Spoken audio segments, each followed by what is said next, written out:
We should be rocking and rolling. There we go. Okay, boom. All right, woozies. All right, let's get to it, team. Good morning. Here we go. June 15th, Monday. S. Dot again back at it. Pavs back at it again. CUPR just put out news from last week. VSME. Really looking at trades that were plays that we looked at last week. We looked at Cast even on Friday as well. Cast, I don't think has any newer news on today. It just ran up from Friday from 50 cents up to about $2. It was actually ended up being a decent runner that we had there on Friday as we kind of slowed down through the week, but has no newer news. It was just news on Friday. Essentially, we're looking at former runners, whether they have news today like CUPR CUPR, or they have no news and they're just popping up. Pavs, I think, has news as well. Former runner that dumped all the way down 1 to 30 or something last week, back to like 10 cents. Yeah.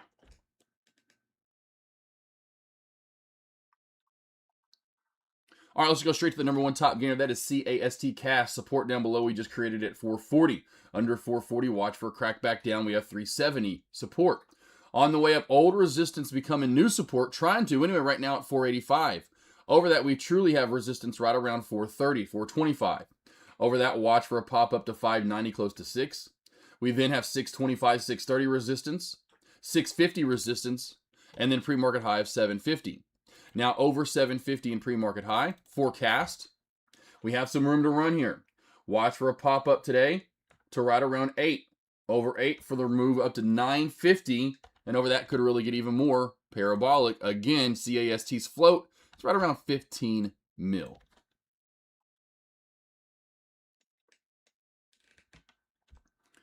CUPR CUPR is the most recent runner we had pop up here. Now is hitting new high of day in market. Has some maggot news or some sort of release. Not the news is nothing at all.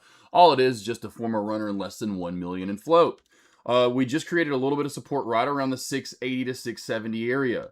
On the way up, well, we're running right into Friday's high of day, which is right around 830-ish mark. Now over 830, same for Friday. What levels could be had? Well, over this area that we're looking at, we have, well, we're running into it. This is resistance. Over Friday's high, and really what we're running into today, 830, 840 area. Watch for a pop to 920. Over 920, we have 960 resistance. Over 960, this play could really start to take off and run and maybe give us that first day of the week crazy runner like we had last week with INHD. Over 960, watch for a pop-up today to 11. Over 11, about 1170 resistance. Over that, right around 12. So 1170 to 1225 will be strong resistance. Over that, we'd get another good shot up to 1350. There's some levels on the way up today for CUPR CUPR.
All right.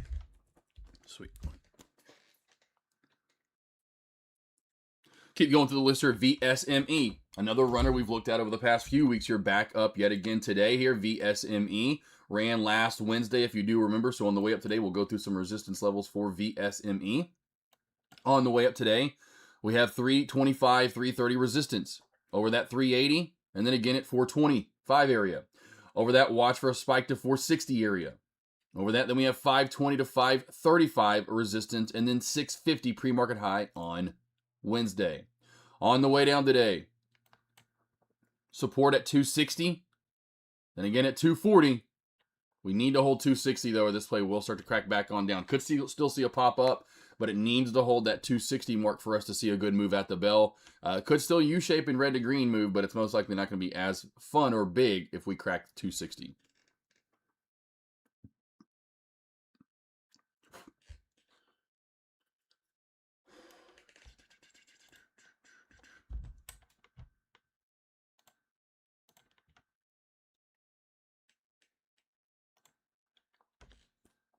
Continuing through the list here, JRSH Jersh is up this morning. Had earnings, so this one actually does have news, but it's earnings, so it's nothing too great. And usually, typically for small cap plays, doesn't do much, but has a little bit here recently. As you see, a spike from 4 to 10 off of earnings, and now in the bottom right hand corner. So I'd be watching this to spike over that last reversal we had of 610. Over 610, watch for a pop up to 7. Over 7, watch for a move to 770. Over that to 8. And over 8, some resistance at 875 into 9. Now over that, then we will run to around 935, 940 area. And then we have that 10 top resistance. Main support down below is at 490 area.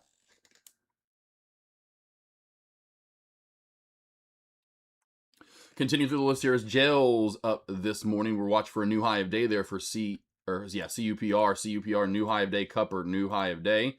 Gels is up and then down, bottom right-hand corner. We're going to go through a few of these plays here real quickly. Main support's at 135, 140. Resistance on the way up is 155, 170 area, 190 area, into 2. And then over that, we have resistance at 220, 235, 250, and then the 265, 275 area.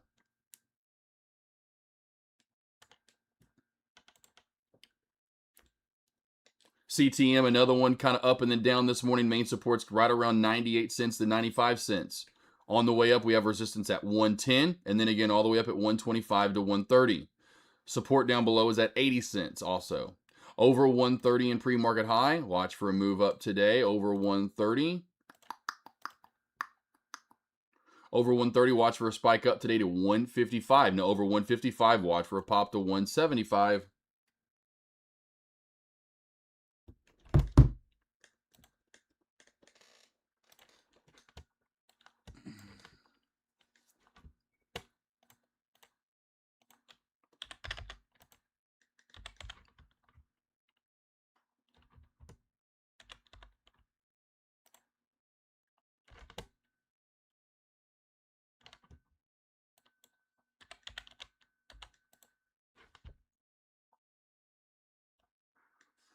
CUPR here might go off and go on a crazy move here, team. So CUPR might go on a crazy move here. It's a very low float play. See if we can get a it looks like it wants to pop through that 995 mark and continue to fly. So we'll keep an eye on that.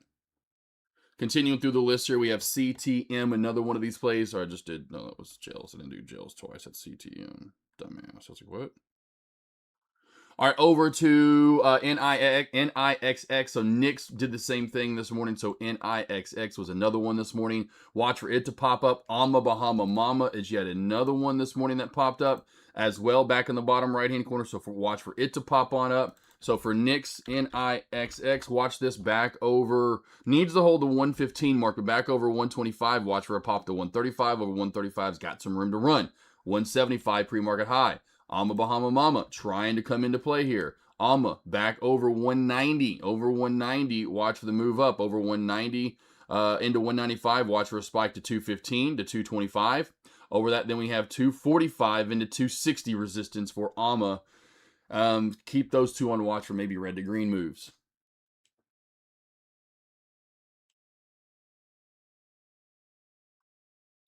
Pavs is up again this morning. I thought we talked about Pavs. Did we talk about Pavs? Or did I leave Pavs off the list? No, because Pavs comes and goes on that leaderboard because of how low it is. Our Pavs is up again this morning, PAVS, and it does have news. So Pavs has news this morning. It's not great. Remember this play last week from like 0 to 25, 30, then back to 0. 45 cents has to hold. If not, we crack down to 40 cents. Under 40 cents, back down to 30 cents. On the way up, 55 cent resistance. Then again at 60. Over 60 cents. Which this play is cracking down from this past week. Over 60 cents. Watch for a pop up today to right around this. Yeah, that's strong resistance. Over 60 cents. Watch for a pop to 65. And then over that to 80 for Pavs. There's new high of day. Did not get filled. What was the low there? 891. There's new high of day. There she goes. There goes CUPR. Gosh damn it. I wanted to get in. I put limit orders way down low at the 845, 850 mark, and we're not getting. I'm going to move those up.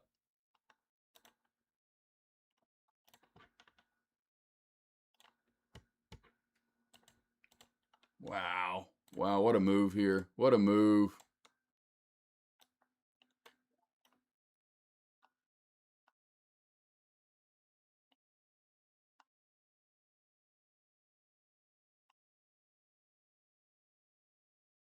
She's looking like she's about to go for more here. Honestly, good gosh almighty. We'll go to CUPR over here real quickly. CUPR, there's your massive move here for pre-market. CUPR, there's your big move. Big move in pre-market. All the way up to 1180. All the way to 1180 here. Oh, and I still didn't get filled on that sweep down around 10. I'm trying to get filled off a whole old highs right around 990. I thought about putting an order in at 1023. All right, I'm going to just let this one go because it just got crazy overextended right now. I'm going to move my orders back on down to where they were. I'll put them right there for now.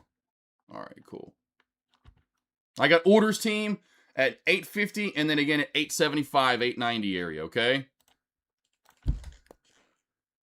Well, there goes CUPR CUPR doing the levels there. I was trying to get in actually on a quick sweep down as it moved back up to the $10 area. When it sweeping back down in the 8s, only got down 885 or so.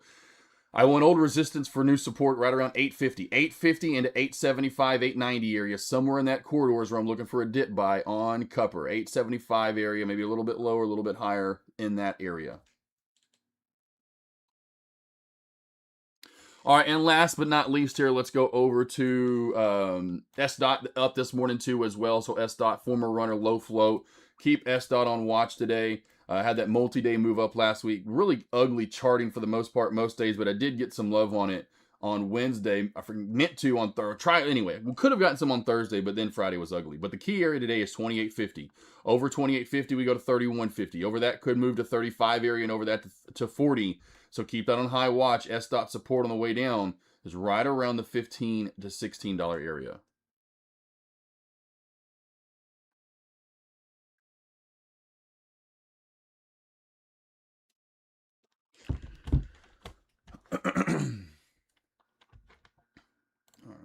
Doing large caps over here, being that we have we have a runner here now with CUPR that I'd like to get filled on.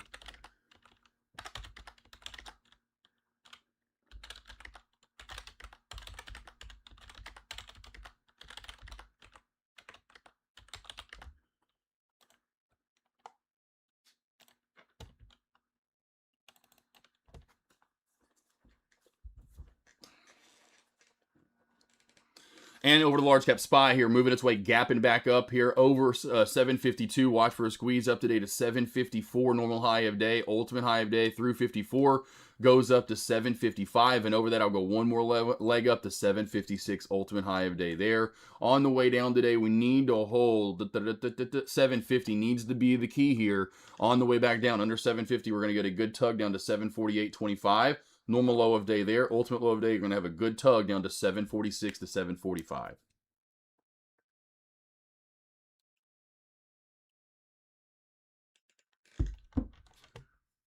Watch for the bounce play here coming up on CUPR. Finally getting a little top heavy here. A little overextended move on CUPR. Good move, though, overall for the day for CUPR.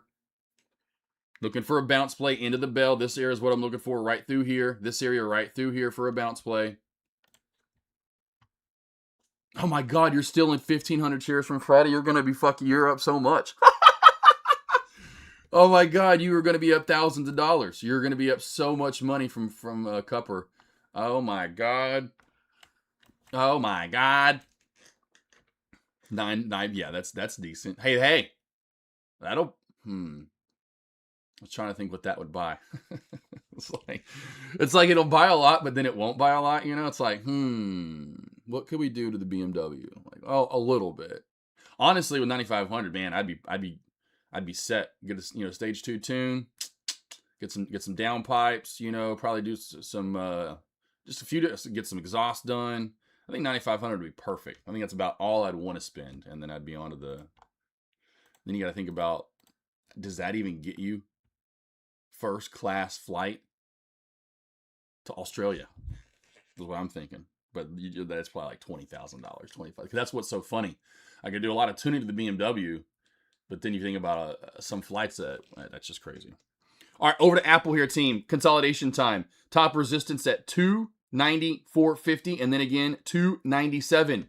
Support down below heavy at 290, and then again at 288 to 287.50.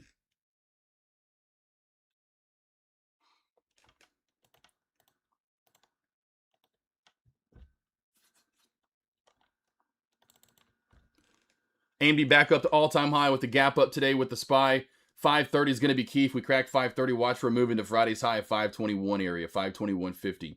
I think that'll be a great support for bounces looking at charting. Now, if we somehow can crack through that, I don't think we would today. Watch for a move down to around 517.50.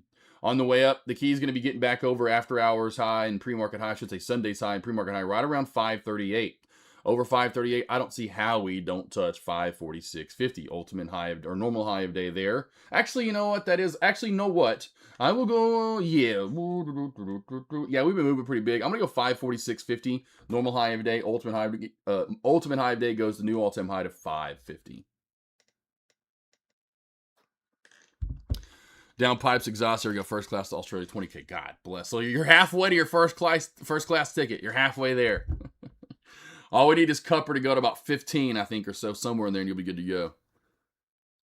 All right, over to ARM. Again, massive pullback here, actually. Whoa, had a gap up. I was going to say, and I thought it was going to be the same thing as AMD. Main support there at 68.30. Actually, a juncture from Friday. I would have said 67 would have been the dip buy, and it hit right above it. That'll be your ultimate low of day. I don't think we get back down to it. Normal low of day is going to be 377.50. On the way up, we get back over 85.50, 85.60. Watch for a pop in at 392. Over 392, we go to 397.50. Normal high of day there. Ultimate high of day pops up to right around 405, maybe a hair over it. All right, let's go to Google. Skip through some of these. Ooh, Google's gross. Meta too. All right. Going straight to Meta today. Meta on the way up. Watch this over 580. I think maybe that bottom has been found in the 550s, 60s area. Over 580 is going to be the key. We'll call it 580.70. Over that, which is last Tuesday's low, watch for a squeeze to 585 today. Normal high of day there. Ultimate high of day goes back up to right around 590, maybe up to last Wednesday's high of 591. Down below, that pre-market bounce we had at 572.75, normal low of day. Ultimate lows goes down to 567, 560. 650 area. Hey,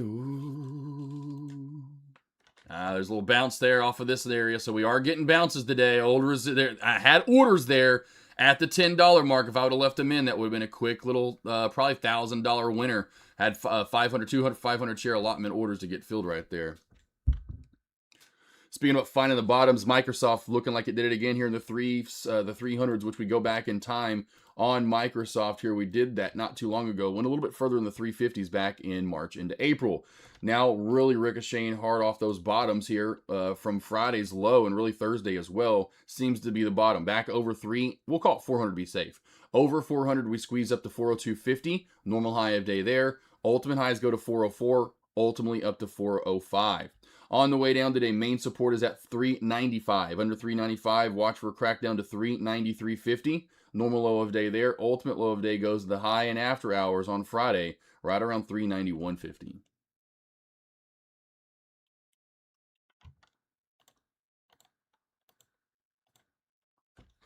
Hey, another one that looks like it's on the bottom here is MSTR. Really bottoming out heavy at that 114.15 corridor, squeezing up after the gap up. On the way up today, next true resistance area, in my opinion, is coming in right now, right around 134.50. Over that, we go to 136. And I'll go normal high of day there. Ultimate high of day goes all the way back up to 138 to 138.50. On the way down, that breakout we just came from, 132.30 area is going to be good support. I'll go normal low of day there. Ultimate low down to 130-ish area.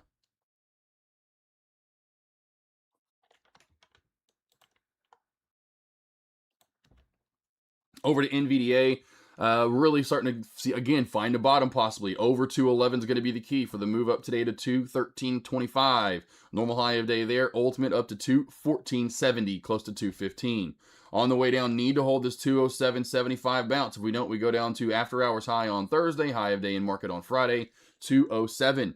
I'm going to say we stay up on this higher low pattern. We go down a little lower than that. I'll say 205.50 normal low of day. Ultimate low of day goes down to 203.50.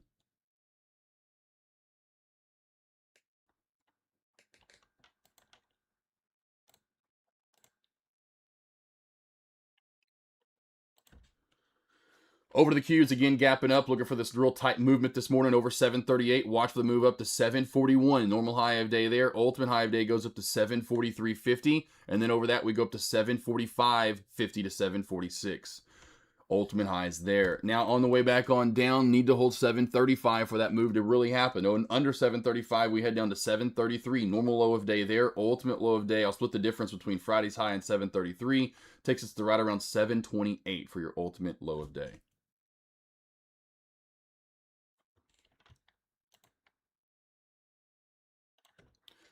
Go over to SpaceX for some fun today. Really crazy strong support at 150. I don't think we'll get down that far, but that's an add-in area. Today, the main support's at 167.25. On the way up, 172.50 resistance, and then 174. Over 174, we hit up to that 176 to 176.50. Essentially 175. Maybe it's a little bit above it, a little bit below it is your strong resistance today. Now, if we get over that, watch for a move to 180 and over that 185. And lastly here, of course, your guys' favorites, or most of you, a lot of you favorites, is Tesla. Support down below today, right around 4. We have a lot of lines. I have a lot of lines from the 410 to 414 area. 3 of them anyway. On the way down today, we'll call it 409. We'll call it 410. 410 to 409.80 normal, not normal, main support. And yeah, that is your normal low of day. It looks like it wants to squeeze out of the bell. Ultimate low of day takes it back down to 406.30, close to 405.70. On the way up today, over 413.50. Watch for a spike up today for the move up to 415.50. Over that, watch for a move to 417.20. Your normal high of day is going to come right around there. Ultimate high of day goes up to 418.50. If we get over 418.50, watch for a move up to 421. A lot of plays are tight at the bell, going all the way back, to SPY. SPY is really tight today. That's a really tight mover into the opening bell. AMD is really tight into the opening bell. A lot of these plays are super duper tight. Meta's pretty darn tight this morning into the opening, or not Meta, Microsoft. Microsoft's pretty tight into the opening bell. So the Q's really, really tight here at the opening bell. These plays look like they want to squeeze and go up for more. So can watch for continuation to the top side first. There isn't a favorite, though, at the bell today, but we have a few of these plays that are really tight. Looks like they want to squeeze. For small caps at the bell, CUPR is going to have the mob, so watch CUPR here. Other than that, wait to see who gets the mob. It could be Cass, could be a former runner that we looked at, like even Alma Bahama Mama, S-Dot, so keep your eyes open, but CUPR has the move.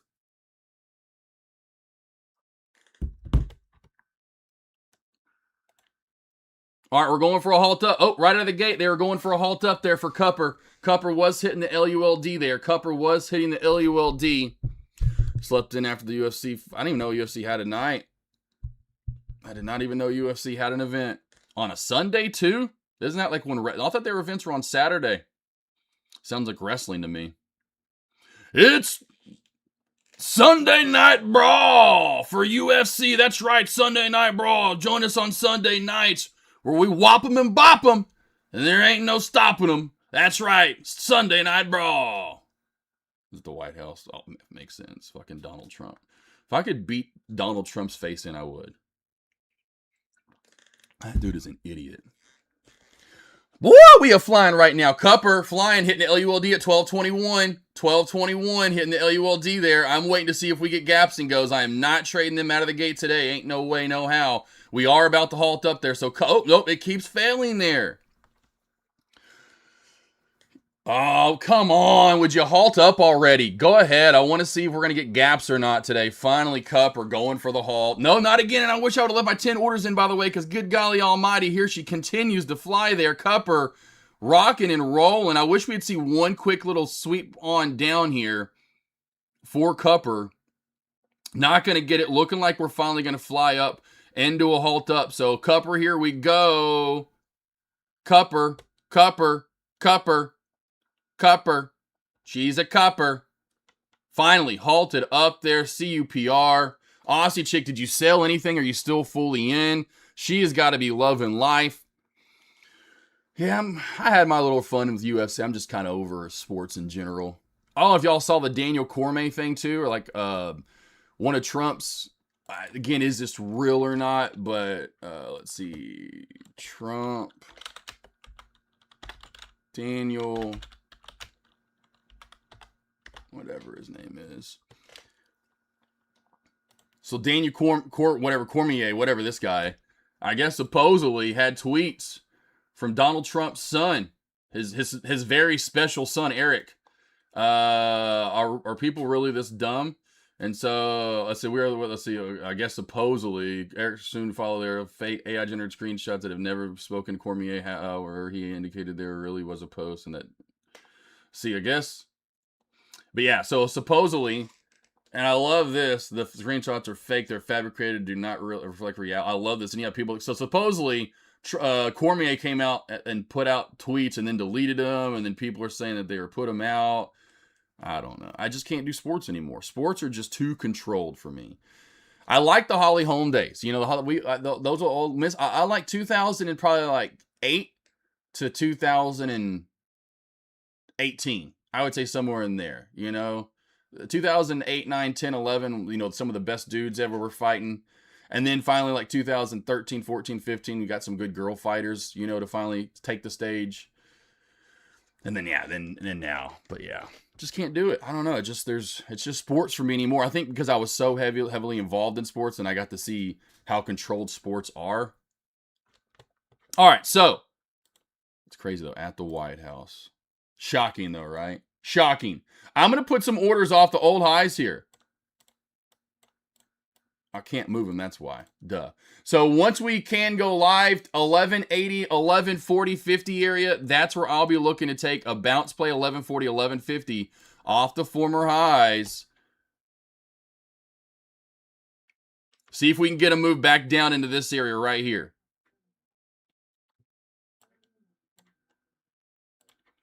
5-minute resumption would be 36 after, and 53 seconds. Let me take a small little break. Hold on, I'll be right back.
Good girl, Maxie Margot. Ooh, look at you. That's a good. And it's what Margot, lay down. I was just saying your name, baby girl. That's it. All right, SPY taking on off here. Kind of like I was expecting here. SPY surging here out of the gate today. Halted down as Jersh. Cast, not doing a darn thing. Cast, not doing a darn thing. So Cast here, not doing a darn thing at all. Pop from Amma Bahama Mama. Amma getting the pop out of the bell. So Amma is getting the pop here. 36, what do we got here? 36. We got resumption time coming up for CUPR. Coming up soon. 53 seconds after. So let's see what we get here for CUPR. Let's see if we get moved back on down. No movement back on down, unfortunately, here out of the gate. Come on, CUPR. There it is. That's what I'm looking for. That's what I'm looking for right there. There we go. That's what I'm talking about. There we go. There we go. There we go. Woo! Quick dip buy. Still in it. Let's go. Okay, I just got out of it accidentally. Woo! There we go. There we go. Got to move there. Got some move. Got it. Got a little bit. 900 on the dot. 900 on the dot there. Should have stayed in this play. I thought I was still in 500 shares. I didn't mean to get out all of it. Is going for more. Did anybody get filled there on CUPR? Let's go. Dip buy right where I wanted it to. Right back on down. Right back on down. Right back on down. Let's go. Let's go. Let's go, let's go, let's go, let's go, let's go. CUPR there. Beautiful move. Wish I was still holding some shares, but I'll take it. This is way too overextended. 250% up on the day there. I would have still wanted to be in about 250 shares, to be honest, right there, but it's all good. It's all good. I'll take some profit. Quick $1,000 win out of the gate today. Baby. Here she goes. A little bit more. Sell some into the 15 handle team. This is getting a little overextended. Is anyone still in on CUPR? Daza got some good at 12-14. Daza good. Daza says, I like the long breakout plays. Same thing for you, Aussie chick. I know you're still in from Friday, but what I would do right now, Aussie, is sell everything but say 250 shares. Maybe save 500 shares at most. You are on a crazy high of day move right now. This is going to get overextended. We haven't seen anything hold up from last week. Okay, you're out. Cool. I didn't mean to get all out. I meant to save a little bit there from those low entries.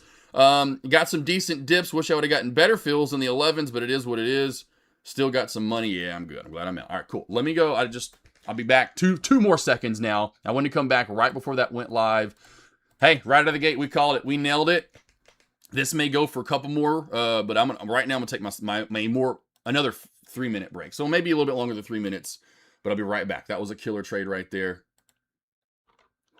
Anyone who made money? Who made money with me? Put the money in the bank. I said what I was looking for. A dip buy back off this 1130 area. Money.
All right.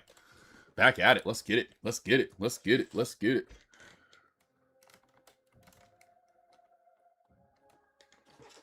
There we go. A little better. Oh, dogged her up. All right. So we halt down. Halted down. Halted down. Halted down. Halted down. What do we got here for CUPR? 1065 gap down incoming. Ooh, did anyone get the halt down? Did anyone take the halt down yet? Muscle last flash here. There we go. There we go. Good job there. Daza took halt up. Sold half, waited for the bounce back, and scaled out as taught by me. There we go. I love it. The haltinator. That's right. Like the Terminator, baby. They call me the haltinator. Well, I would have probably stabbed at that 100 shares, maybe even 500 on that crazy reversal. I know I had a feeling that was going to come. I should have stayed around a little bit longer. Now the gap down's going to 1098. So we'll see if we get. We have AIBZ halted up. So AIBZ is halted up. AIBZ, what is this? Oh, nah, that's not that pretty. CUPR though, we'll see if this goes live. Would be 45 after in 16 seconds. Showing right around 11 resumption price. That would have been great. Another $500 to add on top of, because it most likely is going to open up, shoot up to about 1130 at most, and come back down. To point being about a 300 to 500 minimum win, if not more. Pushing it over. And what's funny, here's that trade I needed on Friday, right? So if you just go back and look at the range, which is so funny now, last Monday through today, there I am finally now. Almost up at that at that mark of 10K since last Friday. CUPR though, I'll take it today. CUPR, I'll take it today so far. 900 on the dot. CUPR now showing 1117, so I was like, yeah, watch it not hardly even gap down at all and kind of do what it did to us on Friday where we're getting that bullshit. And we just couldn't get the real move we wanted on all the halts we were having. Still in green on Monday or Friday. But just didn't get that move. And it sucks because remember, I wanted to get filled to 10. I had orders, but then I moved. Ooh, thank God I just remembered that. Yeah, you might want to go cancel those now, huh, Joshua? Yeah, might want to go cancel those. I have orders all the way down at 875 area, remember? Those just got canceled. I'm gonna move CUP. We'll move the C plays around. We'll go CUPR here. We're gonna go cast over here. Maybe cast can cast off and get to move in here, maybe possibly, but really slow as of right now. I say really, but relatively compared to CUPR. Now CUPR, if you're looking for a bounce play, that $10 area, 980 area is sexy. I will say, if I wanted to like trade, and I was in love with what we're seeing, I would take 980 here.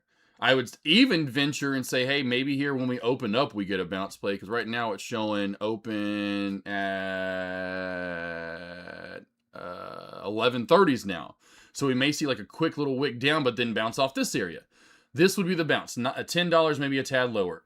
That would be the area I'd be looking to attack on the way down for a bounce play. Now, I'm just not... Hold on a sec, team. Avery the fence. Avery.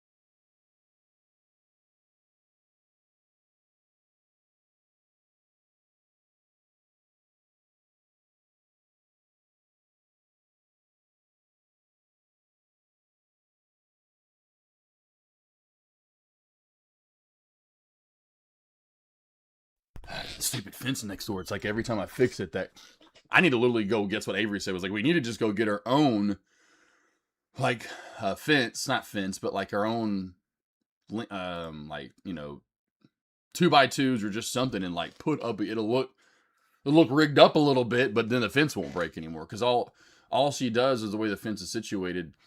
The net, like it's situated to where if it was the other way around, she couldn't push, but if she jumps and pushes and nails her head on it, the fence can break forward our way, to where like the boards and the nails are facing our side, so it comes out, right? So they're literally screwed in. Some are screwed in, I think. This fence is just falling apart. It's a piece of shit, and like how they do over time anyway. Like that wood's like these pieces of wood are like rotting. This fence isn't like just like 10, 12 years old too, which is sad. Anyway, but it was faced the other way around. When she hit it or try to push it, she would be facing the nails or the screws, and she wouldn't. There'd be just no way unless she was like karate in it and break. But that's not how she's breaking them. She's breaking them because she keeps hitting and jumping on it, hitting it with her head. So eventually those screws are just coming loose, or the nails are, and where it just comes out. The board is literally just comes off, and then there's a slat that's missing, literally. Spy new high of day. CUPR still halted down. Has that 50 after, and 16 seconds for resumption. Showing 1150s now. So not as, still a decent sized gap down for sure.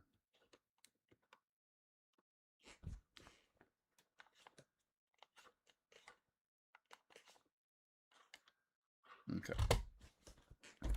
Good job, though, Daza. Anyone else have any questions? This is our main mover as of right now. I don't really see anything else that's giving me some sexy time. Alma was a sweet little bounce, or pop at the bell, AHMA. Other than Alma Bahama Mama, we, of course, wanted to nail... S-Dot's not doing anything. It has just no volume today.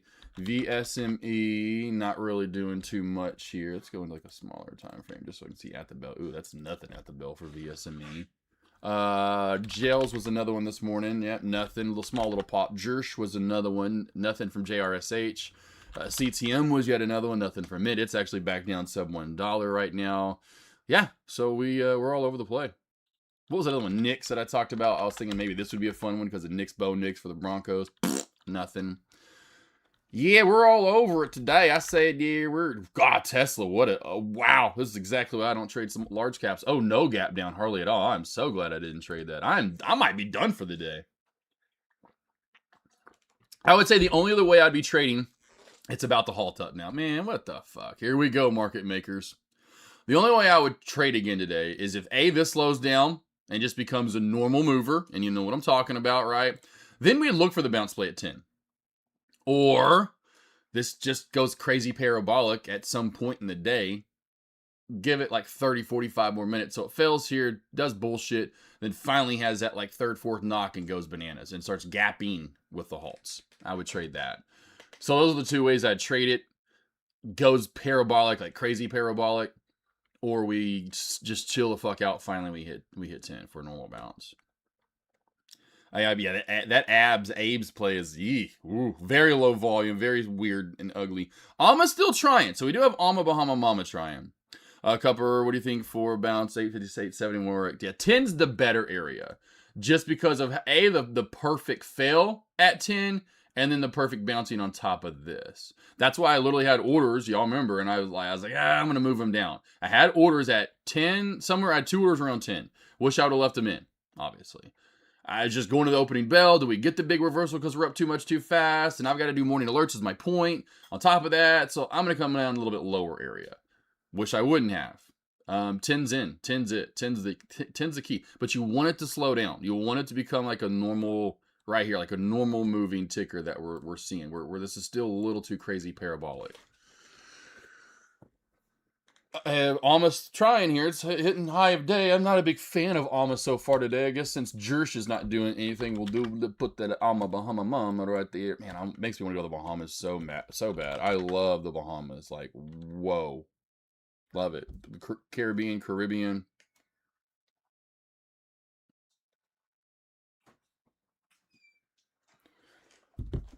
Oh, it's a Mr. Merlin. Oh, can I show? Margo, too much water too fast. They're gorgeous. And then speaking of too much too fast, that happens a lot. Our Great Danes will just they drink too much water and then they'll go throw up a little bit of some water they just drank. I'm like, what are you doing, Goober? Slow down. Microsoft or MSCR, they got a little pullback, then pop at the bell. So I did see that going for more of the bounce. So it was gorgeous, though. Google, one of the better moves there at the opening bell. I have no idea what happened, but 5 minutes before the opening bell, Jesus, had a huge move. All of a sudden, out of nowhere, I don't see any news. It went from 363 And then at the opening bell went even further. So that started at 363, went to 370. So it had $7 pop in about about a 10-minute stretch, actually about a 6-7 minute stretch, which is pretty damn big for Google. Meta had a huge squeeze at the bell, so that one was the best pop so far today that I'm looking across the board, at least from my tickers. SpaceX a little all over the place. That 175, I called it out this morning at the high of day in market team. 175 on the dot. That's why I said 175, give or take. That's just my key area. It could be a dollar above, dollar below, but it's gonna be some strong resistance and still is yet again today. Today's the day. AMD, man, that's a big one too at the bell. So AMD and Meta have the biggest moves out of the gate here. AMD and Meta, big moves up today. Big guys.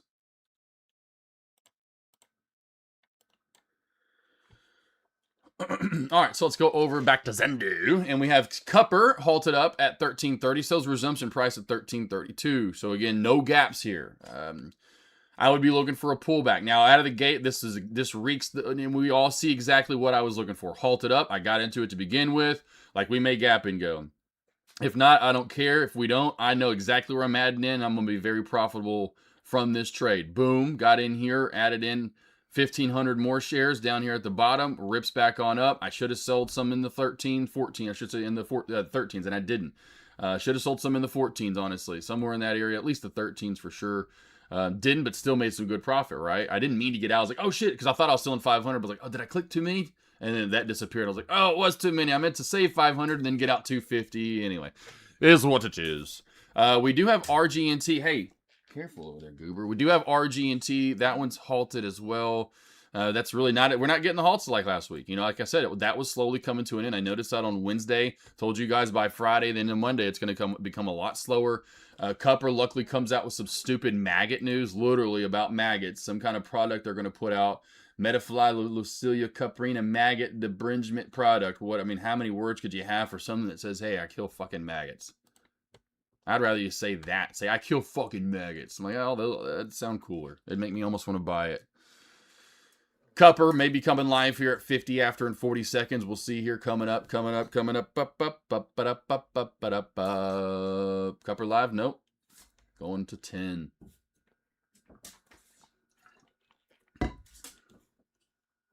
You're just squirming around down there today. Just itching that back, aren't you, buddy? Daza got some. Okay, so anyone else? Was it just Daza, myself, and Aussie? Did anyone else take the CUPR long? Did anyone else take the CUPR long? I'm sitting back and waiting for round 2 trade. Waiting for round 2.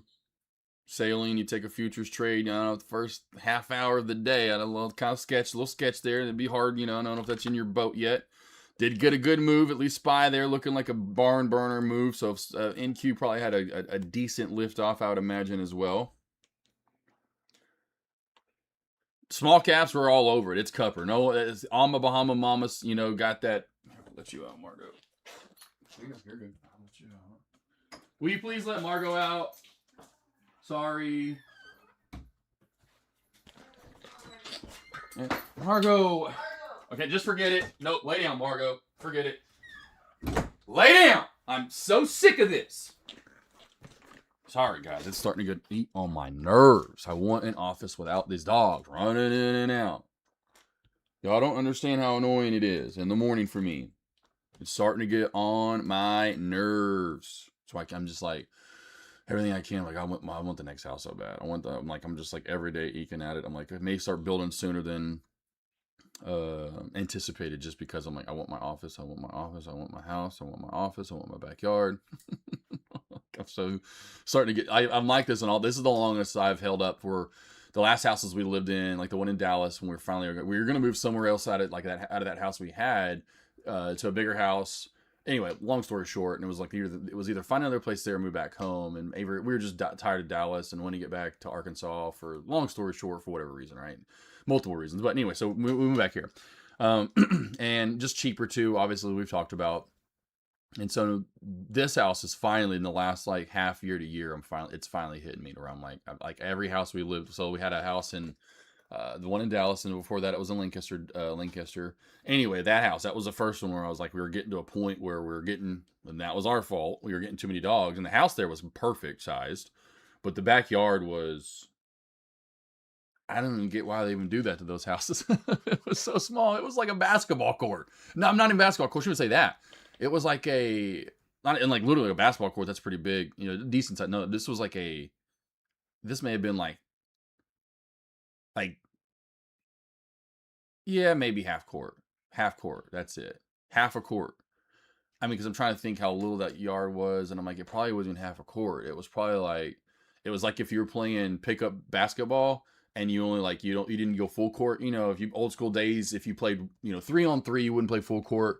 Kind of like you've seen Along Came Polly. You've seen a lot of basketball movies where they just stay on the one half, right? And you have to take it back outside the 3-point line to I shoot the shot and I miss it, and Daz's team gets the rebound. Daz, you got to take it back out. You can't just shoot it right back up. You got to take it to, kind of reset. You got to take it back outside the 3-point line, right? And that's how half court works. Anyway, that's how it would be like playing like half court basketball. Like that backyard was so little. And at the time we had it was, yeah. So I'm bitching about that, right? And then the Dallas house, and finally I was bitching about it. And then now finally this house, it's hitting me. Like I was saying that the other day, Avery, I'm like, do you notice it's starting to come? It's happened the last 3 houses, and now it's finally happening this one. Where I'll be complaining about something. Or another, or now it's usually this. It's like the dogs, and then I want my space, and I like to have that Zen true, I know I don't mind the rambunctiousness in the afternoon, but in the morning it's starting to get on my nerves. I'm I want to concentrate, and anyway. And then the backyard here is really, anyway. And then now there's houses all around us, where at first we moved in here there wasn't. We were so quiet and there was no one around, and now there's all these houses and the dog next to us, and it's just next house there'll be no one around us, no one. I can't even imagine that feeling. Now we're showing a gap up 1371 here, so let's see if we get it. 50 after 40 seconds, or I should say at the top of the hour and 40 seconds coming live here. Let's see what we get here. CUPR, okay, there we go. Cali Kid got about 10%. Hey, that's a good move out of the gate. Dip buy was exactly what we wanted. I just market ordered in too. Of course, kind of had to. Couldn't put limit orders in because of trade the pool. Really didn't mind that in the end, because now I know I am gonna get filled my 1,500 shares or whatever I want to trigger in, because I can trigger in however I'd like, not versus you have a limit order in. Does it actually get filled? We do gap up into the 14s here, right at 14. So a huge size gap up compared to what we were seeing, but yet still failing. I kind of want it to and come back down, and yeah, fail and come back down. Do a 3rd touch, 4th touch breakout. That's what I would want to see. I want to see this back down in the 12s, to be honest. I want to see back down below 13. Don't go to shoot up now with all this indecision from all the traders, as you can tell. That is indecision. That's not letting me know. Now, again, out of the gate, we go right into another halt up. I'm pulling the trigger, because if we just straight shoot green team, just so you know it's a lesson, yeah. So that's what I figured. If we would have shot straight into the green, we're going, and it's at 1524, about to halt up. Boop, boop, boop, boop, boop, boop, boop. And there's no red. It was an immediate green candle straight to halting up from a gap up. Yeah, there we go. I'm not taking the halt down. I told you the only way I'm trading this team, if it slows down, we'll take the bounce at 10, 980 area, or let's get that 3rd, 4th touch breakout, and this thing does what I wanted it to there. So say now we, excuse me, come back on it down. We may get a decent gap down here, I will say. It was a 70-cent gap up or so. What was the open there? Let's go down a little bit. Open here was 14 on the dot. It's about 70 cents. So maybe you get 70 here, hopefully, if you took it. But I want it to come back up, halt up. Say we just level, but point me what I'd want is a halt up, a little higher than here, actually. Halt up right around 14.25. Gap up over 1480 at 15 and go straight. I mean, like I said, green straight into a halt up. And you got to say a 75-cent to $1 gap up from, I'd want even bigger, but minimum 75-cent dollar gap up from say 14.20 to 15 plus. And then we shoot straight into another halt up, and we're halting up at in the 16s or whatever that would be at this point, I'd jump in. If it was just a halt up and then we gap up straight into another halt up, we're going to go for another gap and go. We'll go for we'll go for a 3rd halt up. Very high chances. So I'd get in on the 2nd halt up for the move and the anticipation for a 3rd halt up. We are showing right now 11.10 though. 11.11. We'll see if this kind of changes. It gets a little crazy. Yeah, now it's coming up. It's always a little off at first. It seems like it takes about 1 minute to 2 minutes to really start to get the level in. Not trailing, not taking my decent cut. There you go. And yeah. Oh, yeah, for sure. Like I said, I'd probably only take one more trade here, and that would be if this comes and settles down for a 10 bounce, or we get that ramp and go. Now, if you like shorting the top, boom, there's your double top. You know, if you're a shorter of the world and you like to short the tops, boom, you just made money. You know, that was your move. This was our move up that was anticipated, the dip and rip. And then there's your anticipated possible double top and reversal. So there's your two good trades out of the bill. Of course, you know I don't really like shorting the top ever, but that was boom shakalaka bam to bam, bam to bam, very beautiful and very money. Money, money, money, money, money. The long was money, and obviously so far all the way up that we've come, very money, and then definitely that double top reversal right here. Finally really showing you a good short to be had. I love it though. Good stuff. Good work today, team. That's what it's about. I mean, get this one trade and kill it. You know, if you can, I mean, especially like myself, going in a little bit bigger now, knowing we're gonna get that one good trade of the day, I'm gonna be all over. I'm gonna hone in on it. You can see we're going a little bit bigger. Look at the gains from last week. QH is halted up. That was a former runner. Did pop up on Friday and after hours. I'll keep cast over here now since it's not really doing much. But QH here, former runner. We've seen this one a few times over the last, I guess, a couple of times really for the most part. It was last Wednesday that we first started looking at it. QH here on Zizawazis. We'll go to Castaway over here. Speaking of Cast, that was another movie Avery and I watched over the last few months. What was that one movie? Not Castaway, by the way. That was a great movie. I know Aussie chick, but kind of that's what's this? What is that girl's name? Well, I'll just type in The Notebook because she's in The Notebook. And to me, Rachel McAdams used to be really pretty, but the older she's gotten, that mole on her face has gotten scarier. I'm just saying. Send Help. What's this one? So this one's a bit intriguing and fun and pretty cool. So if you ever get a chance, Send Help is a new one that just came out. 92% on Rotten Tomatoes. Okay. I'd give it an 82 at best, somewhere in there, but it's pretty fun. It's pretty good. You'd like it. You'll like it. You'll like it. Oh, here's a crazy fucking story. So Avery and I were watching, you know, all these different streaming services. This was something like, I think it was on, I can't remember which one it was on, but essentially it was like a 2020, like one of those kind of things where it was a special, you know, not a documentary, but where they get the people and interview them. Okay, so here's the story.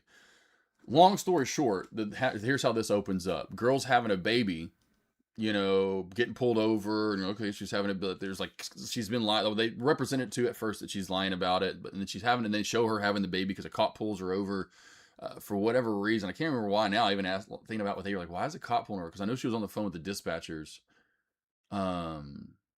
And maybe because of the end result of this is why they pulled her over too, because they suspected she was the one that did it. But she's having a baby, and the officer's like, "Yeah, it's newborn baby. I think the umbilical cord still. I can't really tell. Send EMS right now. You know." And so when she's all freaking out, I need to get to the hospital. I need to get to the hospital. My husband's meet me there. And then finally get to the hospital, and, you know, cut into moments here. No gap down again. Oh, flying though. Quick sell off. Oh, are we going into another halt down? Okay, we were at 1121. At 1121, that is the LULD. We are hitting the LULD right now. If you want to try to just stab in at this for maybe more continuation, there was no gap here. This is pretty heavy sell-off. I would imagine we probably run into 10. Wouldn't take that bounce play at this point. We'll see if traders want to trust it, but we are about to halt down, and we did.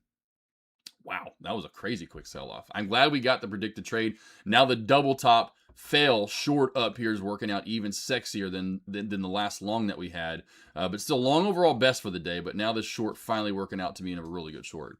Anyway, long story short, now back to the lady, right? So they're kind of like going, she didn't have it. They can't find, she doesn't look like she's had a baby, is the point the people at the hospital are saying. But she's not letting them do a vaginal check, essentially. Now the cops are in there.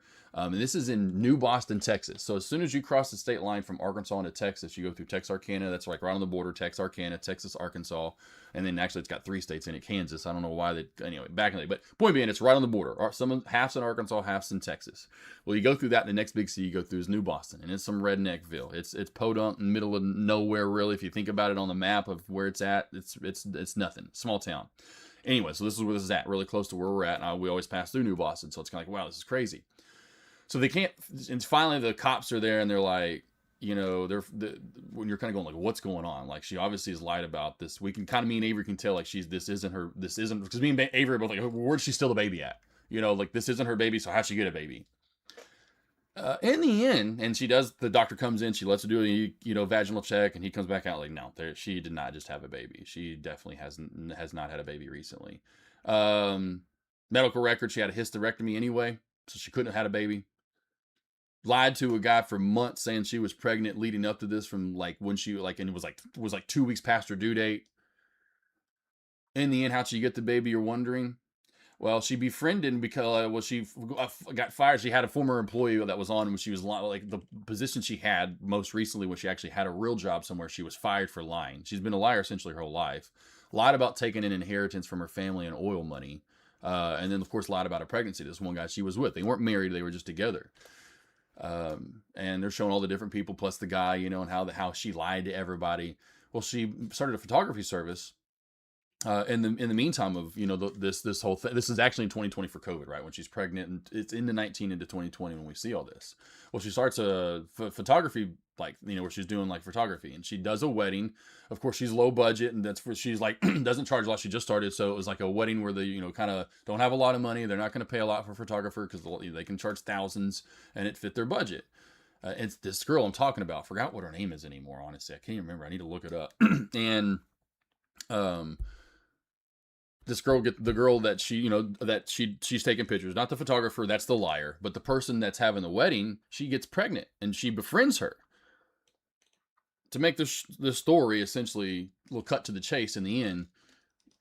Yeah, she goes over on the morning of October the 14th, 2020, kills her new friend that she just did her well, it was months before this, but did her wedding like a year ago.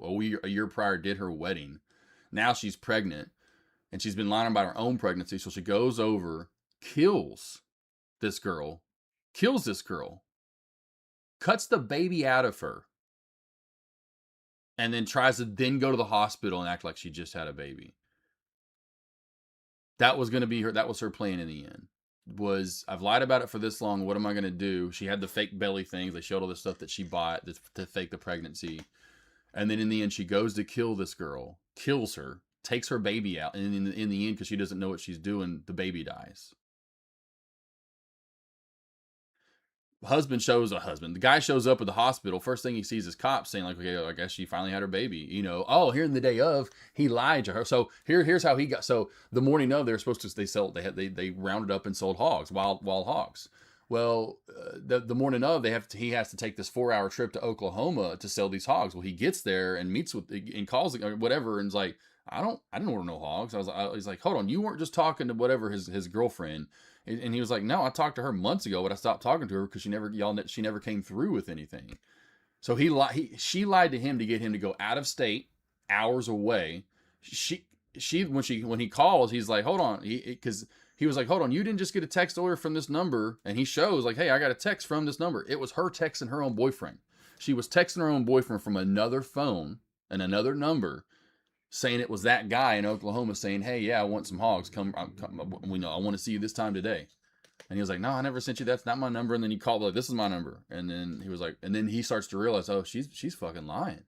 She's a liar. And then on top of that, that's not even the kicker yet. The kicker is when he finally drives his ass down to the hospital, Howard gets back into town, which is right around the same time she was getting detained essentially.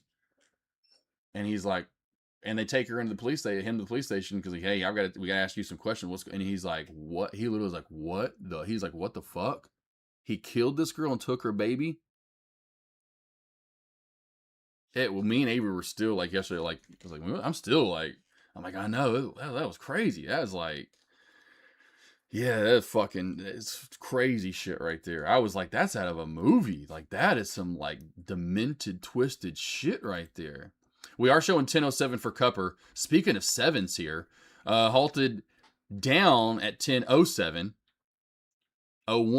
Resumption time 10:17:01 was just showing resumption price at 10:07. I'm like, why am I seeing all these 10:07s? Is something malfunctioning over here? Okay, we could see finally a good gap down here and finally a decent short. This may just, I've seen it before, where this goes all the way back down to like 6, and you're just like, oh my God, why didn't I short it? And then I feel like I'm chasing at that point. But yeah, that story was nuts. We didn't see that because we kind of kept forgetting after all these lies, and then as they were telling the story, it was like an hour. You know, the whole thing was like an hour long. Well, maybe it was an hour and a half. I forgot how long it was, but you're starting to get through it, and you kind of forget like, oh yeah, so what she, and then it's the day of. I'm like, oh, she done, and then because then they have the girl's mom on that she killed. And her mom, oh man, yeah, the mom. So the mom had to find the daughter because that the morning of that, you know, when the daughter, that one, when the girl was killed, they're all trying to get a hold of her and they can't. Until they finally, they're calling, but they were unfortunately the mom. Well, the mom was the first one to get to the house and find her. And then and I don't know whatever happened to dad, but dad wasn't in the picture, but it was the stepdad, and then he was there, and he was the second one, and so yeah, they were the first two to find her, mom and stepdad. So mad, I mean, and mom, you can just tell hasn't said it like I'm a changed person since then. I am unfortunately not the same person I used to be. I'm like, I can't imagine finding your daughter. Yeah, yeah, that's nuts. That was nuts. That was a crazy story. I was like, that's fucking crazy. What a fucking psycho she is. And of course, she's on death row. She's on death row. There's only 7, I think it was 7. She's a 7th now female, 7th or 8th on death row in Texas. It's like, damn. Right to death row. Oh, the last thing the judge said too, it was crazy. Last thing the judge said of the whole entire court, the whatever was when it was like she got addressed to how many, you know, and everyone talking. The last thing the judge says, take her to death row. I'm like, damn. Those are the last words he said for the whole entire, you know, like whatever the trial or whatever. Of course, then that was like the hearing of how many years she's going to get from the jury, and they sentenced her to death. And last thing he said was pretty much take that bitch to death row. He didn't say bitch, but pretty much, I'm sure he wanted to. He said take her to death row. I was like, damn. But for real, I mean, you were fucked up. And none of that like, oh, she's crazy. Well, yeah, she crazy. She don't need to go to no. She ain't gonna get better. There ain't no.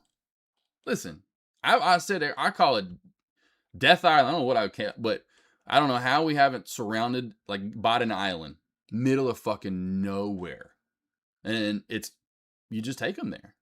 That's it. They get to fight. You know, just fight. And I just think they fend for their own. That's it. Here you go, Castaway. And we're talking like what they should do. I mean, come on. And so this money wouldn't take a lot of money to buy an island in the middle of nowhere, first off. But then what you do is you go out there and you build, like, you get a bunch of big rocks, right? And you make like what are those things called? And you just put a bunch of sharks in them. Or a bunch of like, you know, where the tide will come up and it gets just enough up to where they can get up over it at night and maybe can swim out, but then they get stuck in there and then so it's just full of you ain't gonna get out. But like a lagoon, is that what it's called? Like, you know, the old school castles would have like that, like, and you'd have to go over the bridge and there was like water and there'd be like alligators or whatever in there. You know what I mean? Like they would surround a castle with like a big thing of water, right? And you couldn't get to the castle. You had to go through the bridge that would come up and down, right? Whatever. Yes, you know what I'm saying. Whatever. Yeah, that thing. That one of those. But do that. I mean, I don't know why we have to pay for people when they live to however old they, you know, live to on death row. I'm like, how much money we spend. I'm like, just kill them. Just take them out to fucking some island in the middle of nowhere and just drop them off. We don't have to know that. Just say we take them to, you know, the middle of the ocean. Just take them in the middle of, like, come on. Just south of South Africa, all those great white sharks and how choppy that ocean is. Just go drop them off. Hands tied. Hands tied. They can use their feet, okay, and they can just try to doggy paddle around as long as they can. And they better hope instead of drowning, the shark does eat them. But then anyone get died by a shark eaten alive. Anyway, I'm like, just dispose of them already. 80K a year for a person. It's just stupid. Yeah, just stupid. Thinking I got to start holding some other cousin. Yeah. Oh my gosh, we may be selling off more. I'm just gonna jump in for fun. I just got in 100 shares short for fun, just to see if we don't see some more crazy sell off here, because I've seen it happen before. I'll just go in small 100 shares. This is nasty. There was a movie where they took those bad people to an old oil rig or something. Okay, gotcha. Yeah. Yeah, I would just say, I don't know, like, you know, come on, let's just do this.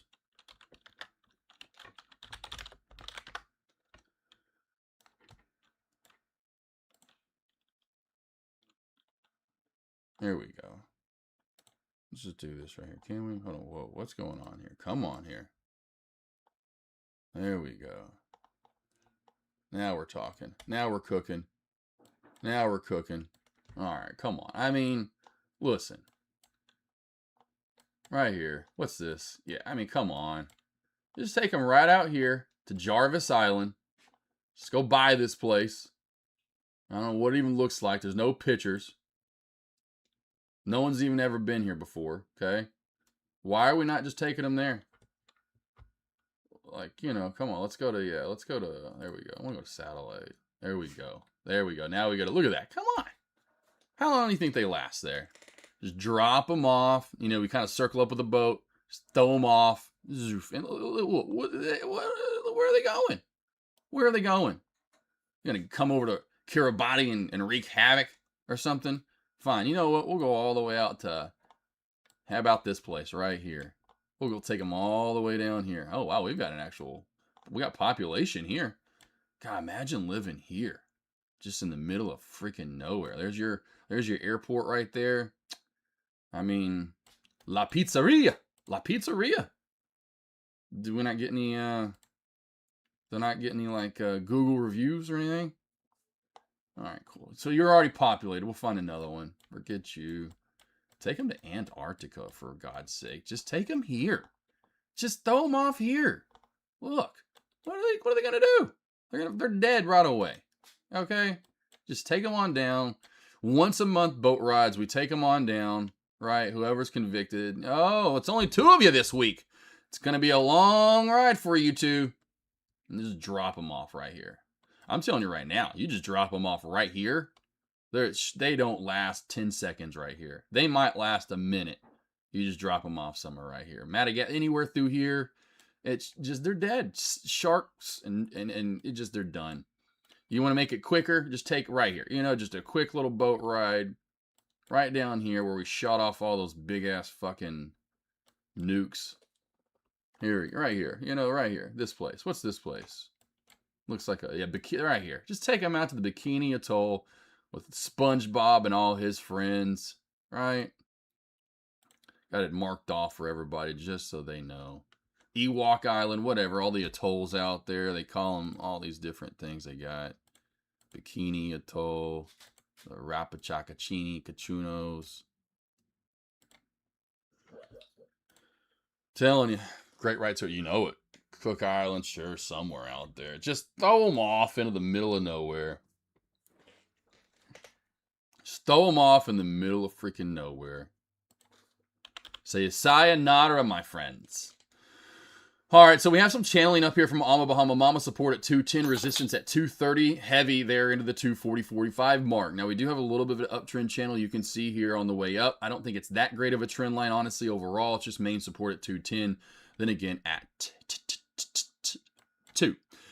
I'm glad you guys agree with me on that one, though. I don't think I was too morbid. I just feel that it's just goofy to waste the money and the time on these guys. I just don't get it. Like, just get rid of them already. How do they get to live that long? I mean, they've done something terrible. Now they get to go eat food. The person they killed don't get to do that anymore. I mean, even would you stop and lay down? I don't care about all your whining. You should have went out when you had the chance. You know, like that girl she killed. That girl she killed, she could make a deal and say, hey, I get to be alive and she's dead. Even at the sake that I have to be in prison, I'm alive though. Yeah, she'd take the deal. She'd handshake on that, right? She'd be like, hey, I'm back alive. She's dead, but at least I'm in prison and it sucks that I'm in prison, but at least I get to be alive and eat food. My mom can come visit me, right? My kid, blah, blah, blah, blah, blah, blah, blah. My kid's still alive. You know, my kid was born in the end. Yeah, she'd take that deal. 100%.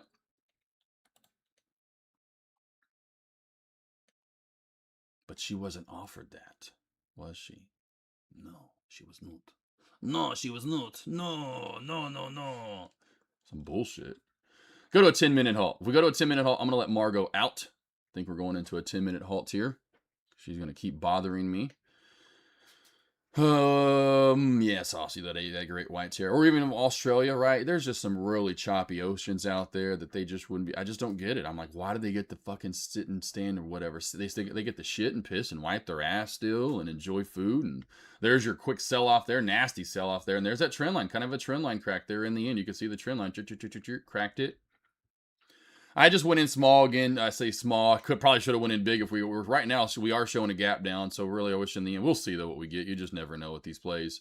But we'll see if we get more continuation. My goal would be where it looks like we could hopefully gap down into, which was just to get a little bit more. Take some here. Maybe we continue to sell off. Maybe we get all the way down into the sevens. We'll see. I was just jumping in for just some last minute dumpy scrumpies here. We will come live. It's a 5-minute resumption. We'll come live at 27 after and 33 seconds. Let me let Margot out real quickly.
Okay.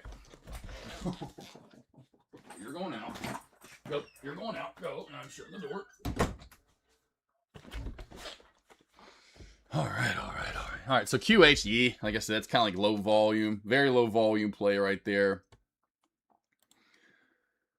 Slowly meandering my way. We'll start looking at other small caps if we have any. M10, MTEN is popping up. So M10 popping up there. That's another one here out of nowhere. So MTEN, we'll go over to this. QH is really low volume. No reason to have it up. M10 popping up. M10 popping up.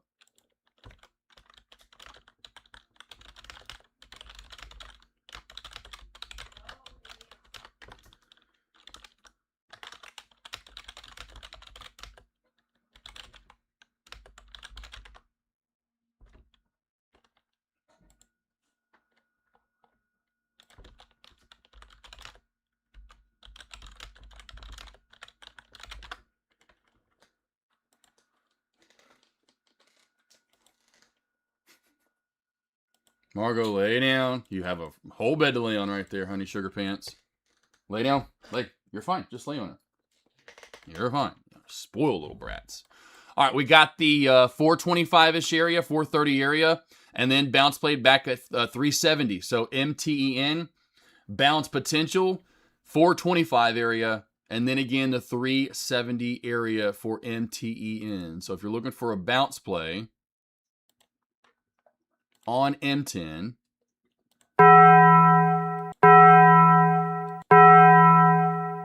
$425 and then 370 areas for MTEN. Let's see if we go live here coming up soon, about 30 seconds or so for CUPR. Hopefully get that gap down into the 8s. Continue down a little bit more at 25 shares to scale out a piece at a time. We'll just not looking to get, like, I really just want to take probably 75, minimum 50, if not 75 shares here out of the gate in the 8s if I can. And then hold 25 shares as we go into another halt down or continue to dump away. Took some profit there. Let's see if we can reverse back down. Checking that level 2 here. It's not giving me, give me a little bit lower into the 8s. Didn't give me the 8s like I wanted there. Didn't give me the 8s like I wanted there. Just going to start taking some profit here as it's moving back up against me. Had a couple of times to get in the low 9s. It was showing the 8s, but the bid, the ask, everything was just wasn't giving me what I wanted. I'm at 955 here. Let's see here. See if this reverses back off my entry. Sometimes I see that. Yeah, there we go. Come on back into the 8s. I'm only in 50 shares here, so I'm not in a ton. I'm just in this to see if we get more dumperooski. And there we go. There's a sell in the 8s. Now I can start to scale out of this. So, oh, come on, back down into the 8s, you bastard. Well, it's bouncing off my area that I was looking for. It really is starting to bounce off that area like I was talking about. Yeah, I'm just going to get out of this. Well, that's all good. Got a little out of it. I should have got in a little early on this on the move down. Should have challenged it there versus here. But I again have seen these plays that just next thing you know, it's all the way the fuck back down in the 6s. I'll take a little profit. It wasn't a lot there. Should have went in heavier. And secondly, should have jumped in here for the second, not the third haul down. Little profit, though. I'll take it. Little profit, little profit, little profit. All right, let's go ahead and get rid of the entry boxes because I am not looking to trade right now. Hey, good bounce play off the 875 area, though. This was the low bounce. 10 was the other one. Didn't work because of the continuation on down. But the 875, 850 area worked out there nicely on CUPR. I would have only been filled 500 shares there if I left the orders in, but still would have been good. I wouldn't have been filled the other 500, which I had a little bit lower. Why are you just shut your mouth? I'm gonna put you back to bed. You want to go to bed? You're gonna go to bed soon. You need to chill it out. All right, love it. All right, bounce plays again. 370 and 425. It is trying to bounce off this little area right now. M10 is. I see it. I know why I can get it, but it's not perfect for me. 875 though was. God bless. 875 bounce. Look at her back on up now. A 0.50, 0.70 here, almost $2 here on that bounce play. Good move there from CUPR. CUPR. Any questions you guys have for me? Hitting the LULD there at 1057. 1057 is the LULD. I can tell as we're running into that right there. Nice, good move from CUPR today. CUPR, we were all over it so far. Should have jumped in a little earlier on the short. Didn't think we'd get this hard a continuation. And then you just really don't know once you do where that bounce is coming in. We have areas, but you don't know which one for surely will work. 875 was the key. There's your pull back down to the 420s there. I don't know if you took it, Aussie Chick. And you guys that want to take bounce plays.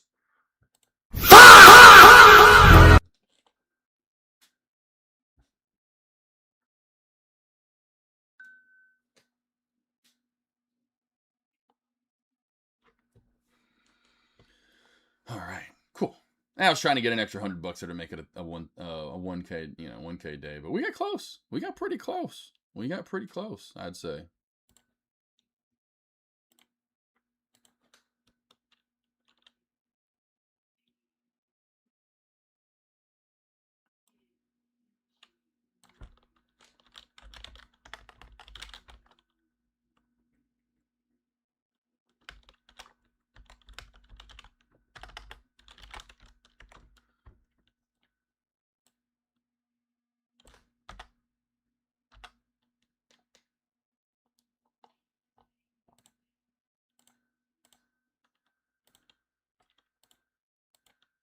Sweet. Great White Territory. That sounds like a song. Great White Territory. Coming to a theater near you.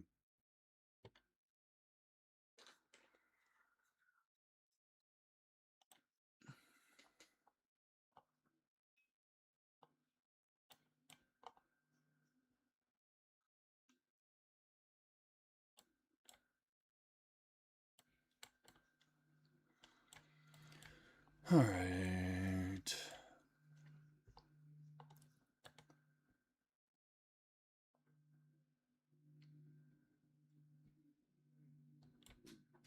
God, man. It's really crazy when you zoom out and see how big Alaska really is. Like, Alaska is huge. It's like, why don't we just take them into the middle of nowhere, Alaska? There's no way if we just send them down middle of nowhere, Alaska, they don't just, there's, how do they survive that?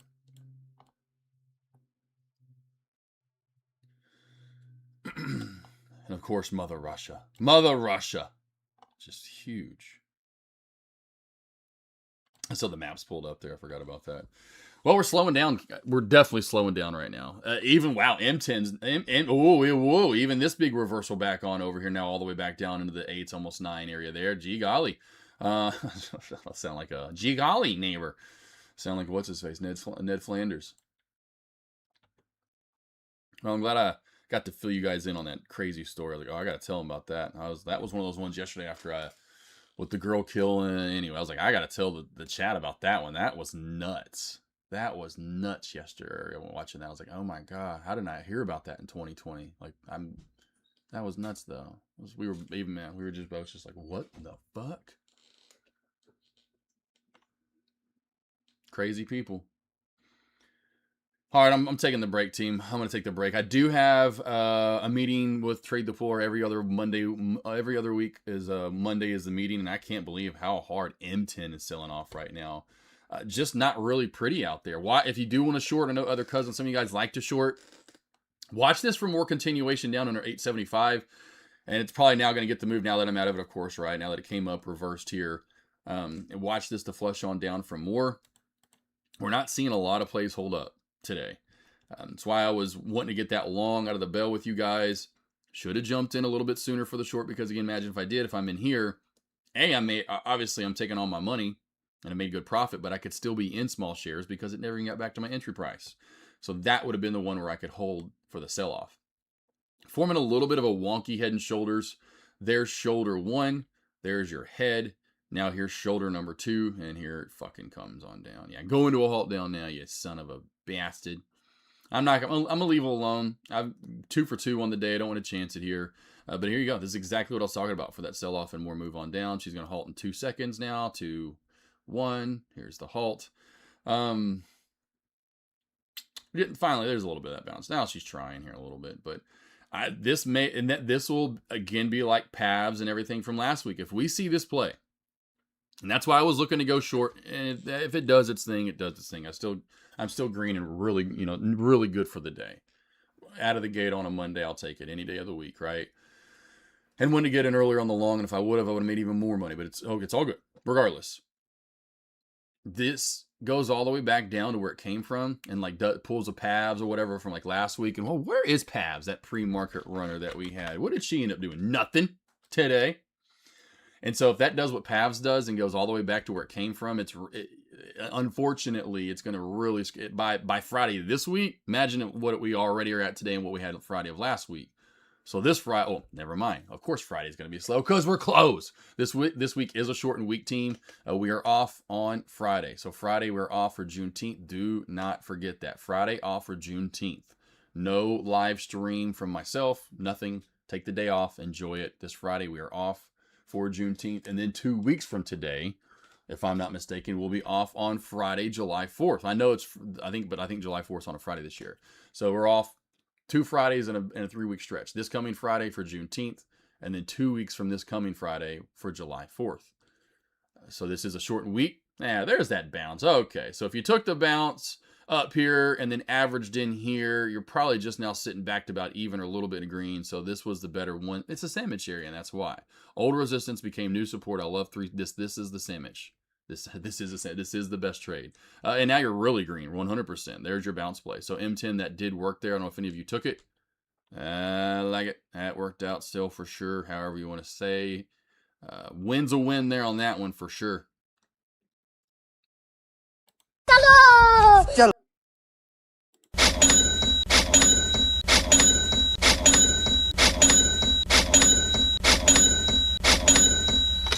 That's good. Now you're really green now. You're really green. If you averaged in, 425, 370, your average is 4 minimum. Boom, you're up 50, you're up 30, you're still at 20 cents now. So boom, shakalaka. None of this today, team. None of that. None of this. None of that. Today has been... It's been fire. It's been fire. It's one of these right here. That's not swoosh sound. I was thinking that's like golf swing sound. That's a golf swing sound. That's not swoosh. I guess I should be looking for swish. Scary girl, what's this sound like? I am right behind. Okay. How about this one, though?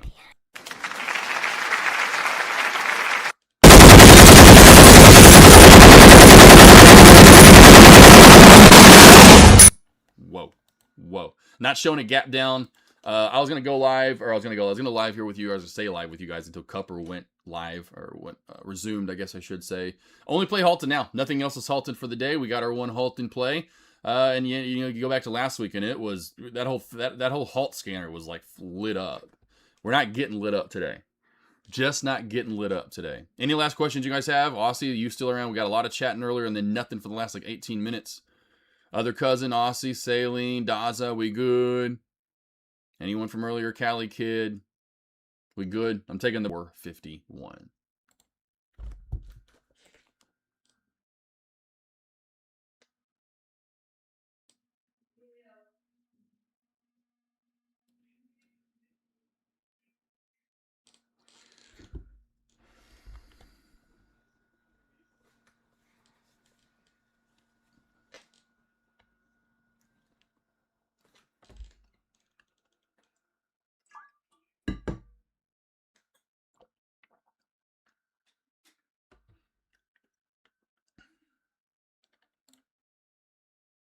See if we go live here.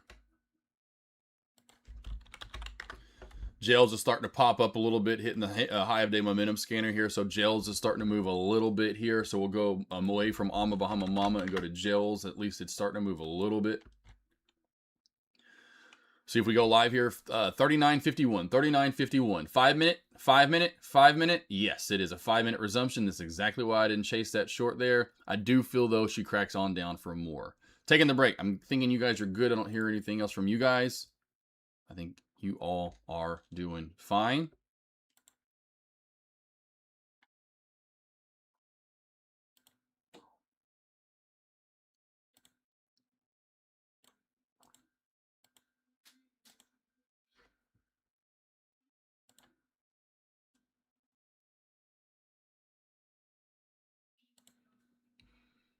We'll do a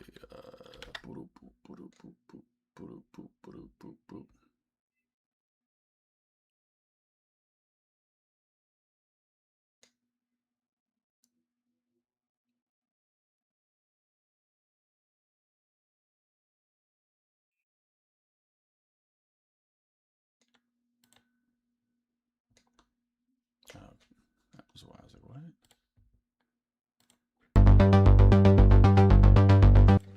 Sweet. Jam time. Watch for gels possibly here for that double top fail. Back from pre-market high, I would start averaging in, if you look to short the top 250s area up to that 275 mark. Other than that, M10, maybe one more bounce at the 370 area. And then, of course, here, CUPR, watch for this continuation on down for some more dump and forming that second shoulder on down, possibly to 820, if not maybe even to the 7s. You guys have a good rest of your morning. I'll jump back on the mic. My meeting is in about 20 minutes or so. I will jump back on the mic right before my meeting just to kind of say, hey guys, what's up? Is anyone still around? You got any questions for me? Anything I can do for you? You need a new coffee? Need a refill on that lemonade and that sweet tea over there, buddy? Need some sugar packets? And it might try to move back on around here too as well. The key is going to be back over 1050 now. We saw that huge reversal there. Even 10 is going to be crucial as it was main support earlier. We did push through it here, I know, but anywhere from 10 to 1050, I'd be on high watch for, a reversal. Now back over 1050, maybe this starts to halt back up again possibly as well. I'm going to leave it alone. It reminds me of the play from Friday. We traded, wasn't CUPR Friday. It was another play we traded Friday. Should have traded CUPR. Look at that. I think we've tried to. I wanted to get filled here on a couple of bounce plays. Man, you stink. Or maybe, what was I forgot what the play on Friday was. Dang it.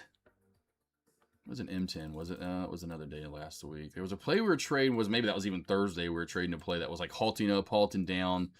In the end, I think that was Friday, and in the end only made like $180 from it or something like that after the multiple trades. And this was a beautiful, I remember this because we canceled our orders at first on this. I do remember this play 100% on Friday.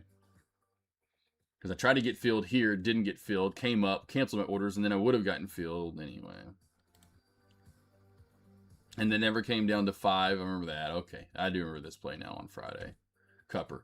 Well, I got it today. Well, we got it today, and that's the key. Didn't get it Friday, got it today.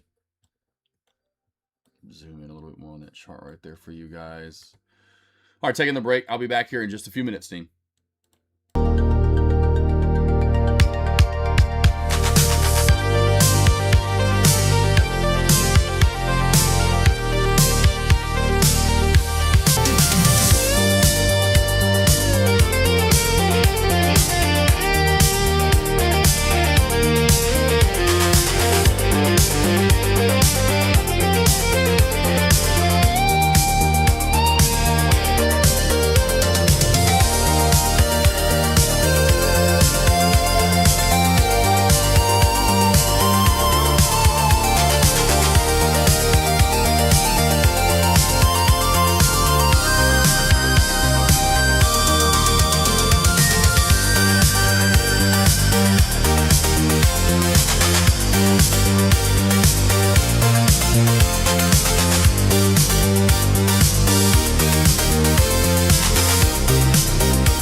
nothing moving. Really since I've left here. M10 came down, came a little lower, fizzled out.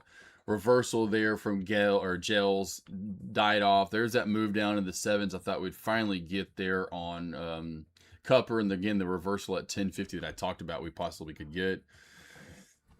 Nothing's moving. Meta, new high of day. That one was a nice, good continuation play on the way up today. Of course, your SPY, new high of day. Come on, baby. Give me new all-time highs. I like it. I like it. Really not a lot, though, other than in the small cap sector, though. In the small cap sector, really have gotten a lot slower. And I was, all over it with SpaceX today and high of day. Gotta love to see that. Go over to SNDK and MU. SNDK and MU, and then both going back on up. Looking good there, too, as well. All right, cool.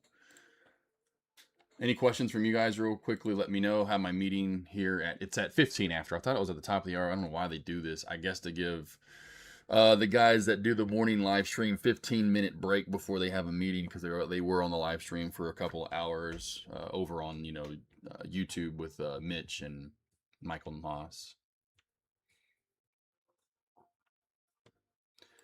The Eminem show and the J&J show. HQ was popping. Yeah, not bad. A little slow and steady mover from HQ. Not bad, not bad, not bad, not bad. Horizon Quantum. Maybe because Quantum plays could be running today.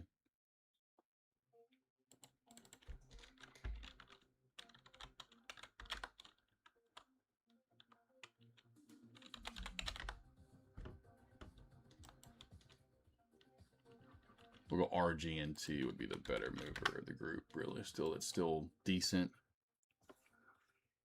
Everything else really, for the most part, has died off. Yeah, JRSH, nothing. VSME still around.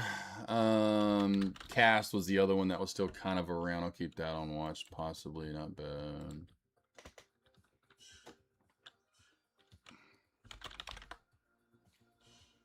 Yeah, there's really just nothing out there that's holding or looking good. Nope, we're all over it. If we have one, we're all over it. All right, cool. Got my meeting here in a couple of minutes, team. I was just jumping back on the mic real quickly. Nothing really to look for.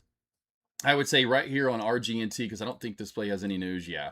So watch RGNT back under this 375 handle for more continuation and short back on down. There's no reason for a lot of these plays to be up to date. Just really continuation, or essentially I say continuation, but we're just trading leftovers from last week that were moving from last week into this week. Like Cast is a good example. The main top gainer in pre-market there early on anyway. CAST. Cast away as it came, as it's been kind of dumping back on down now in the fours. Just up for no reason. It was up on Friday, and then now we're looking at it again today. So there's really nothing with news that's up and looking good today. CUPR had news. It's a little weak, but it did have news, and it's starting to fade back on down, as you can see here. Most of the plays are just no news nonsense.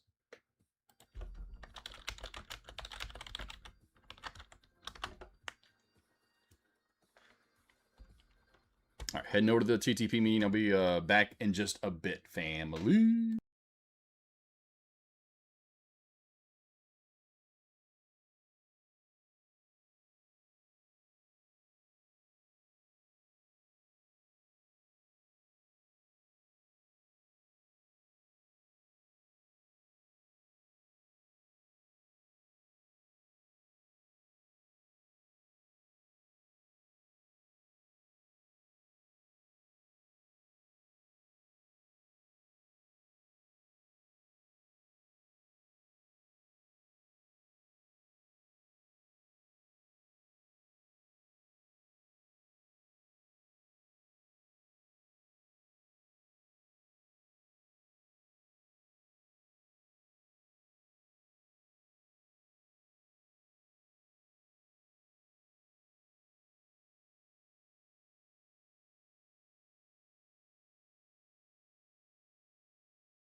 All right. Wow. Here we go. Halted back up again here. Out of the meeting now. Big sell up there from RG&T out of the gate. SPY new high of day. Meta's still rolling. Really, the only small cap plays that are moving right now. We're looking at them, but RG&T just saw the pullback, and so we're taking the mob shift really over to CUPR. I'm going to put Meta on board. Meta, big barn burner day today. Loving it, loving it, loving it. Over here to this real quickly.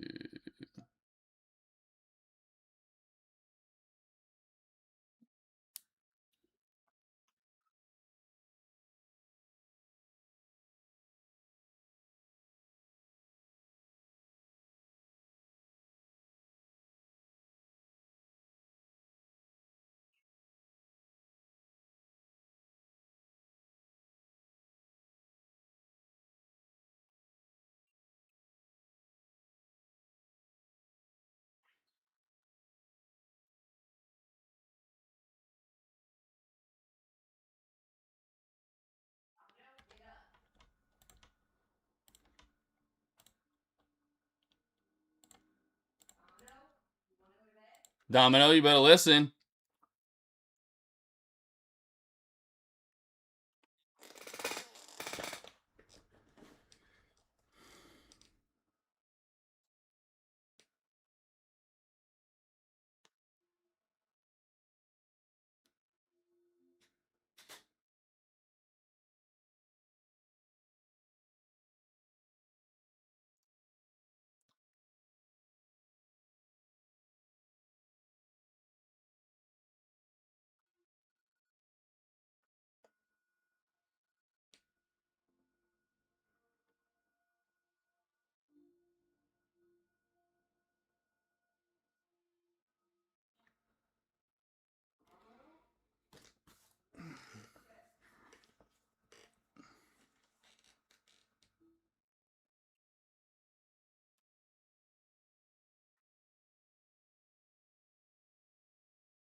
Okay. Oh my God, we're freaking flying here. I thought it was still halted there. I was on messaging the people from Trade the Pool after the meeting. It's about Friday in our Juneteenth stream that we'll do. And boy, oh boy, oh, look at this banger ring sauce from 8 to 13 here over the last half hour or so. Just like that, right on up. I mean, really the last 20 minutes, real good big move here from CUPR. Gonna be the play of the day, it seems like. Of course, Chinese plays have really taken the front seat of the small cap market over the past few weeks. And we'll see that a lot when you see a lot of spikes. A lot of the time they are Chinese for whatever reason. I don't know why we pump those, but that's what get pumped. They're really low floats and they are very easy to pump and dump as well. Cool. Have my own personal Trade the Pool email coming up. How about that? Meta new high of day. SPY here too as well. Both these plays rolling. Let's see, have anything else rolling? NVDA's rolling. Ooh, Tesla really gross day today.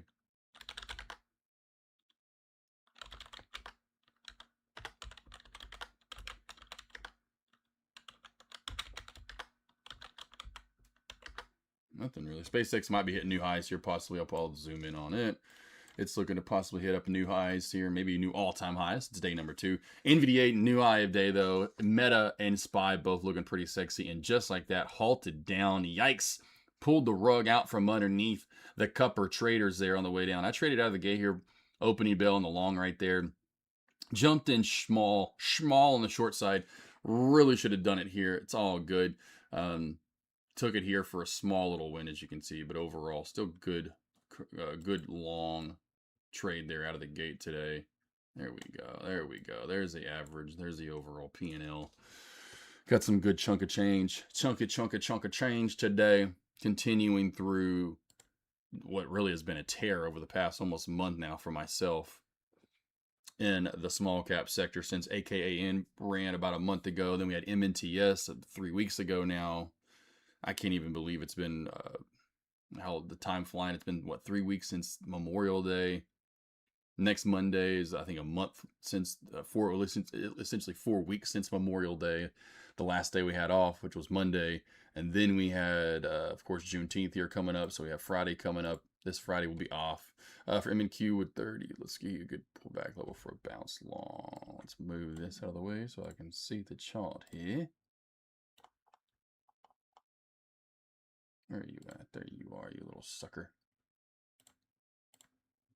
Oh my God, is this like all-time highs? Okay, no, but still.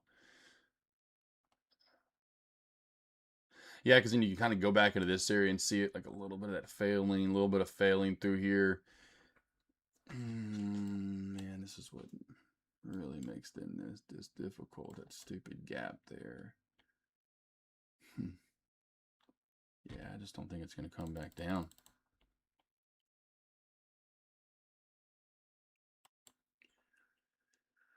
Okay, one last time here. Zoom out. Yeah, okay. So you have two areas. If it keeps rolling and chases into this upper VWAP band even more so, again, it just kind of keeps doing this. But anyway, this is going to be the bounce area. This was previous all-time high at 3,800. If you know what that's what I kept zooming back to, was this right here. That was all-time high previously, right there. So that's what's trying to hold right now. Boom, there's where we failed at all-time high, and now we're holding it. But yes, then if you come down, this would be your next plateau area that you would be looking for a bounce play, which I don't know why I just even did that and just didn't zoom in. But I did, so now I get to, but this area right here, yeah, boom and boom. Off of that, you said 650. So you're going like right here. I would say off of this. I'd say off of this double top right there is where I would go to. Now, if you want to throw in some orders right off of this little, right, like this little fishtail right here, then that's fine. But this is where I'd go to be safe, off this old failing resistance area. Like I said, if this keeps going and goes up to 30,900 plus, this right here most likely becomes the bounce play. And there you go. That's what I'd be looking at. SpaceX, there it is, new all-time high. SpaceX just blew up. Looked like it wanted to squeeze. There it goes. 177.50. Did RNGT halt? I had no idea. Ooh. I wonder why this halted. Oh, news pending. Ooh, this could be juicy on RGNT. What sucks is you don't know in RGNT when they're going to release this motherfucker and when it's going to go live. I'm going to get my order entry box up, and I will be going long or short whenever this play goes live. I will say that. RGNT. If it goes into like a halt up or halt down, I'll go in 100 shares for fun. Let's see if I can't creep into the 1K day.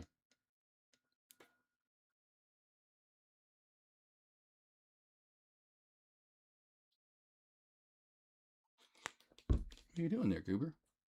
You got it, you got it, you got it. We'll go RGNT.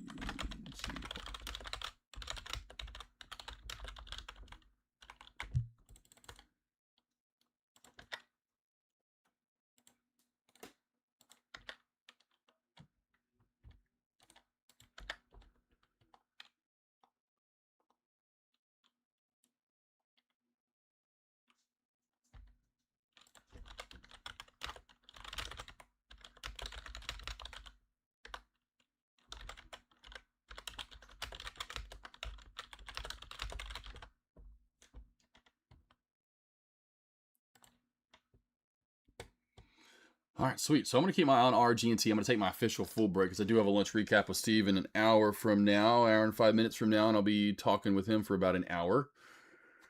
Oh yeah. Slowly getting the MacGyver look going. I still got some length to go. But we're getting pretty long. I mean, it's getting pretty long. Getting pretty darn long. You're thinking, well, either way, I don't know what the news is because it's pending news. So I don't know where it's going to go up or down. So this is pending news. News pending doesn't let me know what exactly is why it's, what the news is. It will come out eventually once they'll, the data will release itself, and they'll say, hey, here's what this is why we are halted. And it's either going to be, it's going to be some I would imagine volatile movement. Now, again, do we go? It could be bad, and it could be straight into a halt down, and I'm going short, or it could be good and it's gapped up or whatever, and it's going to a halt up, and so I'll go long. It's going to be one of the two, though. It will be either long or short, waiting to see exactly, what it ends up being, honestly, because I don't know quite yet. So yeah, could be long. I don't know. Could be short. I don't know. Yeah. So it's like when you have the news pending, you really don't know. You're like, it's a toss up. And so you don't know until the news is released, and it'll finally release. And that's why I love Thinkorswim, because it's usually really quick, right? So we'll see here. We shall see. Because it halted at, now it's not even shown on the, now it's not, he took it off. What was halted at 41. Yeah, he took it off. Zendu took it off for some reason. That sucks. So 41.30 is when it halted. And news came out on TOS literally a minute later. Right? So anyway. So just keep your eyes glued to it. And your thought process would be, if it gaps down and goes straight into a halt down, you better short it, because it's not good news. Same thing if it gaps up and goes into a halt up. You're like, oh my God, this must be fucking good. And that's why I'm just going to go in small. Just go in small for some crazy movement. So you gotta wait, Aussie. I like how the two girls are like, I swear, you two are the ones at the front of class. You're the one bringing the teacher an apple, every day, like fighting over who's bringing the apple. And then, okay, well, I'm gonna bring cookies, because he's like, he loves this. You girls are always here. I love it. It's like when I come back, I'm like, is anyone even still around? I wonder. And then, hey, if I had to put who it's gonna be, it's gonna be you two, and I love it. Trying to learn. That's good, though. That's good. That's why I do come back, just to check in, let you know what charts look good. So when I say, hey, SPY or Meta, like that should be like, oh, that's a good looking chart to Josh. There's a reason why he's pulling up NVDA, or Meta, which here recently have been horrendous most days.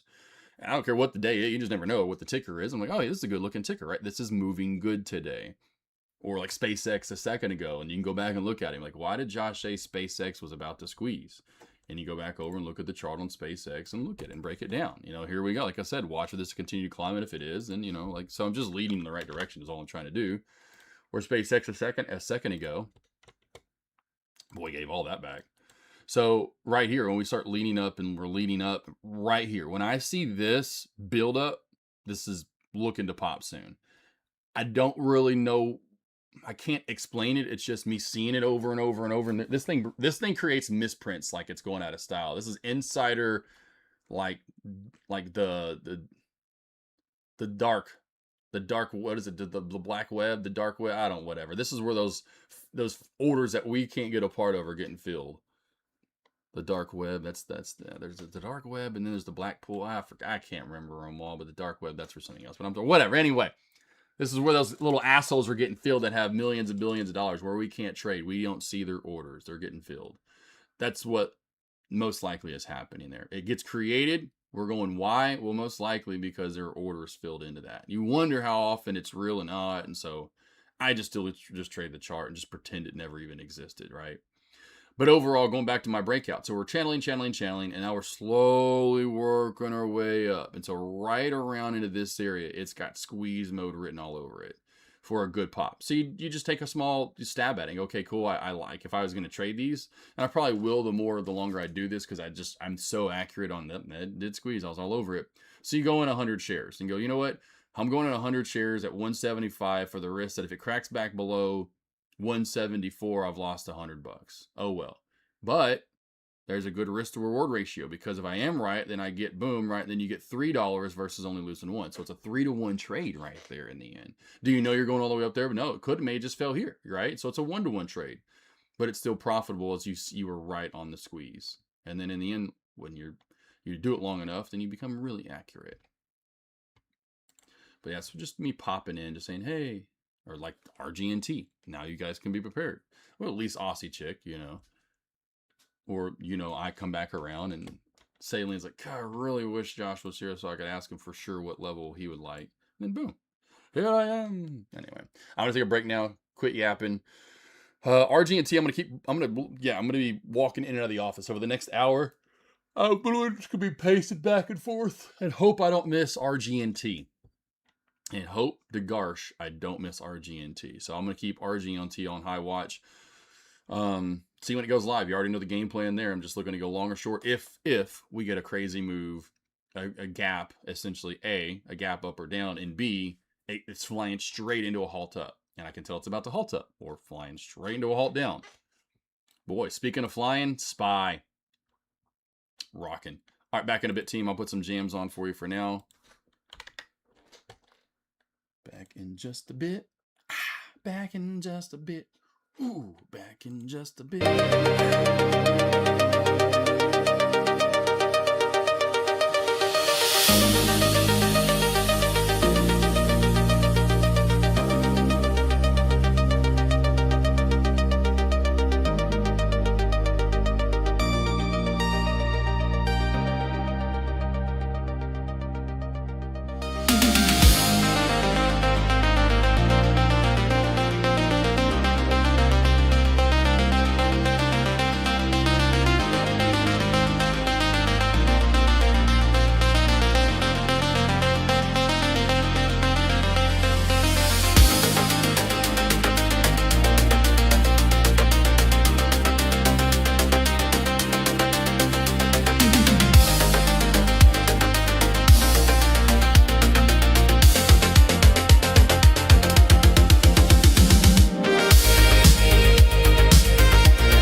Missed RG&T, dang it.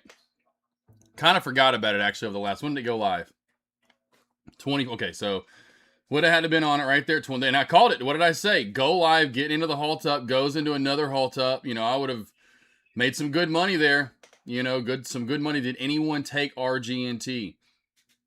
Is exactly what I was talking about. It's either me a gap up or gap down and go straight into a halt, whether one direction or the other.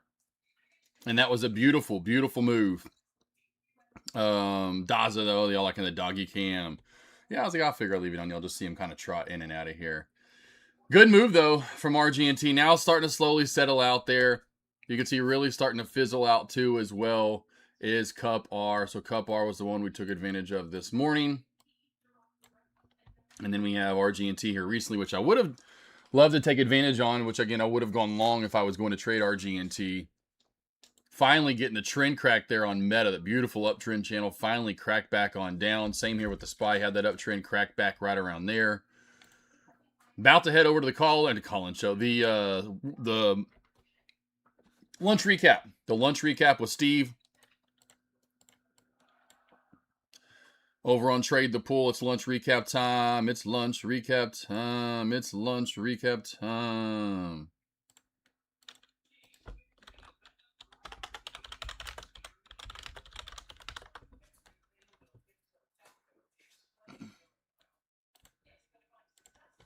Go with TTP lunch recap.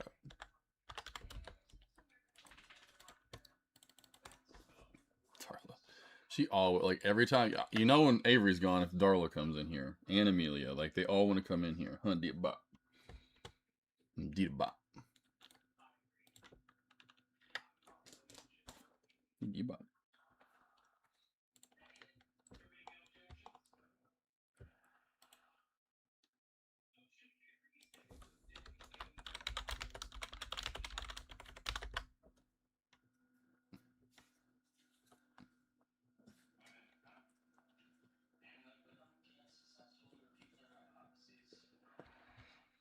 All right, heading over there right now to Trade the Pool to do the lunch recap with Steve. Got some love today on CUPR. One small short, really could have went bigger and actually made some good money. If I would have went in 1,000 shares, you think about some of my scale outs there, how decent those were. Like, that was a good one. There was another decent one. Really would have taken advantage of more shares down there. Could have been about a $500, $700 win probably.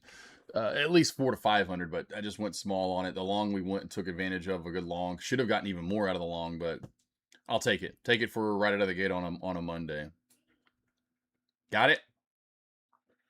Lunch recap with Steve the Achieve. That's Crowbar Steve on bad days. Back here with you guys when I'm done with the lunch recap. We'll see if we have something moving. Earlier we had, of course, our what is this? Our RG&T that we're keeping our eyes still on, and I think we'll still be looking at CUPR for the rest of the day as well. I think these will be our two main small cap plays, which makes it easier for you guys. You're not having to go left, right, left, and all over the place to find the play. You see the play, you trade the play. SpaceX all-time highs. Here comes that 180 area. Beautiful, beautiful, beautiful. There she goes.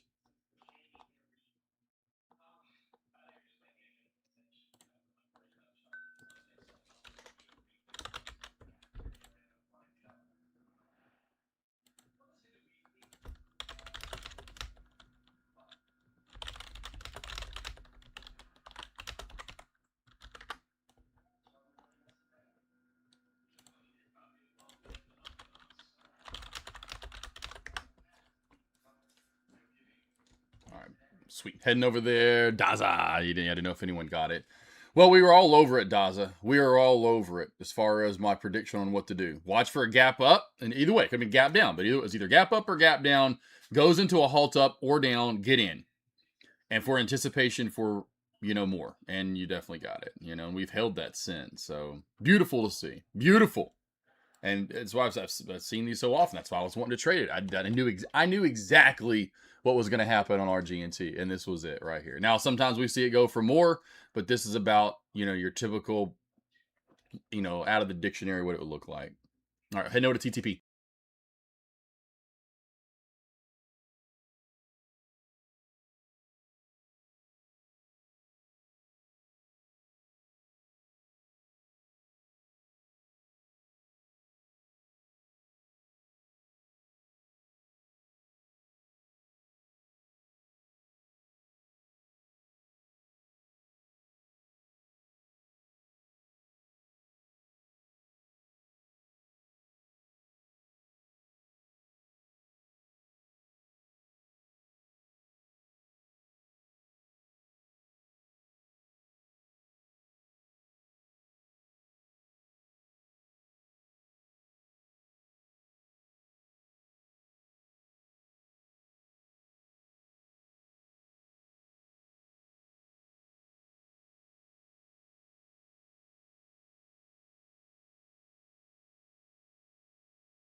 price delivery there. Great target, and honestly, I know it doesn't feel good, but I think it's a great call to close it too. When you were, like, "Ah, I need sleep, it's like Mhm. no good comes from being in positions when you're not super sharp, and like just it's there's always going to be another setup, right? So just Yeah. being fresh, you'll be more likely to catch that. So I think it's hard, but a good decision to make, or a Yeah. good Also, decision.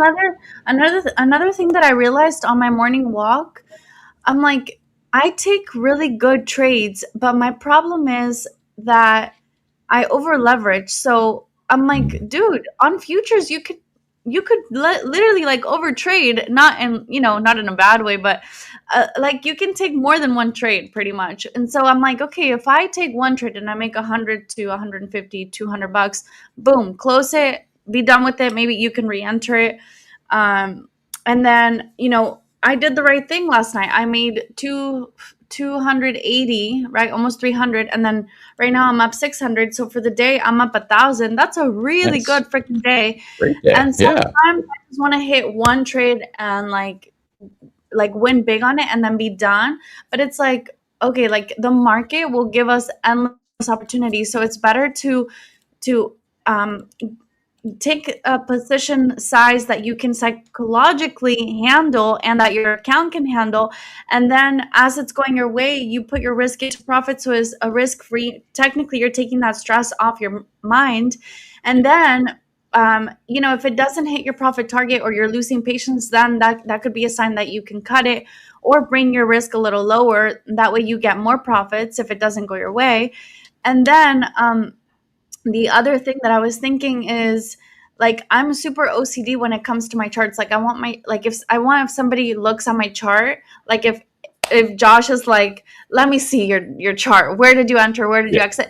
Like I want him to be impressed and I want him to be like, damn girl. So I Yeah. really do like to be clean on my trades. And like if you look at my screen, like I took a long, I got stopped out perfect. I pretty much like didn't lose that much. I almost broke Mhm. even, I think. And then I shorted and I took profits, and then I went long, and then I took profits, and then now I went short, and now I'm about to take profits. So you could see my chart is very clean with my entries and my exits, and I wanted to continue to stay that way. So now I'm only going to be looking at really good, clear setups. And it's okay to take multiple trades in one day as long as you're managing your risk well.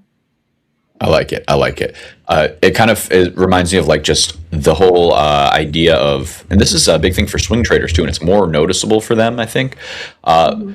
there's going to be certain market environments where we do really well, and certain ones that don't really suit our trading style. So if we're in an environment where you're doing well and you're able to take multiple trades a day and it's working, hey, make your money now because it won't always be this easy, right? And we'll have to have the discipline through the times where, it's a little bit of a leaner harvest, so to speak, and we have to, work harder to get that money out of the market.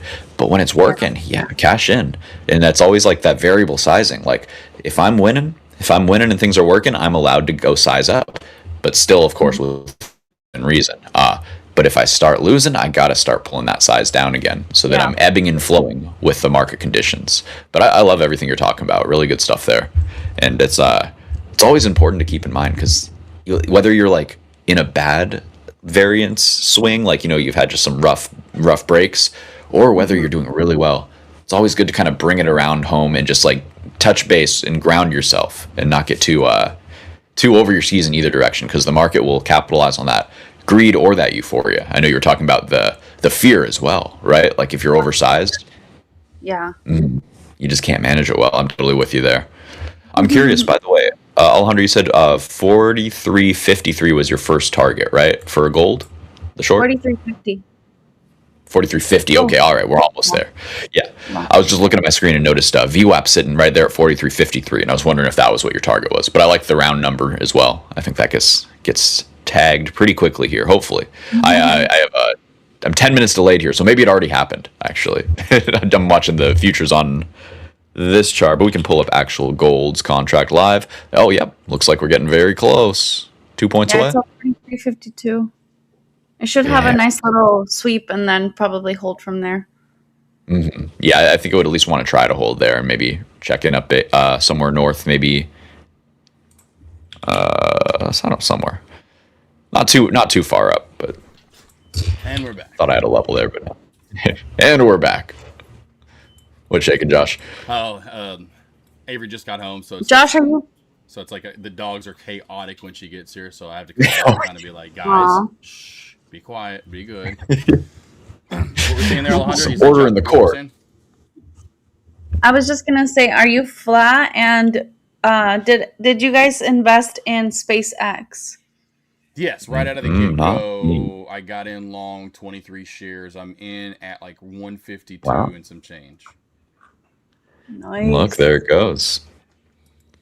Yeah, How about baby. you, Alejandro? Are you in? No, why did I not do it? I think it was like during my retreat or something like that, or when I was back from my retreat, and I was really relaxed and excited, and like was dying to open the charts, so I wanted to take a break, and I'm like, well, if I miss the run, I miss the run, but I'm sure we're gonna get a pullback eventually. Yeah, I think we Or will. not? I honestly, I'm not in a rush to buy IPOs. I know everybody's like, Yeah, this is the game changer IPO. It's like, yeah.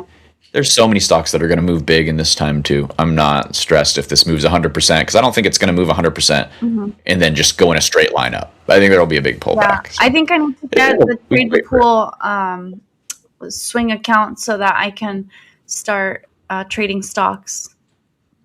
I've, I've, Yeah, been- yeah, I've that's been a so great use used to for it. trading futures, and I really like the way gold moves, oil, and M&Q. So No, it's time to pick it up a little. if it works, it works, right? But it's just Mhm. fun with all the equities because like you Yeah. get so much more granularity with how you express certain ideas. Like you can really have very specific thesis about the market and find a very specific way to play that one edge. So I don't know. It's very fun for me. It's like a giant puzzle, but you know, it opens you up to a lot of risks too because there's so many more variables. So that's why I do a lot of my kind of more aggressive swing trading where there can be amazing money to be made, but it's a little riskier. I do all that in my swing account in the trade the pool, and then just boring share swings to invest in the Roth. Boring. What's boring Nice. shares? 3 shares, 10 shares, 20 shares? Oh, it's not the size. Josh, Oh, don't make me flex on people. No, I'm kidding. I don't have a ton of money. I'm still growing those Roths because I didn't work for. I was very self-employed for a lot of years in various ways. So no employee match or anything like that.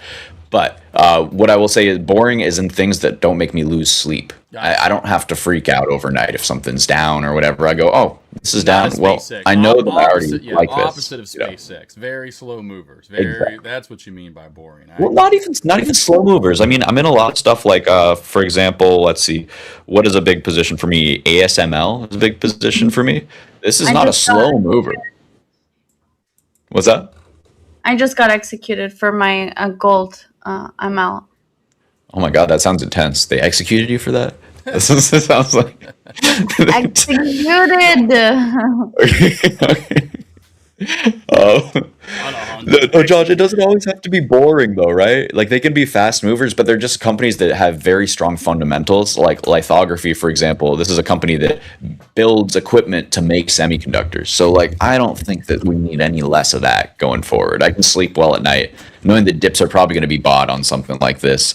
And yeah, these make me feel good about, this is a lot of juice in something like this, or, I still have a large position in just semiconductors in general.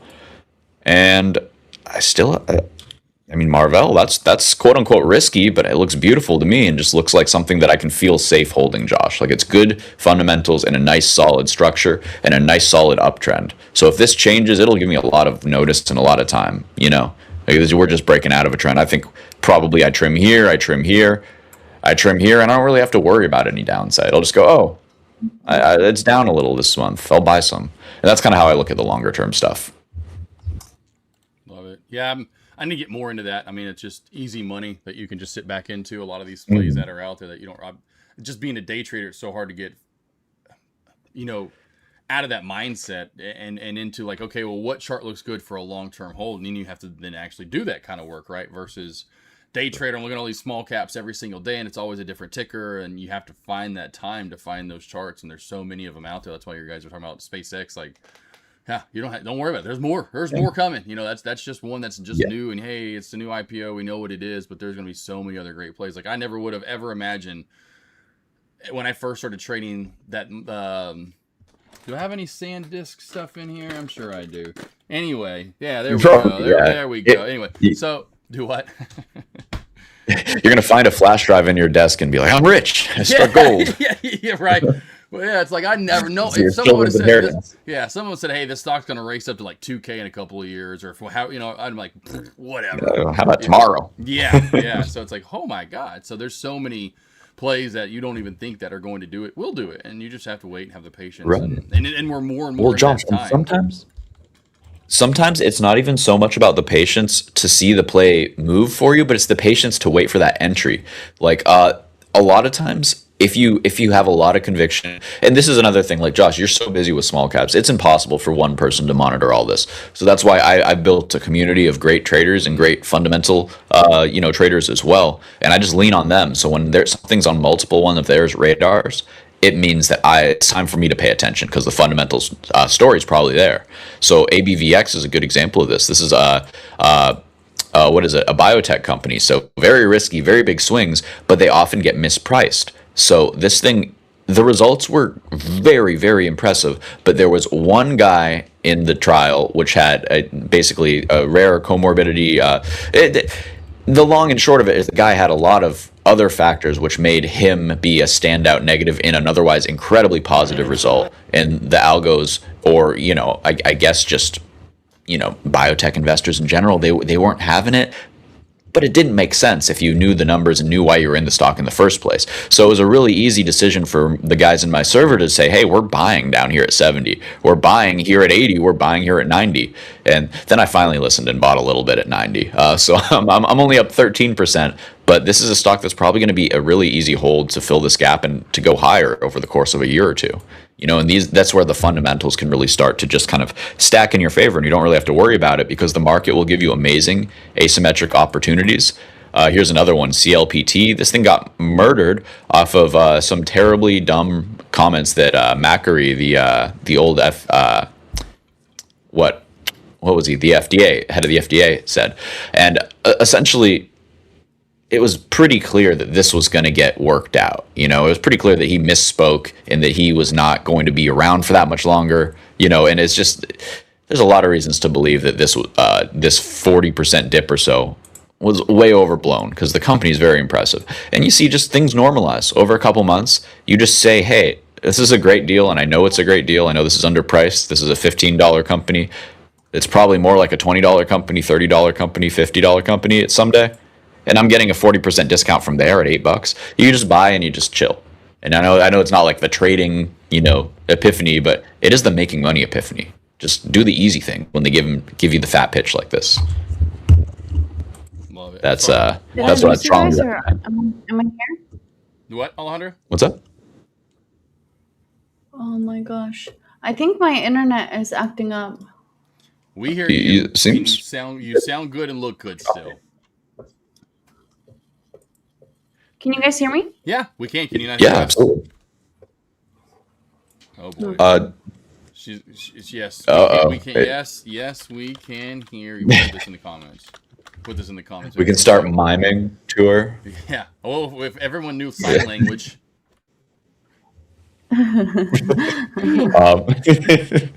No, yeah, my internet's acting up. It's like going in and out. So I was wondering what happened. Cool. We hear you. Thank you. No, can you hear us now? Thank you, Nigel. So I was going to ask Josh, what's going on in small cap land today? Anything spicy happening? Just a couple of tickers. We had CUPR, so CUPR, same play from Friday, actually running again today. Same sort of action, just continuation essentially from the day before. That's what we've been looking at in the small cap sector, micro, whatever you want to call it, what I trade day in, day out. $3, $5, $10, $20 tickers. That was spicy to start the day, and then had a little run there about an hour and a half ago or so, but starting to really lose its volume. But the other one it does look like it maybe wants to go for more. and it's up. It's only up 400% on the day. Would be RGNT. So RGNT is really your more recent supernova. It halted on pending news earlier, and then finally the news came out, which is withdraws the F1 registration statement and cancels planned public offering. So I guess they had some public offering that they were going to come out, and it's weird. The news, when you go back and look at it, it's not like it's a great news. But regardless, it still is now moving, and now what 400. Because if you go back and look at overall for the day, why was this play up to begin with? Well, there was no reason. There's no reason why RGNT is up at all out of the opening bell, and then you just get that extra pending news afterwards. So it's fun though. That's what there's your small cap space for the day. I traded CUPR, so I was long on CUPR. Okay. CUPR. Real quick, just while I have this chart up, this Regentis, this looks still very strong, Josh. Yes. It's got the break look here. Yep. Yeah, I think this one could see. What do you think? $10? $10 seems reasonable here. I think we're going to go up to about 50 today, Steve. Oh, 50? Okay, we're doing one of these days. We are right. I just thought we got a hot tamale on our hand. I thought I'd say it was such a matter of fact. You're like, oh, okay, all right, yeah. Dude, you're gonna make me believe you, because if you say it, I'll believe you, because I don't know how these things work, dude. It's like when I see a lot of these going from like 5 to 30, I'm like, okay, I gotta short this, right? And then you're like, no, don't short this. It's going to 100. I'm like, if you say so, Josh. Yeah. You say so, Josh Smith. And then it does. I'm like, okay, I don't know why, but it seemed like 8x was enough, but I guess it needed 100x. Whatever. Who's to say what's too much? Right. You know. Well, until there's nobody hitting buy higher, exactly. And it'll keep going higher. You're all over it though with 10. 10 would be next, and then just going overall and just looking at charting too, right? You try to use some past chart history. What makes sense? Is there anything out there that would maybe show this as resistance? And as far as I can see, this is actually all that 8.5 area is all time high. You wouldn't that's so you're working with really what is natural resistance, support, etc. as it goes up. So it'd be 10, 1250, maybe 1350, and then 15 would be your next key levels on the way up here over 850. So. And then really close to what? That 875 mark I always talk about, right? So you can see how we run up to it, and then there's that fell in that area. And if you go back and look at even actually SpaceX earlier, when it first ran up today, before it got to 180, it was failing right at 178.75, right around 179. So it's just some weird natural number that does come into play. I just see it so often, year in, year out, week in, week out, month in, whatever. It doesn't matter, and it doesn't matter the ticker or even new IPO plays like SpaceX. It is what it is. So I just trade it, right? I think today SpaceX will go back to that. So we'll circle back around to SpaceX here. You were all over it with the RGNT and that looking sexy there, and there it's popping back up into highs. SpaceX looks sexy too. I think this maybe has one last leg up and hits up to 190 today. Don't be surprised if we do see 200 plus, obviously, before the weekend. And again, don't forget, we're off on Friday, but not fully. Juneteenth, myself, Alejandra, I think, is going to be joining us as well on Friday for the week recap. And it's bring your own charts. That's right, BYOC. You bring the chart, we break it down. There's going to be more to that as well. And then Steve's going to get back to doing his Friday webinars. So don't forget, this Friday we have Juneteenth. We will still be going live. Come on over. Maybe do some eval giveaways. Speaking of 10% off our evals Thursday and Friday. So for Juneteenth, we're running a special 10% off any of our evaluations. And yeah, hey, speaking of, I'm watching it right now. We got Spain and Cape Verde tied up here. It's nil to nil. We're entering the last about 15 minutes of the match here. Guess what? You could have predicted this match in one evaluation credits money. That's right. We're giving up to $1 million away in evaluations over the World Cup for you guys just to predict the matches. And I wonder, I gotta go back and look at that list, Steve, and see who won the USA Paraguay. Hold on. Which you like Paraguay? Wow. You like Gua, don't you? Respect your authority. I respect your Paraguay. I like that more. There we go. It's Paraguay. Paraguay. Oh, I like that. Yeah. We should just let her say it. That sounded way cooler. Yeah, there we go. But you can win money, guys, and I don't know why. I would be all for it. So if you aren't signing up or haven't signed up, you still have a chance to win. That's still ongoing. So you have a chance to win evaluation money by predicting these World Cup matches. Where is the link? I love it. And I also love this question from Eagles Rule. Go Birds. He's asking, Steve, would you be buying Marvell or other photonics here? Yes, I would be, and I just wrote about it this weekend. I was up till 2 a.m. writing about it. So I would love, Josh. Can I share with the class my little newsletter here about what I was talking about? Do it. Give some free paid content for the boys and girls, of course. Let's do it. All right, I'm going to open it right now. So I won't bore you too much. I won't read it all to you, but I will go over the key points here. Photonics were my focus this week. So first off, we're just talking about the Iran deal, yada, yada, yada, going into some gamma exposure levels. This was our path. So far, we kind of just went right to there already. We're only on Monday. We already got to my target. So we'll be reevaluating midweek here. Just can't complain getting speed ran. So these were just some gamma exposure heat map paths. I won't bore you with that. If anybody's interested in that, they can reach out to me and we can nerd out together. But what I wanted to show y'all was position management. Here's the spotlight, photonics. So there's a few that I think are really important to watch right now. The one that I would say is leading the pack in terms of just is the most, at least one of the most solid investments. I don't see them. I see them as kind of like the blue chip of the space.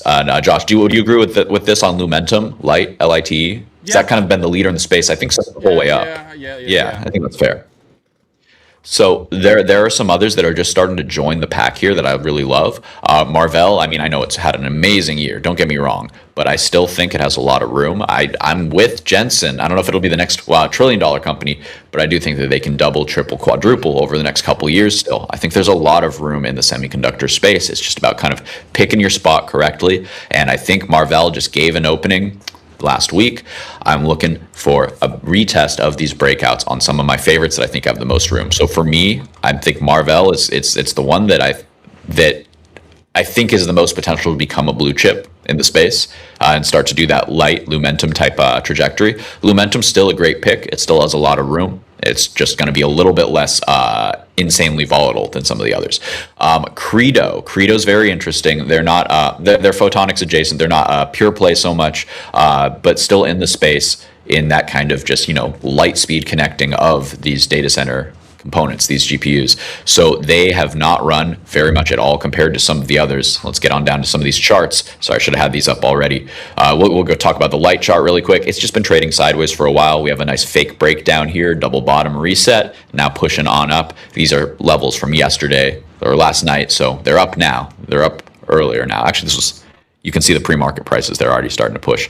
So I will actually post this for free for anybody who's interested. Come on into my Discord. I'll post the link after and you can get a copy of this for yourself. But just the real quick and dirty, for all of these names, I'm looking for breakout retests. And ideally, if it's an A+ setup, it retests and also gives basically a retest of a horizontal level as well as a rising moving average. So these blue ones here, this blue one here is the 9-day moving average, starting to curl up like this as price breaks out. So we're just looking for a retest on a red day someday this week to get involved on any of these names off of those levels. So Marvell, I like, I think it's 285 was the horizontal level I was looking for. We might not get that. We might have to chase it up to 300. But if we wait for the moving average to come up to support us, not so much a chase. We're still able to define our risk nicely into that. So Marvell, that's my favorite.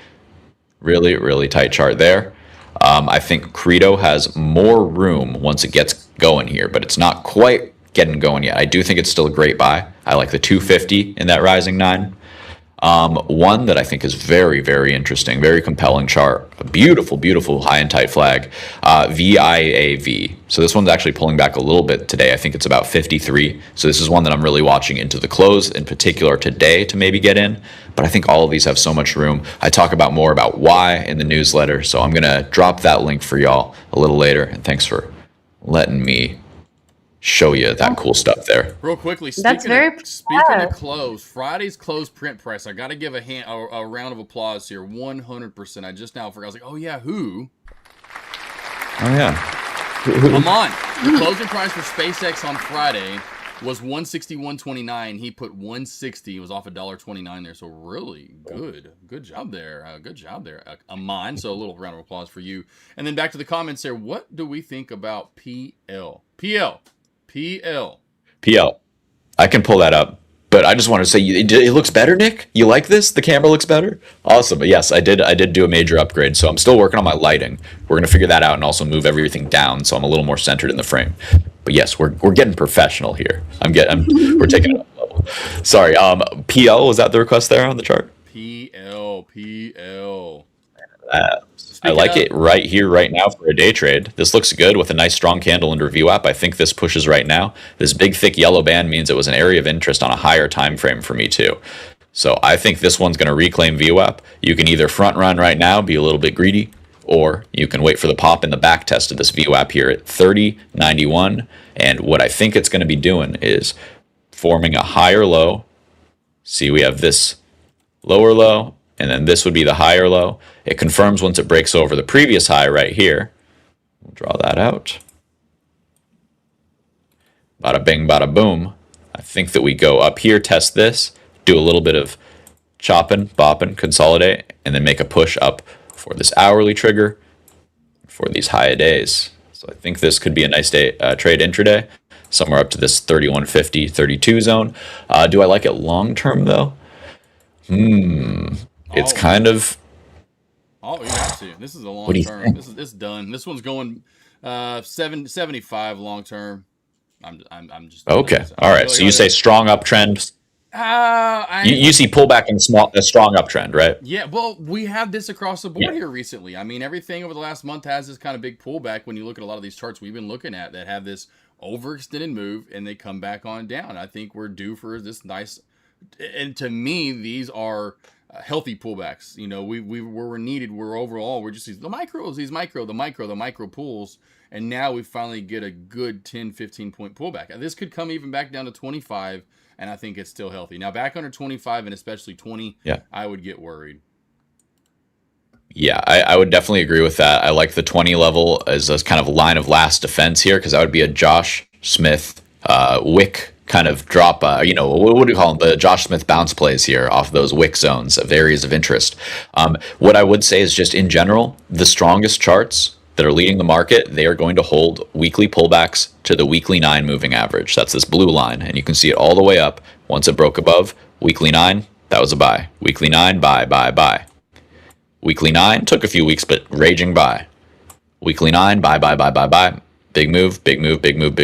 Now is the first time we've lost this. So that is a sign for me to say, hey, this is not in the same caliber of strength as, I don't know. How about freaking, what's like a strongest, Marvell's great. So see this one, it has not even had to interact with its 9 for quite a while. But when you do get a stock that's a leader and it gives you an entry into this 9, you almost always buy it. So ARM, for example, Josh, this is perfect because we were talking about this one all the way up from 160 when we were entering there. We got the big surge through all-time highs, and then it started consolidating for weeks. And when you were in this pullback, it felt not so hot, and people were really worried, saying, we're down 7% in just a couple days. It's ruined. It's a failed breakout. It's all over. Woe is me. I don't know what to do. I'm gonna go bankrupt. We had people I thought Count Stocula was about to come out there. It sounded like you were really about to head toward Count Stocula there, the way you were wording talking there. I was like, oh, here he comes. No, not yet. We're gonna save that for later. All I wanted to note is, hey, 3 weeks of sideways action, that ain't nothing. All we're doing is waiting for this 9-week moving average, and when it offered that place there at 209, it just surged. It doubled off of that. And also, congratulations, ARM 400 for all who celebrate. I know I'm celebrating. So, man, it just doesn't go down. I don't know what to do with this. Hold it is the answer. So whenever you have a leading trend, you want to see it hold the 9 moving average. As long as it's holding the 21, it's probably not failed. It probably just needs more time to develop. That's what I kind of say. So PL, it's testing. For the intraday, probably has some juice, probably oversold. For the swing, bada, I don't know if it goes to new all-time highs anytime soon. I don't Yeah, think it's a I got bad stock 500. though. This will go to, well, I know I'm always like, hey, I'm Mr. Positive. This will see 500. There's no way Get if out of here. fans or buts about it. If this is pushed up to the 400 back up after that gap up, we crash back down. I say crash, but move all the way to 370 back to 410. That was just the big boys adding in, going, yeah, keep giving me more, because you idiots keep shorting it right down to some levels, and I'll take it. Or they're taking profit. Those little rookie, little weak hands. Steve and I are diamond hands, baby. This thing all the way up to 500. We're taking profits along the way. We got our forever kind of shares now, whatever. But this is going to see 500. I think it's super bullish. I think. I 100% feel it's super bullish. Because you got to even imagine, Steve, when I entered this thing not too long ago in the 220s, we are now almost doubled since then, and that's nuts. And so Crazy. Steve's a lot. And people were saying, Josh, you're crazy buying up here too. Yes. But no, they didn't see the bigger. They didn't see the vision. Yeah. Well, even the day that was screaming up, and I said buy when it was in like the 280s, and even Mitch was like, man, I don't even Tack and Chat was like 300 minutes. Right I'm here. like, it's gonna keep going. You think we're done at 280? It's gonna hit 300. There's 20 points you can have out of it right now. I'm giving to you, mother suckers. If you want it, take it. There's 20 freaking dollars. That's a lot. Now we're all the way up to we're 100 plus that now. It's going to see 500. Now, Steve's number was 300 by summer. He was all over it. I got. I thought you were saying 500 for what was the chart we were just looking at? I thought you were incredibly optimistic about PL. Oh, yeah, Josh. No, I'm still. That's why I was like, all right, you say so, brother. Okay, yes, ARM 500 all day. And yeah, Josh, I was conservative on the time, and I remember saying, hey, I'm saying by end of year, but it could happen in a month. Because that's how these explosive moves can be. Well, explosive. So crazy. I think we get 450 and then a little bit of a pullback. But at that point, we got a magnet up to 500, I think, before we're all said and done here. Oh, boy. Here, and at the end of the day. Look at, you got RG&T. Look at RG&T. Look at RG&T, by the way. Look at RG&T. What did we say? Boom. Prime for the breakout. Boom, I stopped looking at it because we're looking at all these large cap plays now. Dang. Wow. And yeah, Nigel halted up. And what did we talk about? 10? What was next? 1250? Looking like 1350 is going to be coming out of the gate. So 1250 is where we're at now, 1240 essentially. Watch for a quick wick down to around 1050, maybe to 10. And then slingshot, as I'd call it, slingshot its way back up to new highs, hit 1350. And we could start to go on a really parabolic move. We're up 726%. Josh, where do you see the pullback coming to? Do you say $10? Do what? 10. Where do you see the slingshot pullback coming? 10 to 1050. Yeah, I like that a lot. Yeah, I'm totally with you there. Just be wicking back into this ribbon here that's guiding us up. Just beautiful. What were you saying as well at the end there, Josh? 725%. Is there another stock, anything you can trade in the market right now up 700%? You know what I mean? Like, that's just crazy. Find out. No, RGNT, the biggest mover by far. I'm seeing 400% on the cash session day, but I think that's probably missing a big couple 100% move that you're talking about there in pre-market or something. Yeah, second biggest is CAS. Go ahead. Yeah. What's that? Well, I don't know. Seeing if Aussie chick said she's at RG&T. Let's go. What a day. I think she might be in long. Are you in long there, Ingrid? What were you saying there, Steve? What's up there too? Oh, not too much. Just checking in on some of the other bigger movers. Cast here is the second one, up 128% today. Big old candle there, trying to see if this is a bull flag or not. Looks like a pretty orderly sell-off, so I'd be looking in this area on the hourly, looking like it's just about ready. We have 10 minutes left in the hourly candle, and it's looking like it's going green, so that makes me want to start looking at this on like a lower time frame and think, Josh, you like this? Because I think I might like this one. Yeah. Cast here. Yeah, watch for that, especially now that RG&T has gotten some movement here. I'd even watch for CUPR to maybe make a cup and handle. Anything that's down to pop back on up here. Okay. Speaking of SpaceX, new high of day as well. So, boy, I'm telling you, you get us together at lunch hours. We get the stock market spicy for you guys. Yeah, this is there we go. This is a fun one. This is out the top here, and this is trying to do the squeeze. It's pretty dang bullish that this thing was able to be launched, the biggest IPO by far. And you know what? It was so smooth. It went great, guys. It went great. Nobody freaked out. No halts. It double bottomed intraday yesterday, and now it double bottomed higher this morning, and it's pushing up beautifully. This is how you want it to work, and this is actually really good for the indices. We didn't want any real fear near all-time highs like this to cause a potential sell, a potential right shoulder of this head and shoulders, but we said, no, this is not a right shoulder. This is a wham, bam, we're going out the top. Thank you for playing. If you missed it, you missed it. Lockout rally. And I think that this next rally to new all-time highs, to Josh's 7,800. Yeah, oh, it's going to be hated, Josh. They are not going to like this one. Well, hey, But we are. I know who will. A, myself. B, Michael Noss and his kids. Who will not? Alejandra, because she hates trading. True, they're going to eat good. Oh, we're gonna get her on board. We're gonna get her on board with the easy money train here. She'll get there. She'll get there when she sees what Micron and SanDisk and what SPY continues to do, what SpaceX will do. We could go through the ringer here. They're what Luminum, like you just listen. We have tons and tons to enlighten her eyes, so to speak, on the long side. Yes, sir. I love it. And the great thing is, in a bull market, there's always something new setting up. So we're just getting more and more setups every week. Rigetti on the weekly looks like it's just starting here for me. So this is the quantum space. I'd love to see this one catching up. We got the nice cup and handle starting to break out, play out, push up. We just need to get through this 27 and we fly. This is a little ambitious. We needed to pull back much deeper. But now we're getting the nice squeeze up today into the 200 day, and I think we have some room to go. SpaceX, let me see. By the way, too, I know that in chat there, Nigel talking about it. Yeah, I mean that's what you're seeing. That's why it's those quicks. And here goes. Here we're live. Where did I say the dip buy would be on RGNT? Does anyone want to remind anybody else? Go ahead. Where did I say the dip buy would be on RGNT? 10 to 1050. I think I said 10 to 1050. I think.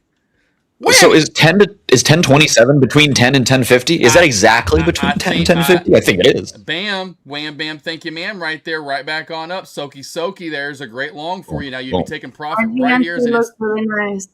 There you go. And then you're out. Look, it's at the top. Here's your third. Oh. Then I said it would go to where there and halt up. I said it'd go to 13. 5, but come on and halt up. No, you can't be. No, come on, stock gods. Don't be doing this to me now. Come on, do what you're supposed to do. Go on and halt up there. Yeah, go on, get up. Are you guys sending? Give us the clip. Do exactly what he said. Boom. We're ready to halt up. We're in it, team. 3. No, I'm just watching. 2. Yeah, I'm just watching. 1. Here's the halt up. I think Josh is in. Bam. Oh, they're letting some last orders come in here. Some last little stragglers. Aussie chick, Ingrid. Did anyone get in on the dip? Or, of course, Aussie's probably already in. Beautiful move down to the 10-10-50 area. That's exactly how I traded CUPR earlier in the day for my long play. That's exactly what just happened on SpaceX. What did I call it? It's a slingshot. When you get this bullish on these plays, you'll run to a high, reverse back off of that high, and come sweeping back down into a nice good liquidation zone. Typically, what you're going to get on these small cap plays, you're going back to, in my opinion, whole round number. So in this case, that 10 area and anywhere close to it. Why I said 10 to 1050? Well, exactly like you saw there. The low was 1025 essentially. I think it was right at that. So you may not get 10. You may only get 1050, but take it. Eat it up. Beautiful right there. That was beautiful. Yeah, Nigel taking notes. Notes, baby. Take them notes down. I love that. Josh, would it be fair to say that trading, especially small caps, it's more of a art than a science? Right. Like in terms of like, it's not an exact, this is the penny that's going to transact. Sometimes there's that level of price delivery, but a lot of times there's overshoot, there's volatility. So I find it much better to think about it like you're talking about, like in zones. That kind of would you agree with that? Yeah. Oh yeah, for sure. 100%. Yeah. I mean, that's a lot of the time too, what traders want to do is they want to make everything perfect. You know, it's got to be, here we'll go back to these things that we saw. They want it to be like this. That's me. Well, they want that. You know, I'm like fairy dust. Well, yeah, see, I'm. Who doesn't want a little fairy? And then what happens a lot of the time is you get this.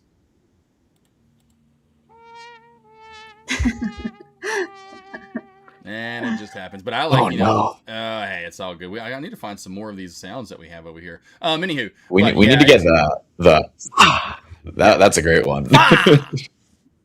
Yeah. I have that on my side. That's inundating my YouTube shorts. Yeah, I actually have that on my side, which is really funny. I have like a soundboard that just has all these so yeah, that have all the Oh, there it is. There it is. There it is. Yeah. Here we go. How about this one right here? I got this. There we go. That's fun stuff. We got some good ones. I I need to go through my Discord. I have like all those stream the soundboards in Discord for every server. My friends are degenerates, but there's some really funny ones in there. I should put them together. Some of them are stream appropriate. Yeah. Uh, Let's go. I want to forget. let's see, man. OG here. OJ. Let's talk about the spy. I'm thinking it's talking about today, so we Yeah. can all give our thought process. Do we think she'll Oh, swing it's back finally getting a up? little pullback. Spy, definitely getting a pretty big red candle right now. It's got to hold. I'll just real quickly. To me, it's got to hold 755. It holds 55. I do think we hold this overall bull flag that we're forming and push back on up and contest it. If we crack 755, I would imagine we see a good pullback. Now, does it get back up? It can. I just don't think we would test or make new highs if we crack 755. I'm with you. I'm right now on the back side here. I'm refreshing my program to analyze the gamma exposure here. So I'll have some more analysis for you in just a second. You're welcome to pull the screen if you have something more interesting to show right now. But right now we are cracking VWAP here. Oh no, I'm sorry, not VWAP. We're cracking something. I don't know what this purple line is on my screen. That's the problem. We're heading into the I've been final in the lab seconds adding of the match here with Cabo Verde and Spain. Espanol. Spain can't get a point on the board here. It's 0-0, 0-0, heading into the final seconds. Wow. There's a corner kick right there to probably get the last chance to get a goal in. I don't think it's going to happen. And no, the ref just called time, game, match over, 0-0, and you better believe Cabo Verde is they're loving life. They're all going yes, even though it's a tie, 0-0. They know that's a win for them. That's a big win and for especially them. down the line. Not good for Spain there. What a game there.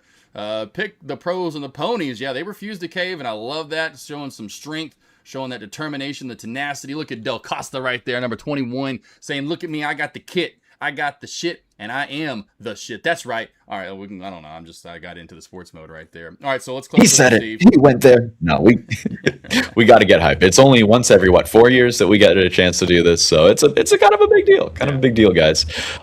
SPY did lose that recent swing low there, so we can see if it's a failed auction down, if they find a buyer after sweeping those lows, grabbing that sell side liquidity, as Alejandro would probably call it, and we can see, oh, sorry if that dinged in your ear there.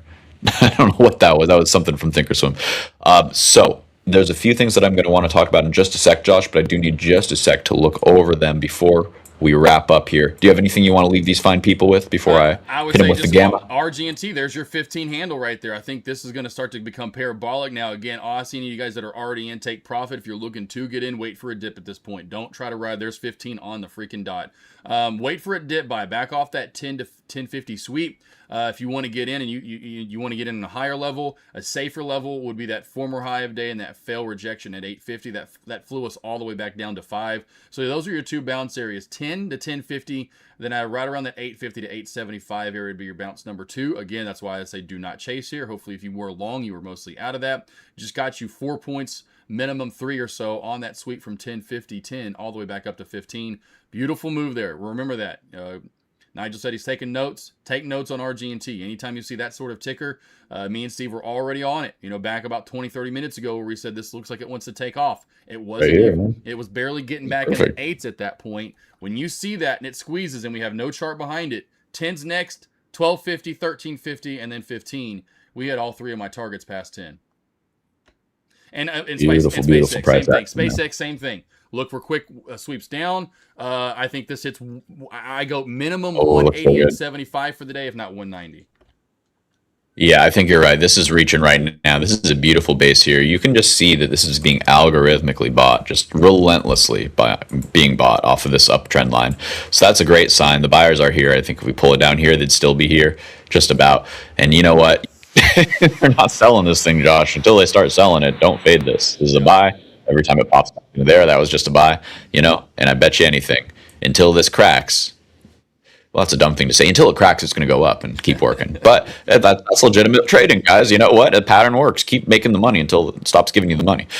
So that's what I got for you there on SpaceX. Real quick, I wanted to show y'all what we got for SPX. Just the indices, just SPY, basically. So what I want to show y'all, we're going to go to a 5 minutes chart. I believe I just upgraded or updated this. New high of day there. Here comes 188.75 already out of the gate right now. Here comes SpaceX, literally 188.30. New high of day there, 188.28. Now 188.47. Here comes 188.75. Team might see a little bit of a pull here at 188.75. Has max Damn. room into the 190 mark. We've talked about this since Friday. This is long. I was over the top with it, saying it could have parabolic movement from the small cap sector, what we've seen recently, and even large caps. Didn't quite get it. So now we get the normal slow and steady eddy. And here's another one where Mr. Michael Noss will be loving life and is happy that I'm doing what I'm doing on SpaceX, like I am on Spy, and she's going to 200. There's no way it doesn't hit 200 by tomorrow, if not minimum Wednesday. Love it. Beautiful action there on SpaceX. All right, I'll leave you real quick. I know we're at the top of the hour here. I'll leave you real quick with what I'm seeing here on SPX. I just loaded up my handy dandy Gamma dashboard. I'll pull that on my screen real quick to show you. This is just going to give us a really quick window on a whole bunch of things, but most importantly, the potential paths for the week, for where it could interact with. I'm going to refresh this while we talk, but basically I took all of these levels, I hit a button, and now they're on my screen on my chart here. What I'm seeing is a very big outsized level down here. This is actually a mistake, so we're going to ignore that, and I'm going to basically focus on what really matters here, which is that essentially we smashed through the levels of interest. This zero gamma, it should be showing at 74.30, 74.50, somewhere right around in, I'll pull it right here in this area. So as long as we're over here, and really as long as we're over where we gapped up from, we are in a very positive buy the dip, positive gamma regime. So yes, we did run a little hot here. Yes, we are coming back down. I am a firm believer that if we come back down to this 75.22-ish level on SPX, where we start to see some of these negative pockets, we should start to see the support rising there. But in general, we should just be looking to buy the dip, because what I'm seeing is the pull is definitely above. We have all these levels of liquidity stacked above, specifically this 76.26 level, which would put us at all-time highs. So for me, that's a very high probability that that liquidity draw gets tagged. We have the nice confluence between the delta, or the actual, limit orders on the book, the actual shares that are there's so many stop orders right above here. There's so much of a reason to pull us up there. And then we have the options flow too, the GEX, the gamma. So we have gamma and delta both telling us buy the dip up to this level unless we see something change. So that's what I got for y'all. Be bullish, buy the dip. It pays to look long. Hey, smash that like button on today's live stream if you're enjoying what you're getting. Of course, subscribe if you hadn't already, and turn those alerts on so you know when we're going live. Which the next time you'll hear us talking will be about, about an hour from now. Steve's back for Power Hour. Jesse will be joining him. We have earnings today. We got Dave and Buster's. We got Play. That's Dave and Buster's. We got RFIL. We got QMCO. I'm actually interested in Quantum. That's a Quantum Play. Yeah, QMCO. me too. Of course, now we have Domo, DOMO. That'll be out this afternoon as well. So this is the one day this week we will cover earnings. Alejandro, if you are around, you can come back. If not, no worries. I'll probably pop in for at some point here in the after hour stream, and a little tease. You guys smash that like button. We get 50 likes. We'll give away a 25K eval. You push it to 100 likes. We'll give another 25K eval away. How about that? We'll start teasing you guys. Like. Yeah. So the more likes you get, I love that. 25K evals we'll give away. How about that? Somebody asked if I shorted Apple, but I did not short Apple. I shorted gold, and I was looking at SPX shorts or MNQ shorts. My first profit target on MNQ would be 3807. Second profit target would be 3700. I was actually curious to know what your guys' thoughts were really quick on SPX. You said looking at 74.20 something. Let me really quick. Oh, 75 20. Yes. Sorry, go ahead. This is the big magnet here. Sorry to interrupt. Was that were you asking the big level? Yeah. I was asking for that because what has gotten me into a lot of trouble before is being a little bit greedy and looking for that gap fill. I don't know if you could see, the gap. And so sometimes I'll hold a runner to the gap fill, and then I'll just bring my risk into profit. So it would be cool to see that gap get filled. And then for me to go long, especially at all-time highs. So I would be looking for that gap to get filled before I actually take a long position on MNQ or SPX or SPY. That's fair. What I will say is sometimes gaps are the start, like a breakaway gap, like this breakaway gap down. And I think that might be what we're getting. So we'll have to watch very closely when it comes back to the 75-25, 75-30 level. For So sure. you see do you see this kind of like these little bars on this side of the Yeah. screen? Can you see that? Okay, so basically that's going to be like a magnet. You can even see the little magnet right there. So when we're above this, we kind of got tired out, and now we're kind of mean reverting just intraday. And I think we come back here to the magnet, and that's where buyers are going to step in. And then we would probably do something like, come down, form a low, come down, form a higher low, and then we'd kind of break a flag that we'd be making like that. And then start to go magnet up here and here, here, because this is just showing where the pull is into tomorrow. But into the end of the week, we had bigger bars up here. So I think that tells us down into tomorrow and then up into the rest of the week. That's what I'd like to see at least. Pop it up. That's the pop-up button. It's popping up right there. That's the pop-up. I like it. We popping. A little this here. There we go. A little air horn action there. And again, little applause there. Thank you, though, Alejandro, for coming over. As always, you have a little recap. Steve, breaking down what we've seen today, what we have moving forward for the rest of the day. And, of course, join us again in an hour from now. Got earnings. Smash that like button. Don't forget. Oh, Steve, real quick, let's just end out on this. Let's do it. Smash that like button. 50 likes today on the live stream. We'll give away a 25K eval later. If we get up to 100 likes, we'll give away 2. Oh, no. But go check what is SPX's high of day, and what number, you'll finally get this ingrained to your brain. What number do I always say will see resistance, no matter what numbers are in front I'm not cheating. I have dyslexia. I don't want to cheat and look. I think it's 875, but it might be 785. 875. Which one? Look at the high. 188.80, baby. All over it. And what did I say we'd see? Now, I didn't think we'd see this big of a pullback off that 875 handle.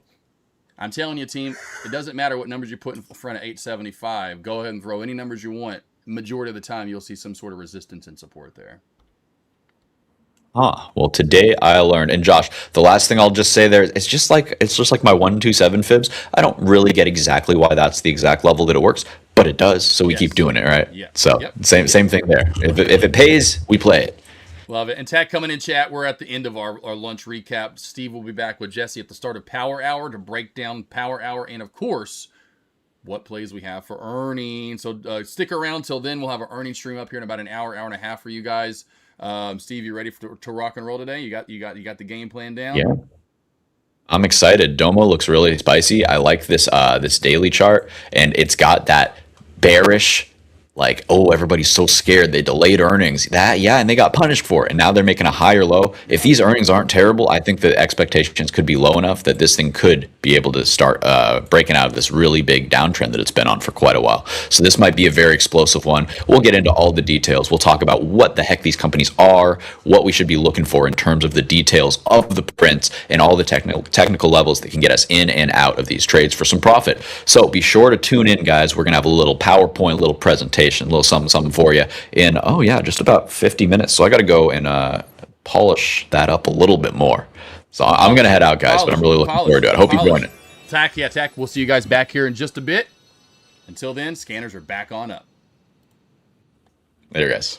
Boom. Thank you. Yeah, Steve, get on. I know you want to take your little break. Alejandra, I'll respond to your text in just a minute. Okay. Cool. And hey, like I said, great for real, stuff, guys. I'll wait to hear back from Adar. But I would imagine, and that was kind of the pitch was, like I said, you guys host the morning stream on Friday. So 30 minutes for the opening bell and go live for like 2 hours every Friday. And then, you can have your psychological segment in there like an hour after the bell every Friday as well.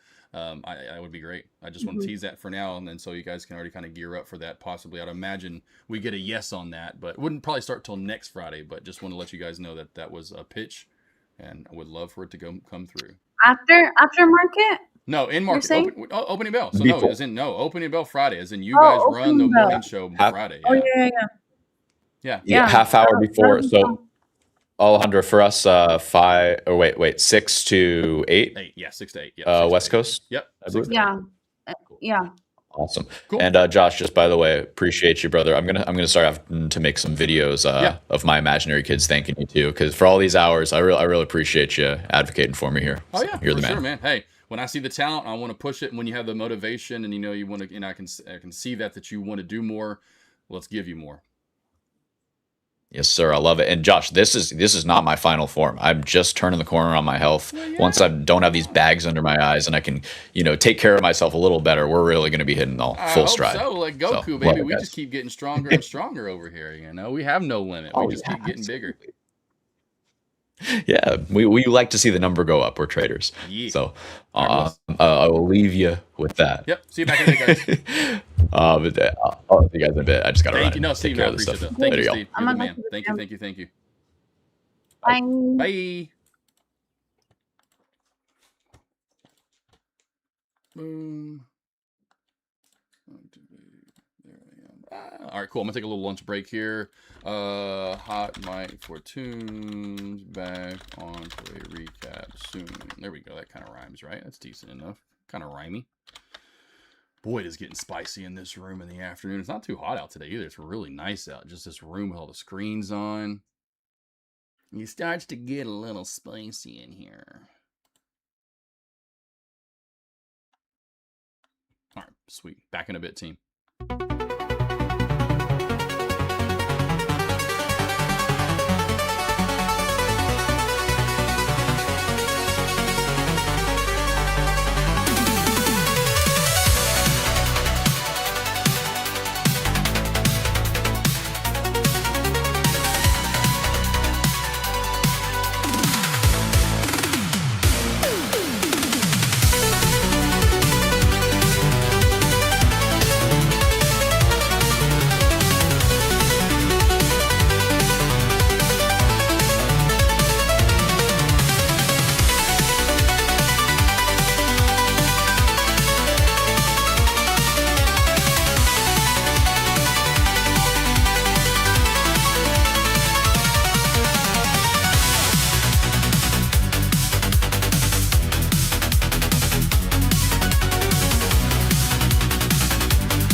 Well, just for a minute with you guys, there's really nothing else going on.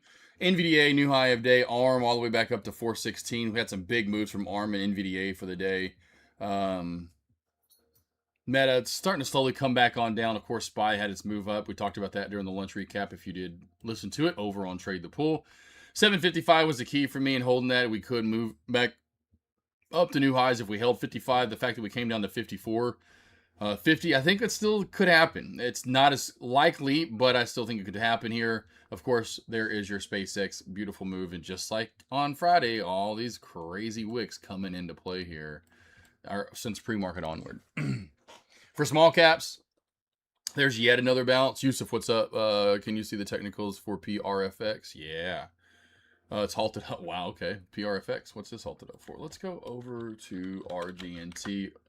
Perfect bounce play, too, for RGNT. Just talked about this on the live stream earlier. I said 10 to 1050. Watch for another bounce play. And right on the dot. I mean, I can't just... These are the best bounce plays. You're in, and you're up immediately $1 or $2. God bless. Those are fucking perfect. Let's go to PRFX since it's halted up. I've seen this one run in the past. It's been a few months, I know. Yeah, or a couple of months, actually. Not even been that damn long. Oh, probably because it didn't last that long. It was the after hours move. Yeah, this is when plays were kind of coming up and then back on down. So we do have a lot of resistance coming up here. These nasty upper shadows right through here. Right, so if I can just do that, and I'll do this to do that. So we can see right here, we have 250. And then we have, again, really honestly, 280. Right here at 310. And then over 310, then we can run to 380. Over 380, that's when we could really get more parabolic. But until then, got to keep your eyes on these other little upper shadows. You know, there's one, here's one, there's one, this plateau right there. There's one way up here. It has news or no? It's just out of nowhere. I figured out of nowhere. So... out of nowhere, like we saw earlier, called this out on RGNT. It's how I traded CUPR earlier. I would say it probably has a pullback right out of the gate. Showing a gap up, though, but still, I bet it still comes back to like 220. So as soon as you see like 220, 210, watch for a dip buy, even off. I would start adding in off of this right here in this 230 handle. Anything, just start pulling the market, market. That's how I got in earlier for CUPR and banked. I mean, this is how I could have easily traded this here when it was halted up on the live stream. I said it's going to hit 12 or 10 to 1050. And then there was another bounce play. You don't always have to add those orders in because, again, if you market order in, your entry is not going to be great, but you're guaranteed good movement. So same thing here. I think this play probably ramps up and goes up to that 280 corridor. I would bet this play gets up to this right here. Well, you got some back here up in the 370, but I think this is where it gets to. This 280 to this 310 mark. Somewhere in there, it just seems like it's going to magnet to. It's going to hit off of this to begin with, see a quick little pullback, and that's what I'm saying. Get in off of that first quick little rejection and sell off you see for the next move up because it's probably going to happen. It happened earlier on RGNT, CUPR. Now we're just rolling over to PRFX. This was a beautiful sweep back on down. What we've been seeing a lot of here in the small cap sector for sure. Yeah, you got it, boss. That should come live at 1 after in 23 seconds. 1 after in 23 seconds. Not really getting a lot of good gaps today, really, honestly, overall with these plays. But if you can play the momentum, it's been there, like CUPR, RGNT, and then now maybe possibly, which I would imagine with PRFX. It just gets that.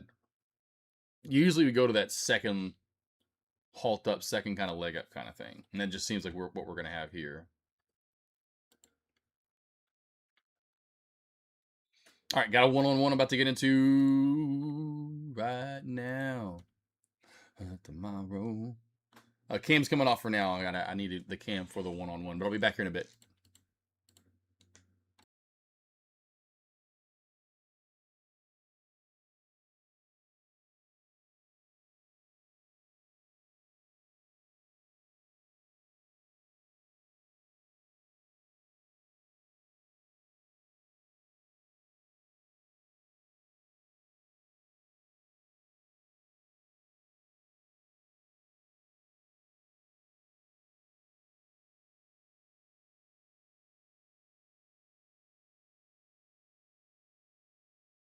Well, there's that leg. It did not give you the sweep down, but there is exactly what I was talking about. And now there's that 280 to 3. I think this is probably going to where it settles off here, and you can look for a traditional pullback. But there's that kind of gap and go mentality.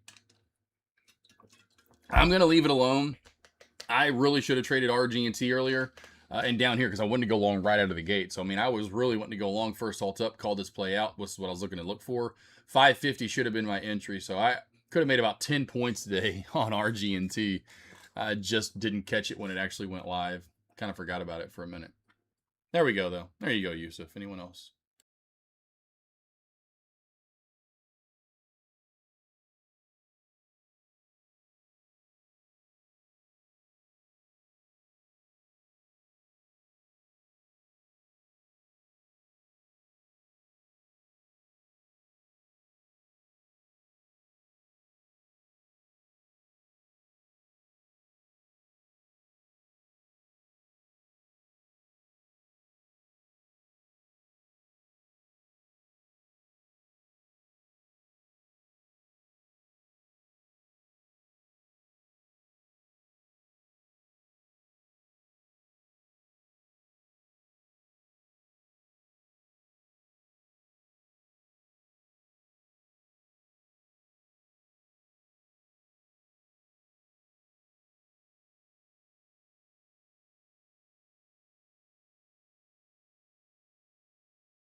A lot of lines. 167. It's overwhelming. I know it stresses me out sometimes looking at this. So you know what? Actually, we're doing it live. Who We're needs doing it those? live. Who needs them? We're gonna do our X's and O's. John Madden's here. It's the head and shoulders. Then we take this neckline roughly right there. We're gonna project that up and out. So I'll take this wick there, drag it down to the bottom, and look at that precision transaction. Came up and tested. This is where it's going to fail if it's going to fail. Didn't quite get there, but that's a sign too. That's a sign too. We can also look left and see why did it fail there? Well, it swept this liquidity and then failed. So what we are looking for is if it can break this prior swing high, that'll also be the break of the 200-day moving average. It's not going to be easy. It is a downward-facing 200-day, but all stocks, if they're going to bottom and make a move higher, they have to do it at some point. So we're looking for the power to come from this pullback here into the base where it's the highest volume, and then looking to power on up and out. That'll look something like this as we kind of negotiate this falling level here. So probably pop into it, reject, pop over it, cut under it, and then look like that. So it's not going to be a very easy trade, but I do think that if this is just a buy and hold for you, if you want software as a service, now is a great company. ServiceNow is a great company. They're going to go higher. I would not be worried about that. So someday you'll be able to sell at 200 plus. It's nice that it came in and is forming all this good structure in the base of, hey, well, this is what it did last time too. Another inverted head and shoulders. Also comfortable to see that kind of symmetry there. So actually, this is a great little case study, and then I'll move on because I know I spend too much time on one chart. But there's so much to say, you know, Jesse? Good. Yeah, no, that's good. That's good. Because there's always more examples. So you see the neckline here, it pops it, and then it chops for quite a while. So you just need to think of it like, oh, this is a new regime when it breaks above. So it's probably okay to buy some then, but don't expect it to just go straight up. It's probably going to need to base above that level for quite a while. And for one more example there, Bros, I think it's kind of doing the same thing. Where, see, I sold because it broke above here, and I said, give it one more day, and I sold at 68, and I sell there, hey. And now it needs to kind of chill and go sideways for a little bit, but probably it does chill and go sideways above the neckline. So the neckline's right there. Probably gonna, oops. At least I'd like it to do something like that. And then I can look for it to tighten up and get in there, yada, yada, yada. So that's all to say. I think ServiceNow is okay, but watch those moving averages. Watch that the 21 and the 9 in particular. The reclaim there, they're coalescing right at 107.50. So over 103.50 gets you 107.50. Over 107.50, we can still really start rocking and rolling up to first real resistance is 120. And Tyler Smith says Apple's gonna burst through $300 tomorrow. Pops Mafia says, can you look at TQQQ? We are $9.25 positive on our trade with Play right now, and we have over 47 likes on the stream, which means we can give away a 25K eval, and Josh will let us out of the basement. Let's go, baby. Excited. We get to eat solid food. So, a round of applause. I'm going to do a speed runs here for on the remaining charts. That sound good, Jesse? Sounds good. Awesome. So you can feel free if I'm missing any to throw them at me, and I'll just deal with them real quick here. Let me just make this very quick announcement. So with this giveaway with the 25K, tomorrow we're going to select the winner during the J&J show for the 25K account. So that is 10 a.m. Eastern Standard Time. So come back live. Josh and I will be on here, and we will do the giveaway then for the 25K eval. So love it. Boom. Say, who are you, Emerald Gassi? I love it. We should do a cooking show. That'd be fun. Anyways, Peloton. This is a messy chart with old drawings. I'm deleting everything. We're starting fresh. The important thing, high or low here, I like to see it. We're doing like very one-line trading here, or charting here. So keeping it simple. The one downtrend, that's going to tell the story. That's the river of this consolidation base. We want to see it break above, and we want to see We want to see a double bottom. There it is. We want to see this higher low respect. We can look for a reclaim of the 200 week moving average, and that's going to be pretty much all she wrote. If it flips that, off to the races. Big base we'd be pushing off of or through $9 there, but it's not going to be easy. If we do get this, it's going to squeeze to probably 20 or something stupid. Everybody will be mad, including me. And that's what I think about Peloton. Next, we have LPTH. This is a really fun one, Light Path. I'm in this one very small runner shares, and I'd love to size back in. This is on my focus list today, James G. Willikers. So great call there. You should probably mosey on in. I know. I always like his name too. I like G. Willikers. That's a good one. That's a good one. He should come on into my server because we probably trade pretty similarly, and you might get some ideas there. I might get some ideas from you. So you're more than welcome. I'll drop that link in just a sec. So what I'm seeing for Light Path is the long term. You can see how marked up this chart is. I've been trading it, doing quite well. I want to show you what I'm seeing on that. Also, by the way, there is my Discord server. So Light Path, it's choppy, it's boppy. I'm going to remove all these drawings because we don't need them. The important thing is this thing has very good fundamentals. It is basically consolidating up and to the right. It has been for about, since last September. I mean, yes, it has doubled in price since then, but guys, this is still consolidation. It's upwards, strong consolidation after an incredibly strong base break, right? I'll call it there, something like that. Anyways, what we're looking for is big markups here. We think that this thing can keep going. I don't know why I deleted all my levels because I did a lot of work to find those. I believe 24 to 25 was a notable area. I'm going to zoom into the left side of the wall here. 28 to 29, 28 to 30 definitely is, but there's another level. Yeah, I mean, 20 is the round number. Let's do it. I forgot lightning round. 20, lightning round. It's going to 20. Buy it off of the daily moving average. It looks really good on a daily. The last trade I took on this was almost identical. It was on this hammer candle right here, reclaiming the 9 moving average and pushing up into the 21. And then it was just scared me for one day and then boom, off to the races. I think we're doing something very similar. We closed over the 21, but not over the 9 this time. So the inverse of this situation, I'm looking for one more wick down and a reclaim of this 9 at, we're just going to call it $15, a reclaim of 15 on volume, and I'm trading this as a swing up until $19, $20, holding a trim for even higher because we're going to put the little Fibonacci ratio extension right there. 25. All right, next chart. Boom. Look at you just whipping it out. What's up? Look at you just whipping it out. Bam. Boom, boom, bang. There we go. Throw the fib up, give some numbers. Next chart. Bam. Bam. Boom, boom, bang, bang. All right, we have CIEN, Sienna. Small pullback here. This is a chart where it's a leader for a long time and it lost that leading trend, or did it? How do we find out? We look at the weekly, we look at the 9 moving average. It is still under that. It did hold the 21 though. A reclaim of the 9 puts me back in. That's $500. Sienna reclaims 500 odd volume. It's a buy. It's probably still a buy here. Talk's probably just front running. I hate when he does this. He's always right. So next, Netflix, Pops Mafia, Netflix. This was my buy level. I didn't buy. I got scared. I said I wanted it all the way back here, and now I don't know if I'm going to get that. So that would be nice. I think it's trying to base here. I think this looks like it's probably almost done. Let's look at the weekly, see if we can glean anything here.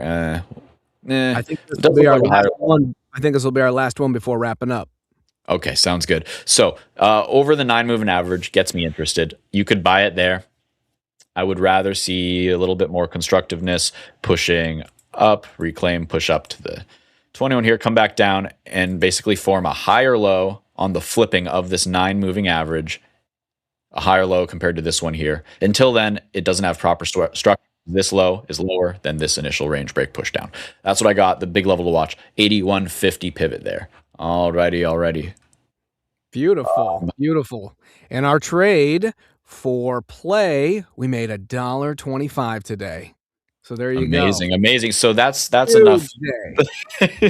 that was worth all of the time and effort there. No, but it actually was a blast, guys. I hope you guys have been enjoying, and I'm seeing a lot of chart requests in the comments. I want to get to all of them. We do have to leave you wanting more, but guys, this Friday we are starting a new segment where bring us your charts. Bring us your charts. BYOC. You bring the charts, and we'll trade it for you. We'll do a replay from the place you want us to start it. We won't look at advance. We can take it from there. You can bring us the chart where it is right now. We can get your opinion on it, or you can get our opinion on it like that. So whatever you're working on, come on, bring it in, and we can work on it together and help see things through. I won't call us professionals, but I'll call us experienced traders' eyes. And so that's what's happening. We're going to be doing that, trying that out. I'm not sure exactly what time it is. It'll probably be right after, maybe right before our lunchtime review. And that is 1 o'clock Eastern time, 1 o'clock market time on Friday. We're bringing more stuff to you guys. Yeah, and really quick, while I'm here, I might as well. We're also doing the Friday morning stream now. Me and Alejandra are going to start hosting every Friday morning from half an hour before open to an hour and a half after the bell. So 2 hours for you. Come on, hang out with us. We'll chart the markets to prep for that bell. We'll take some trades, maybe in the future side. She trades futures. I do a little as well. Maybe, or definitely on the equity sides on that trade of the pool account. So be sure to tune in. We are now live Fridays. We're expanding, Jesse, and I can't wait. Beautiful. Yeah, that's wonderful. And make sure you guys do come back to the J&J show tomorrow, because we will be giving away that 25K eval account. We did hit the likes that we needed. So thank you guys very much for showing up today. And as always, Steve, it's a pleasure. Can't wait to do more earnings with you. I really have a lot of fun. Awesome. Me too, man. Yeah, it's a good time. It's never a dull moment. Even when we get a dull chart or two, we'll always find something to look at, Always especially fun. with you guys Always. in chat. Exactly. Yes, sir. Exactly. Thank you to everyone in chat as well. It's been a ton of fun today, as usual. Yes, sir. All right. Until next time, you know where to find us, and be sure to tune in bright and early tomorrow morning, because just always more giveaways, always more great stuff. Really good content coming right around the corner here, because we are right in the middle of our World Cup or World Cup. It's soccer. It's Championship. It's soccer. Woohoo! There we go. All right, and whatever it is, we're doing it and it's fun. So you should come on in and join, giving away lots of free stuff. And yeah, come on in. The water's fine at Trade the Pool. I'll let y'all go now. Jesse, it's been great trading with you. See you next time. See you guys tomorrow.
The only thing we seem to rent are gory horror movies.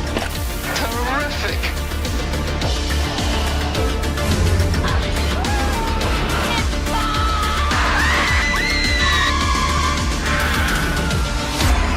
I guess I just got a little carried away.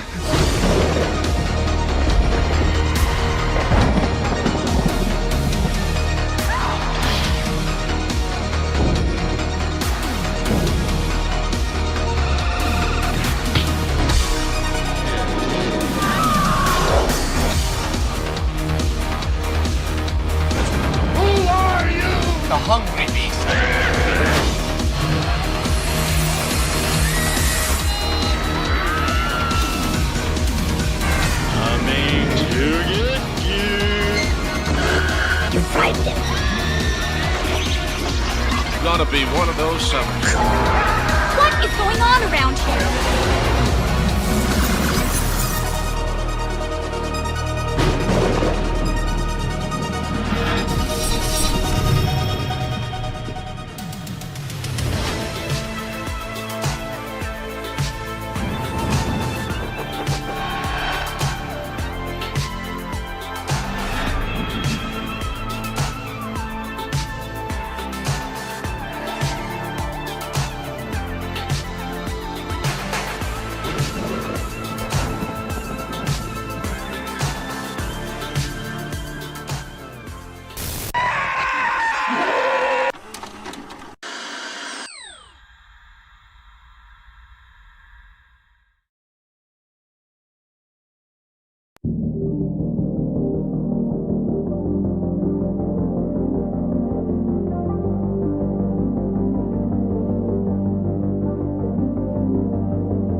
I need you to listen.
What is up, traders? It's Steve Tileman here with Trade the Pool, and we have a little bit of power hour and then a nice chunk of earnings for you coming up here. So, first off, guys, SPY, what a day. What a day. Big push overnight. We got the news. We got the deal or no deal.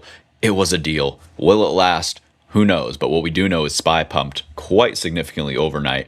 We are talking just at the open, we were up 1.32%. Let's go full screen and check it out. And by the time we peaked, it was looking at almost, 1.98%. Call it 2%. Yeah, real close there. And now pulling back just a little bit, as we kind of expected in my server. We've been talking about this. We have a magnet. I'll show you that real briefly here.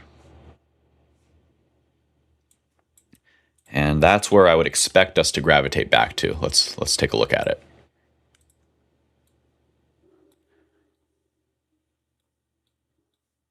So what you're going to be looking at here are gamma levels, gamma zones, and some of my scribbles, which we're going to get rid of here.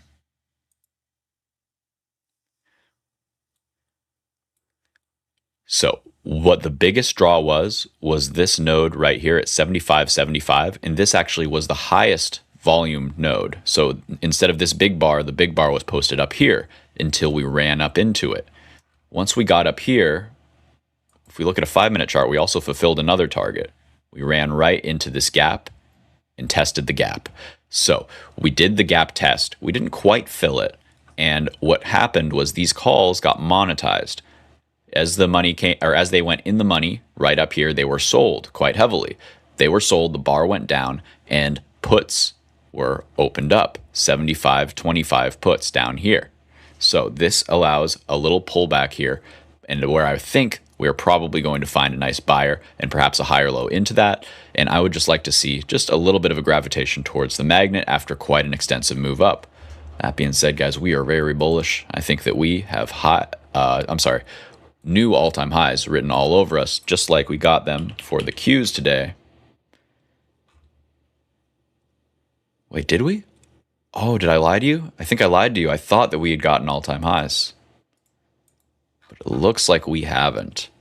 So we're very close, and I think that we should have a pull on both indices to sweep these all-time highs. Then it'll be a matter of, what we can do from there. We'll have to watch the price action.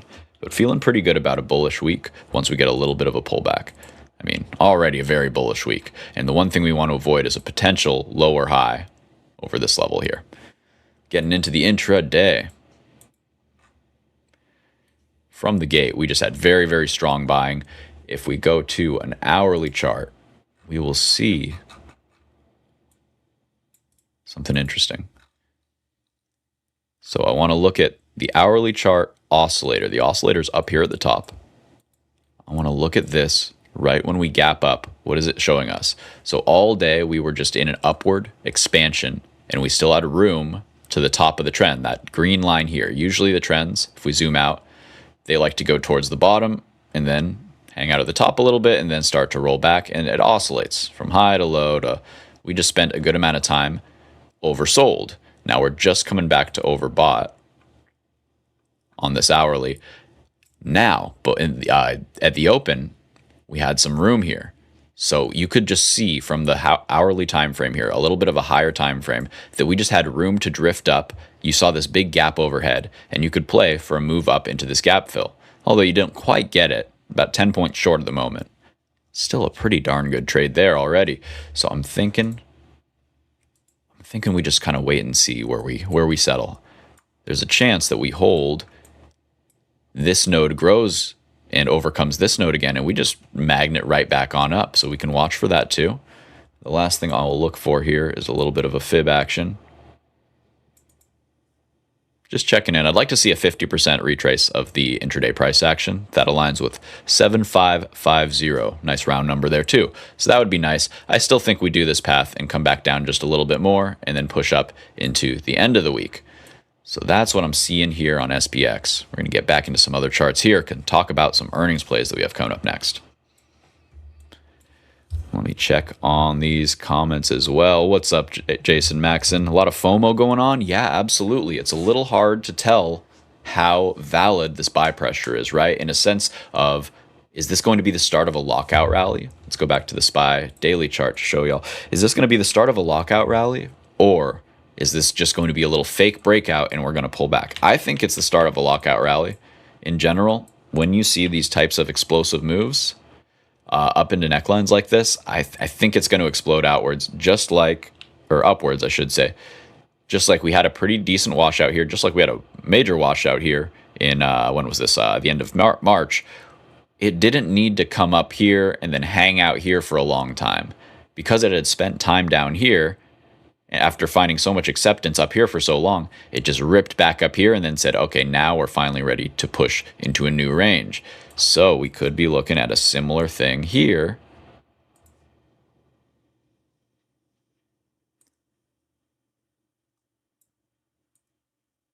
Where we have some kind of level like this, or once we kind of flush out like this, we can just rip right through it. So that's something to consider. We might have more room than people think here short term.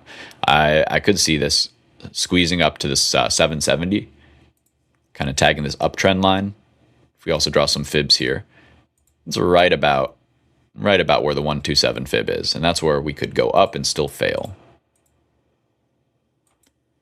Or not even fail necessarily, but just take our time, you know.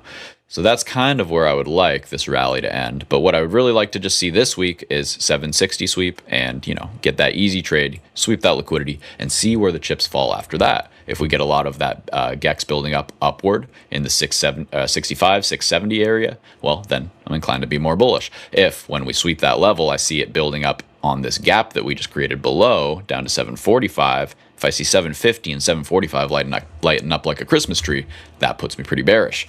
So just the way I'm looking at the indices here, you know me, this is where I make my money every day, just on the indices, trading these short-term levels to levels. So then after I do that, I get to come and have fun with you guys and trade some earnings. So let's start talking about that. We got 3 on deck today. Not the craziest big names, but they are really big moves. They've memed multiple times in the past, all 3 of these, but especially 2. And this, combined with honestly decent looking charts, makes me think that we might get some spicy action here today. Also, one of them is very thematically relevant, I think, and that is QMCO. QMCO is a quantum name. We're going to talk about that. And yeah, it's going to be a good time, guys. Got a few comments coming in. What's up, Pops Mafia? Good to see you, brother. Do you like SMH? Yes. Or am I too late to the party? No, but let's talk about it real quick. But we got to be careful about where we're buying. So let's see how valid of a buy spot it is right here. Honestly, there are worse things you can buy than buying a breakout of all-time highs. That being said, I think you can very often pick your spot. So think about this. SMH, basically the strongest thing ever, right? Basically the strongest thing in this whole rally. I think it's going higher. That being said, when you have this gap up here, it feels bad to buy a gap up into new all-time highs. You got to make new all-time highs to make new all-time highs and keep pushing higher. That is true. But often you need to pull back and retest the breakout. I would say more than half of the time, 60 to 70% of the time. I think I've seen some back testings of, pretty large sample sizes of US markets primarily, and the gist was 60 to 70% of the time, somewhere in there, you're going to have a retest of the major level you broke through. So because of that, you don't have to get greedy because you aren't going to catch 100% of these trades anyway. So why not just do a screener for your own plays and say, hey, I'm only going to take the ones that backtest. So you put your alerts on. If they come back for you, well, great, you can take the trade. If not, then there's no reason to be in it. So that's what I would say there. SMH, we had the gap up here. If you said, hey, I want to buy off a retest of this level, that would be a lot better. And I want to add a EMA here for us. Let's see. We're doing it live. I think I go indicators. There we go. Add indicator. Nice. Now we're cooking. It appears right on the top here.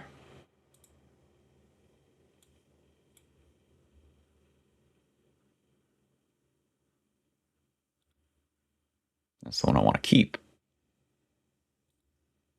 Here we go. Thanks for bearing with me, folks. Going to turn this into the equilibrium line. So it's always important to have a 20 EMA. 21 works too. Right around there. 20 is what most indicators use for that middle point, the equilibrium of, for example, Bollinger Bands or Kellner channels, something like that. So it provides a very, very useful barometer for any time frame that you have it on. So we're going to put this yellow one right here, and this is the level that we want to see hold. So you can see, for example, we had a breakout into new all-time highs, and you feel like, man, how do I buy it up here? It's so extended from this 9 moving average, so extended from my 21. Well, you wait, and what you often get is a retest of a breakaway as well as a moving average at the same time. So it comes up, gets away from you for a week or two, but you stay in the pocket. You don't chase and then sell when it goes a little bit red. You wait for it to come to you and say, hey, there's my spot. It lined up perfectly. And maybe you can see this as you get good at this. You'll see this come in maybe a day or two in advance and say, hey, if it doesn't hold here, it just closed under here, I bet you this is my spot. And then you're sitting, waiting, you get your alert, you pull the trigger once you see a little bit of buy pressure there, and you basically say, hey, I think that this is the spot where the buying is going to start. When I actually see it start, I'm going to do the same thing that we always do. Look for that on a 1-minute chart. Price to come down, form a low. Price to come up, form a middle of a W. Price to come down and form a higher low. And then you look for a break of that middle of the W, basically the break of a new base to get long. If this is a lot, if this is overwhelming, I understand, but stick around, guys. You'll start to realize when you trade a system, you just do the same thing over and over, and it'll start to get automatic here. So let's see. What do we got in the chat? What's up? Pick the pros and ponies. That's a fun name. All right, right on. Some horse betting in the house. Talking about the Egypt. Are they playing in the World Cup here? Very nice. Sorry, my camera's a little. Keep going out of frame here. I got a new camera here, so we're experimenting. But I think I look kind of sharp. I don't know about you guys. Anyways, picks the pros and ponies asking, can RVMD keep pushing? Well, let's take a look. I haven't looked at much of the small cap space. We are going to get into earnings in 6 minutes. 6 minutes, we're going to switch over to talking about earnings. But until then, I'm going to answer some questions here and, basically just try to give you my thoughts on the market here. But for SMH, is it too late to get in? No. Are you rushing, getting in right here? Maybe a little bit. Maybe wait for these moving averages to come up and test this gap. So then you would have the moving averages coming up like here, more like that. And you'd be looking to buy a pullback somewhere into those levels, not blindly when it first taps it, but when it goes, tests it, and usually undercuts it.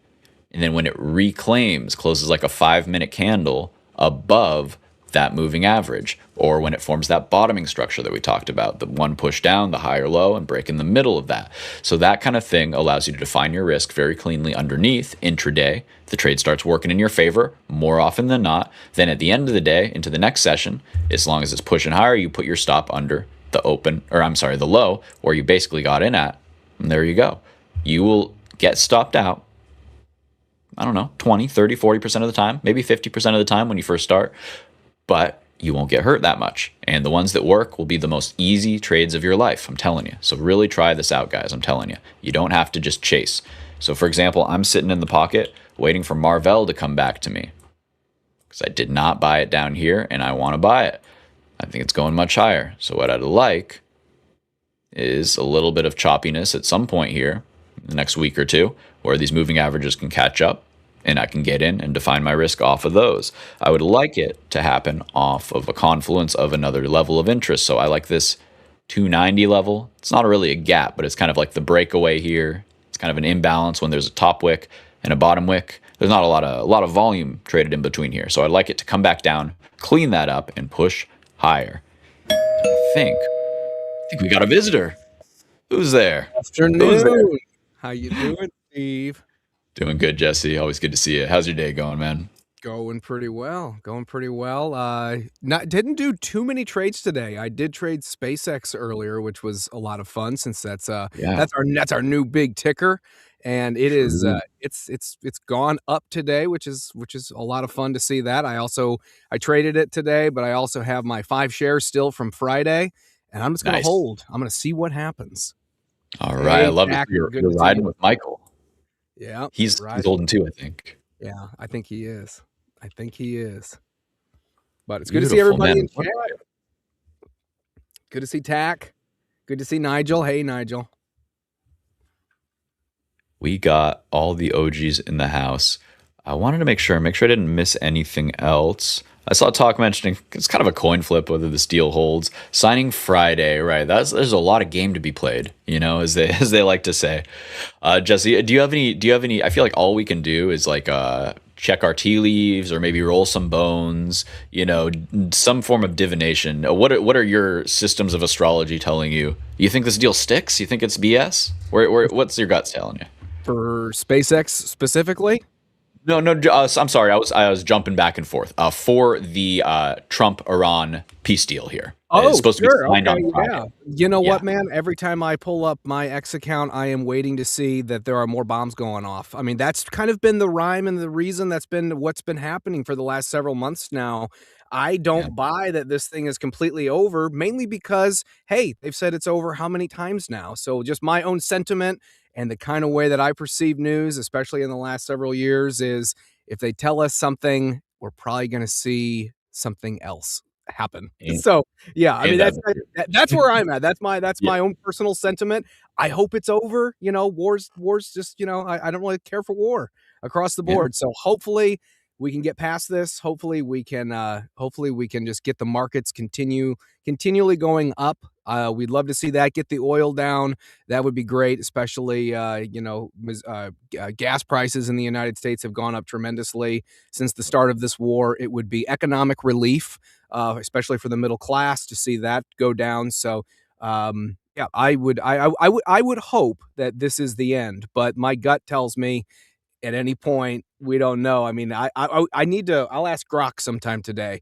How many times did they call it off and say it's over? We got a peace deal coming, and then lo and behold, no deal. So that's where I'm at. Have you been pontificating this today yourself? What is your sentiment? Well, I've been monitoring the situation vigilantly on Twitter here for all of the people who need my expert armchair advice of I'm now an expert on the situation for almost 48 hours. I've read upwards of 10 tweet threads, and I feel pretty confident in saying I don't think anybody knows what's going on, Jesse. I think it's just smoke and mirrors, and if it would be pretty bad OPSEC if you or I actually knew what was going on. In general, I think the best kind of hint we can get is what is oil doing itself? that's gonna be a pretty decent tell. And just what's SPY doing? Is it still screaming? Is tech still saying, "Hey, we're risk on. We want more. We are actually underweight," according to a recent Goldman thing here. I think that was a stat from, I don't know, maybe a few days ago, but essentially saying we were slightly overweight, and then people sold. They got scared. They said, "Oh, too much, too fast." Well, you know what? That's not what you see at tops. That's what you see when people keep filing in, FOMOing in, and screaming up on these walls of worry that we keep climbing. So, Jesse, we got all these puts rolling off and whatnot into this weekly expiry too. So, I mean, there was a lot of people over the past couple months that were buying protection because of all these negative headlines. What happens when those puts just melt away all of a sudden and they don't have to be hedged? Yeah. Of course, it's not a Yeah, exactly. That's a good question. well, hopefully we can get some calls being bought and drag us on upwards into the promised land. I'm feeling good about it, but it is the half hour point here, Jesse. I'd love to get into some earnings. You want to talk? Yeah. Yep. I also have I have us ready to go because we'll do some live trading here on Trade the Pool. If you guys haven't yet, if you haven't liked today, if you haven't liked the video, make sure you like it. And if you haven't subscribed, please make sure you subscribe. We are on here every day doing live feeds. Steve, the Crowbar, is on here even more than myself, and you guys know how great he is with Power Hour. With him and Josh when they do their segment together, it's always good here, and we always have something going. So make sure you guys have hit that subscribe button. Appreciate y'all. Yeah, we gotta. What do we gotta do? What are we? We gotta be like who do the kids like? Asmongold or like I don't know, Hassan or something. I don't know. We gotta be like smash that like. We gotta get them super energized. Yeah, it's funny because there is kind of that almost like tacky nature that some people are, make sure you smash that like button. And that's okay. If some people want to say smash and do all that, that's awesome. It's a style. But, I don't know. I just like, however it comes out per the person, to me, is the way to go. We don't all need to, as soon as somebody says that, I feel like you've copied a million other YouTubers, right? Like, that's just my own sentiment. That's my own way that I perceive that. No, I do feel like a phony Mr. Beast, like a Walmart Mr. Beast or something like that. We can't all have Josh's energy 24/7. So I'm with you. We got that authentic vibe. We're just hanging out. We're just dudes trying to make a little money in the stock market. Absolutely. Speaking of which, if you are a dude trying to make a little money in the stock market, or dudette, ladies can be dudes too. Everybody's welcome here at Trade the Pool, and we would love it if you took advantage of our amazing opportunity that we have. So I'd love it if we could roll a little trailer here for we have our big World Cup championship underway. There's so many prizes flying left, right, and center. It's just like what is it, Jesse? When on those game shows when there's just like a tunnel of money flying everywhere? That's basically what we're doing here. That is us, yeah. That's the MO. It's a windfall. It's a windfall of giveaways here at Trade the Pool. Yeah, it's a good time. So you guys should come on in and join. And I'd love to, Ayush, if you have that video ready, I think it's a good time to do that before we get into the earnings.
Beautiful. I love that video. I'm talking muted here. Can you hear me now? Muted. Oh, there you are.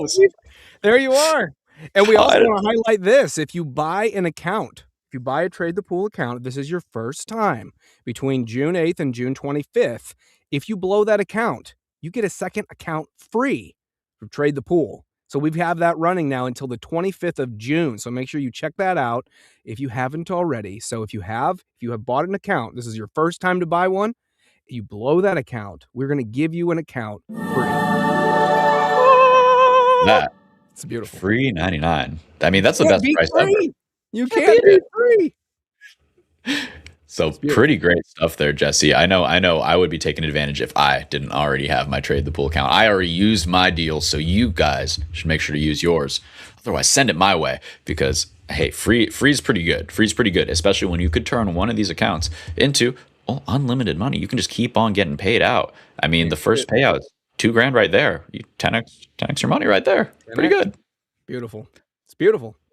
It's beautiful, and all you have to do. What do you like tonight? What do you like tonight as far as earnings go? I saw Dave and Buster's. I haven't been there in a few years, but you know the glorified adult Chuck E. Cheese is on the menu tonight. Dave and Buster's. This is going to be a fun one. Well, it's going to be fun for us. It has not been fun for the Dave and Buster's family here. Man, they have fallen off the wagon. Yeah, that's not fun for the whole family right there. That is just chop for years now. I mean, well, okay, not years, I guess. I'm being dramatic. I thought I was on a weekly chart. I'm on a daily chart. Let's go to a weekly chart, though. See what the actual damage is. That's what I was kind of expecting. So it's just been unfun for a couple years now, chopping down, down, down, down, down. We're trying to base out here. But the question is, what are we basing out on? You know, is this a foundation built on stale pizza and you know, like, I don't even know what else do they even serve. I'm sure their food's good. Why am I slandering the great Dave and Buster's? I was only there once and it was a blast, but it was a very long time ago. What I do see on this monthly chart, here's where the foundation is. It is a higher low from this really old resting support. So question is, I like to usually go for these monthly wicks here to draw it out, and you see how those wicks just line up, given a clear level of resistance turned, well, I'm sorry, just support revisited, I should say. So Jesse, is this enough? We'll have to find out. There's a few things I want to talk about on this print. We're going to get into that. But yeah, we've got Dave and Buster's. We've got adult Chuck E. Cheese in the house. Let's go to a daily chart and check out a few others here. We have Quantum. Quantum gets spicy. This thing is hard to hold on to when it starts bucking and riding up this wall here. And you know what? This thing has gone from $9 all the way to 18 and now just been slingshotting back and forth. I think it's trying to break out again, but man, these are so volatile. I've been watching the whole sector pretty closely. I want to take a position in RGTI, but it's scaring me. I don't know what the heck it's doing. It's up too much, I think. Yeah. But I think they have high time frame structure that could be really, really bullish. A nice kind of low chi entry and a cup and handle. So I think that buying some shares here and then putting a stop under this kind of 2150 or so, not the worst idea in the world.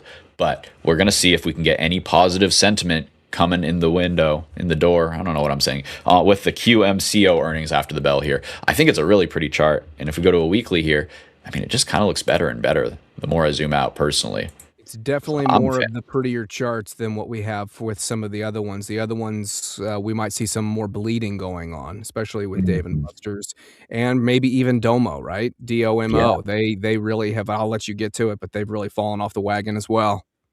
Yeah, no, absolutely. It's been a tough one. And it never helps when you delay your earnings too.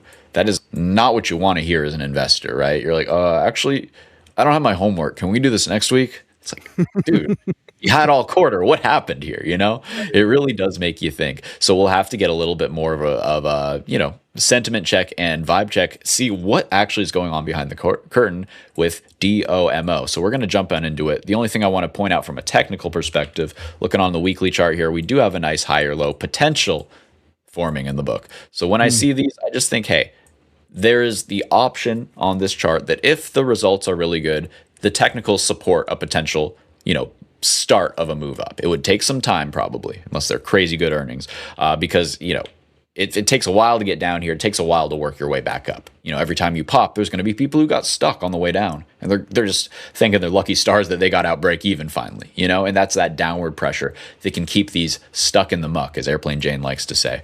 So with that in mind, let me breeze through my little mini presentation here. Then we can get into the fun stuff. Like Tack says, now Dave and Buster's should have hooked up with AMC.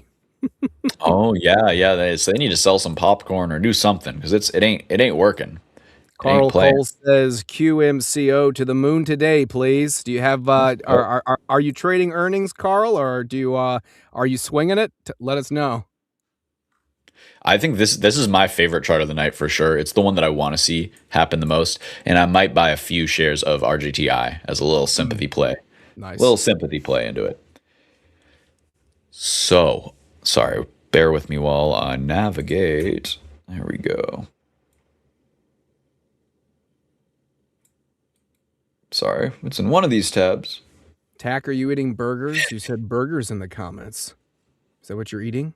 And he says for Dave and Buster's, haha, the wifey wipes down all the games. Is that why? Is that why they're going under, Tack? Is that what you're saying? Just cleaning them out. I'm not a pinball wizard, but I'm a skee ball wizard. I can put in some work at a skee ball machine. Oh yeah, so pinball's fun. Beware. I'm coming for them tickets.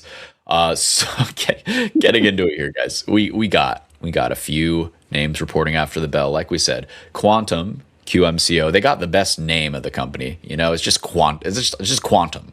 You know, that's dope.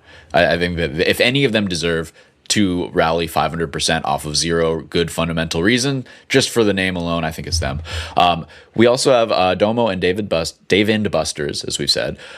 So three things jump out immediately. First off, Quantum, it's having a wild day, and I want to pull that up real quick. It's just been quite swingy.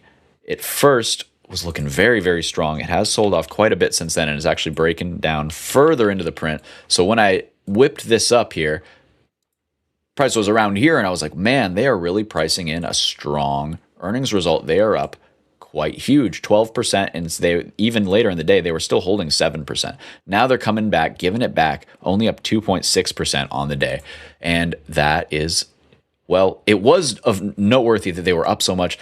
Now it's a little noteworthy that they tried to push that hard and have still come back. So we just want to kind of see who was wrong here. Are these guys getting ahead of their skis, getting over their skis, or do the sellers just know something is around the corner here? We also have a decent sized move. Sorry, I'm just verifying that these haven't all sold off. So Domo is still holding their move nicely. They are up just about 4% on the day there. And so they are a data analytics company, by the way. I don't think we've mentioned what they do. And they're sitting in like a strategic alternatives territory. And by that, I just kind of mean it may or may not be for sale. And the options market's kind of pricing in like this massive binary move. It's like a 28% move there. Let's get back to the little scorecard here. And that's by far the biggest of the night. So if you guys are looking for a really big mover that might just, these, you only need a few of these, Jesse, if you do catch them in the right direction. So they're risky, of course, and you got to size small, but man, can they really juice your month or week here if we can catch the run in the right direction. So yeah, 28% move based on the, based on that June 18th, it should say straddle. And that's an 88 cent move either way. So this thing will swing. I'm thinking $4, very reasonable if they can turn that corner. And we're going to talk about exactly what we need to see there. Let's get into the actual slides themselves.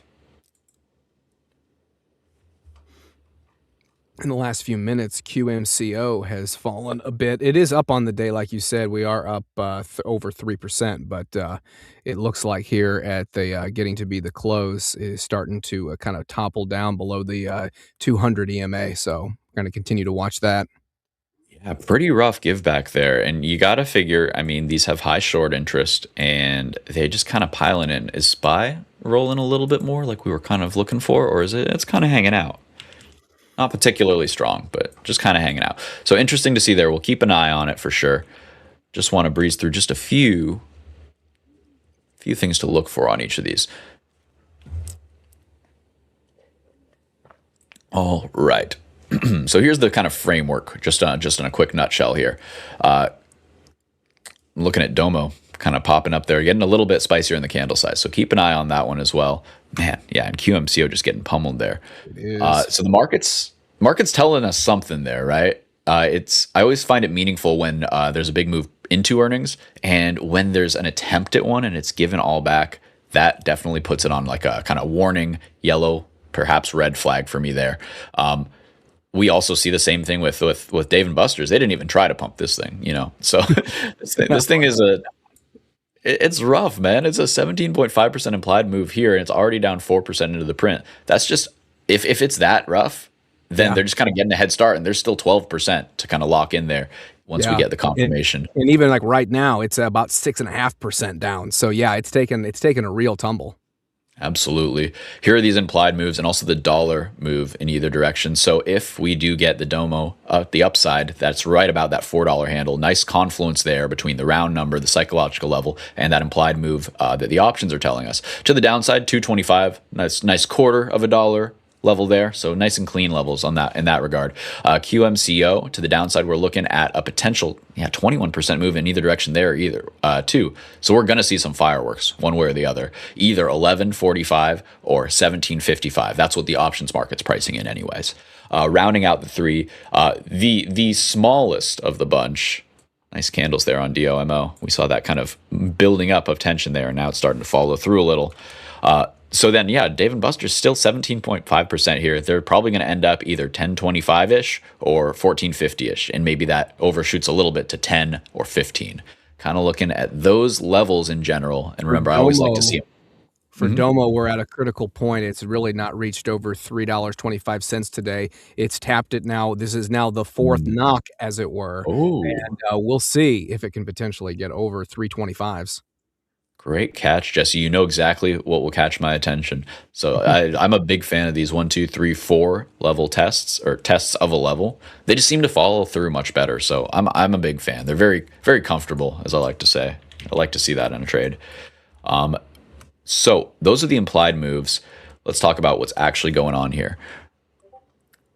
So let's start with QMCO. This is the most interesting for me for sure. Like I said, I think the whole basket has potential to really push. And the story that's driving the stock, it started about 13 days ago. So on June 2nd, Quantum pre-announced Q4 revenue of approximately $77.5 million. Their prior guidance ceiling was $68 million. So that's a $9.5 million beat on their own guidance. And they issued that before the formal print. So that's always a sign of confidence, right? So tonight isn't really about whether they beat revenue, because we already know that. The second piece that dropped at the same time, though, so a $100 million equity raise from 2C's Capital and Oak Tree Capital Management with a clear stated intent to use those proceeds to retire all outstanding term debt. So that's the balance sheet pivot that changes the narrative for this company there. Quantum was a storage infrastructure business with a liquidity overhang and a leverage that made investors a little bit nervous there, So that overhang is getting cleared.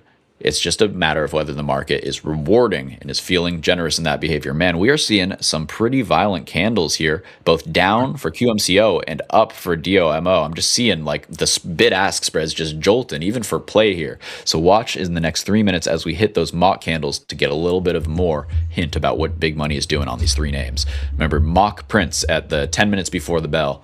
If you want to be a big institution placing a big order, you gotta do it by a certain time. And so those orders kind of you see the result at once they fill at the 12:50 there.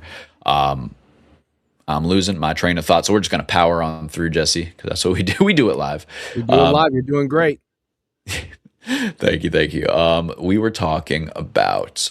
Yeah, we talked about the two parts that are kind of driving this story right now. The positioning is the AI data infrastructure. So high performance data ingest for the AI workloads, durable data lakes to fuel AI model training. And that's just it's always a good place to be in this environment, essentially just being the data provider for just about anything. So demand for unstructured data storage is real and it's accelerating. We have an analyst from Lake Street, Mr. Jacob Stephen. He has a buy on this. He put it on June 3rd and raised the price target from $8 to $20. So that's quite a wild jump. And these re-rates can get wild if these companies can hit these kind of inflection points in terms of their balance sheet there. So what I'm watching tonight, first off, confirmation that the debt retirement timeline is specific and clean.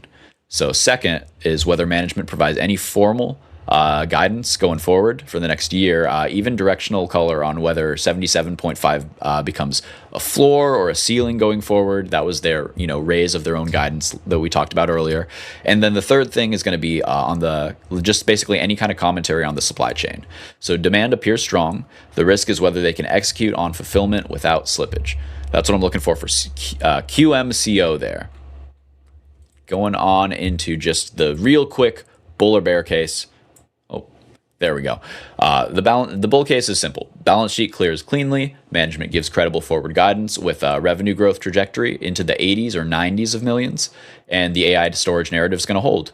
This becomes a legitimate infrastructure growth story, and the implied move puts that bull target right at, I believe, 17.5. Yeah, 1750 was our level there. So I'm liking that handle there. Also, that's the, right in between 15 and 20. So there's some options pull, some magnetization if it can get close. Bear case, though, is equity raise turns out to be more dilutive than the market is currently modeling. Supply execution misses the demand signal, or if management delivers vague, non-committal forward guidance, any of those could really put a hole in the bull case. And the 5.5% preprint run, which is really looking more like 1 as of as of real time here. So really, there is no preprint run. I was thinking it makes it more vulnerable to a sharp reversal, so it could be a good thing that it's kind of airing out that air bubble that we put into the upside before the print. Just something to consider. We'll have to keep an eye on it, of course. Getting on into Domo here. There it is. All right. So was up about 3.9%. Currently a little bit higher there, it looks like. Good push into the close. Like to see that. Let's see. We are Looks looking like it wants to go up. Yeah, it's up 8%, and we have passed the that sort of fourth knock area. We're now at 327, so we are a few cents above where it's been all day. So it is looking. It looks like it's looking for more. Definitely. I like this level, and we can maybe play off this into earnings too. If it overshoots and then comes back into this 325, we can take a peek there, see what's going on. Getting into what's going on the story side here for Domo. Let's see. We got EPS estimate. We're expecting a loss of 7 cents per share. The revenue consensus is 79.75 million. So here's the number that's going to set the context for tonight, though. Last quarter, analysts expected them to report a loss, and instead the company delivered 3 cents positive EPS. So that is a 195% upside surprise. They did turn profitable when the street was modeling a loss, and that kind of beat does buy some goodwill there. So the question tonight is whether that was a real inflection or just a one-quarter anomaly. And this thing, it's a little bit sketchy when you have that, why didn't they report before? I'm still not sure. I haven't seen a solid answer on that. So that puts a little bit of a hitch in that bull case there. The options market is probably modeling that as well with a very binary spread of 28% implied move. So getting on into the next slide here. Remember, they are a data analytics company and an AI platform company. Think enterprise business intelligence, real-time data pipelines, dashboards, and now AI-powered workflows and agentic data products. So the company sells to mid-market and enterprise customers, not a bad business to sell to there, who need to operationalize data without building custom infrastructure. The core tension here is going to be that revenue has essentially been flat. The consensus tonight is 79.75 million, roughly in line with a year ago. Flat revenue as software as a service companies, they don't get exciting multiples. It's that's where you get that kind of crush starting to play into it. Sorry, just checking on time. We still got some time. We got 8 minutes here. 8 minutes. So when you have this, there's a kind of, I don't know. It explains why it's going to likely move 20+% in one direction or the other, because it's hard to kind of predict here. There are two things happening underneath that flat line that we talked about that make this print a little more interesting than it looks, though. And the first is that Q4 delivered record billings of $111.2 million, and that was up 8% year over year. So the company also reported its strongest gross retention in 3 years, and they're transitioning to a consumption-based pricing model, which historically looks lumpy on revenue recognition before it reaccelerates. So it's kind of a question of whether the consumption model is genuinely gaining traction, and that's what that's really the key question tonight. Is that consumption model legit? So one other thing here, this might actually be more significant for the stock short term, and that is Domo is basically evaluating strategic alternatives, and that's the phrase companies use when they're considering a sale process. So, given the AI data platform narrative and the enterprise customer base they've built, they're credible potential acquirers in this space, and the analyst camp is pretty deeply split here. So, you have Cantor Fitzgerald at overweight with an $8 price target. You have Citizens recently downgrading them to underperform with a $3.50 target. So that massive gap with the analysts is really driving that 30% split as well. That tells you how much, the gap between those two tells you how much depends on those strategic alternative outcomes, I believe.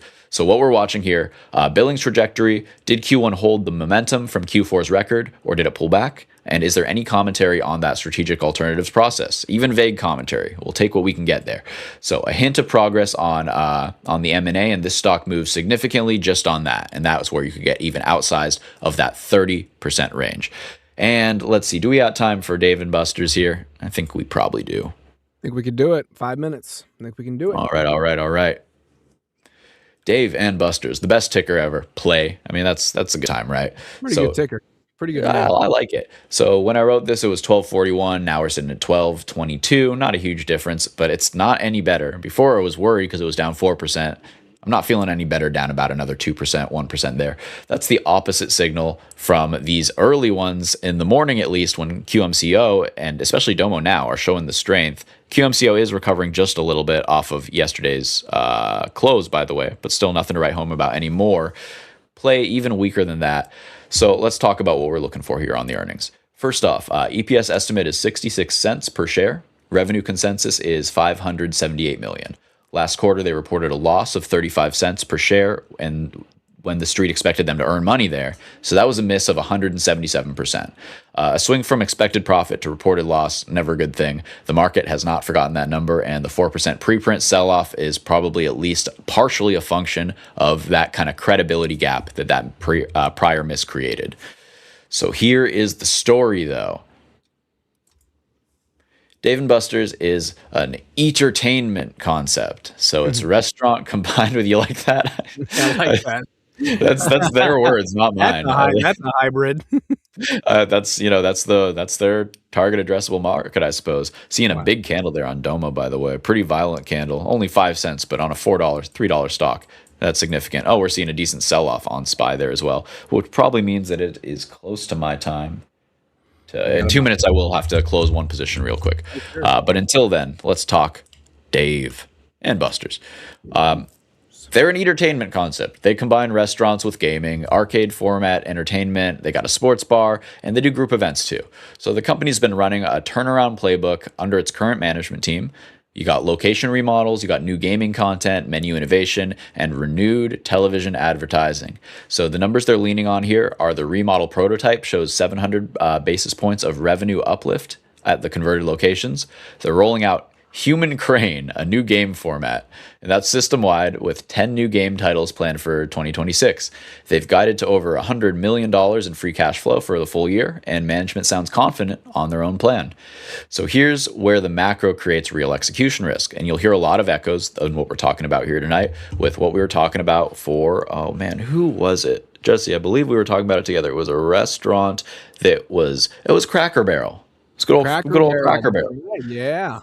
So you were hearing a lot about management hitting an inflection point and doing the right things in the face of a rough macro environment. So it seems like the same thing here, and that's where it creates the execution risk. We saw Cracker Barrel perform or hit their target, and they were rewarded handsomely. Pardon me while I hydration check, folks. Hydration check. Yep.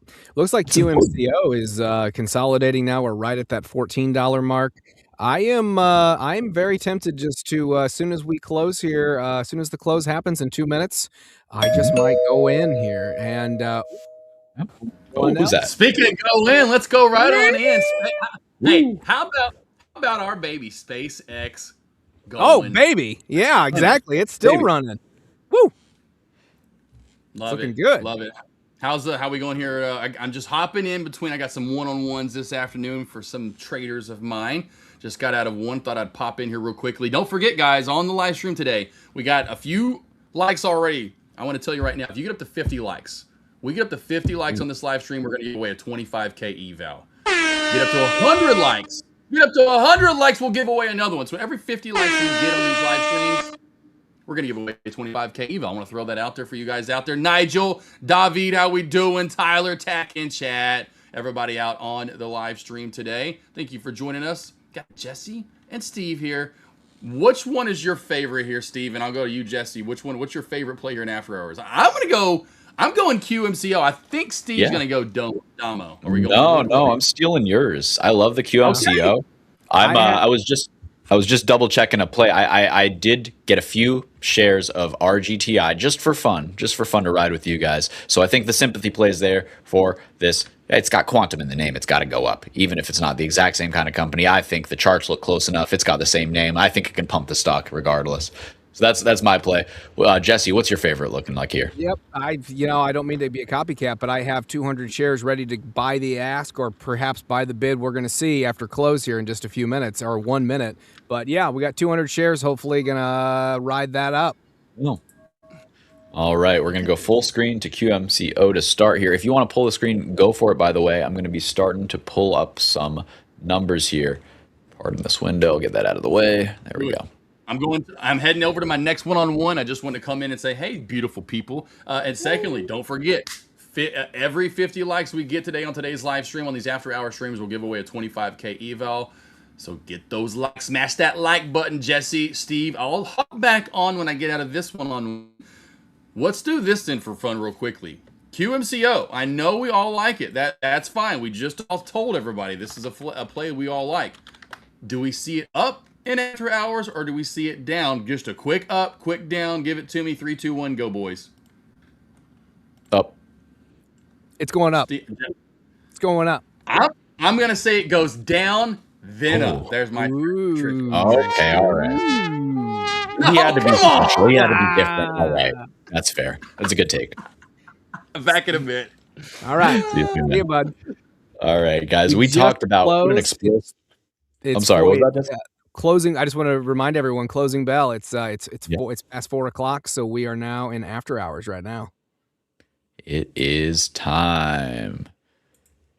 So I'm gonna be looking for these prints right as they come out here. Let me know how you're trading these here.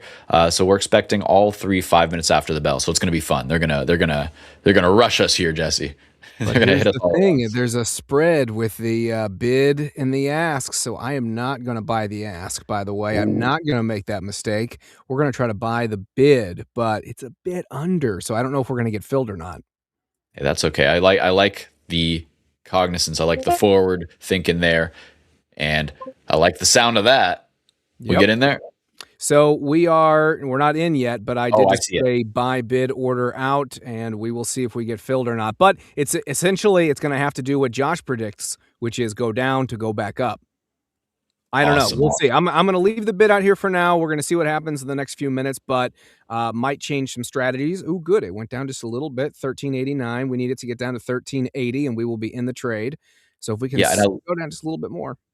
I like this spot too because it's basically a Josh Brown. He's the guy on the compound, right? I think I was watching that this weekend. Josh Smith, our one and only Josh Smith bounce play. Oh yeah, it was because I said the bounce Brown, same thing. You got it. Okay, so it basically is like we got these bottom wicks here and then we broke out higher. We're coming back, revisiting the level that sent us up before. So if we do this. Path of least resistance, probably up if it holds, and then you start building a range that you can then break to the upside, and it's, restructuring. And so I like the spot. I like the play. It looks fun. We should also probably talk about if we're wrong, downside targets.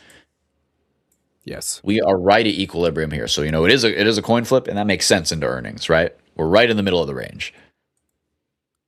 I want to see if we do knife more than just this little tiny. I think that the next spot of interest is that 13 handle, that 13 to 1280, a lot of volume there. Then the next spot is 1222.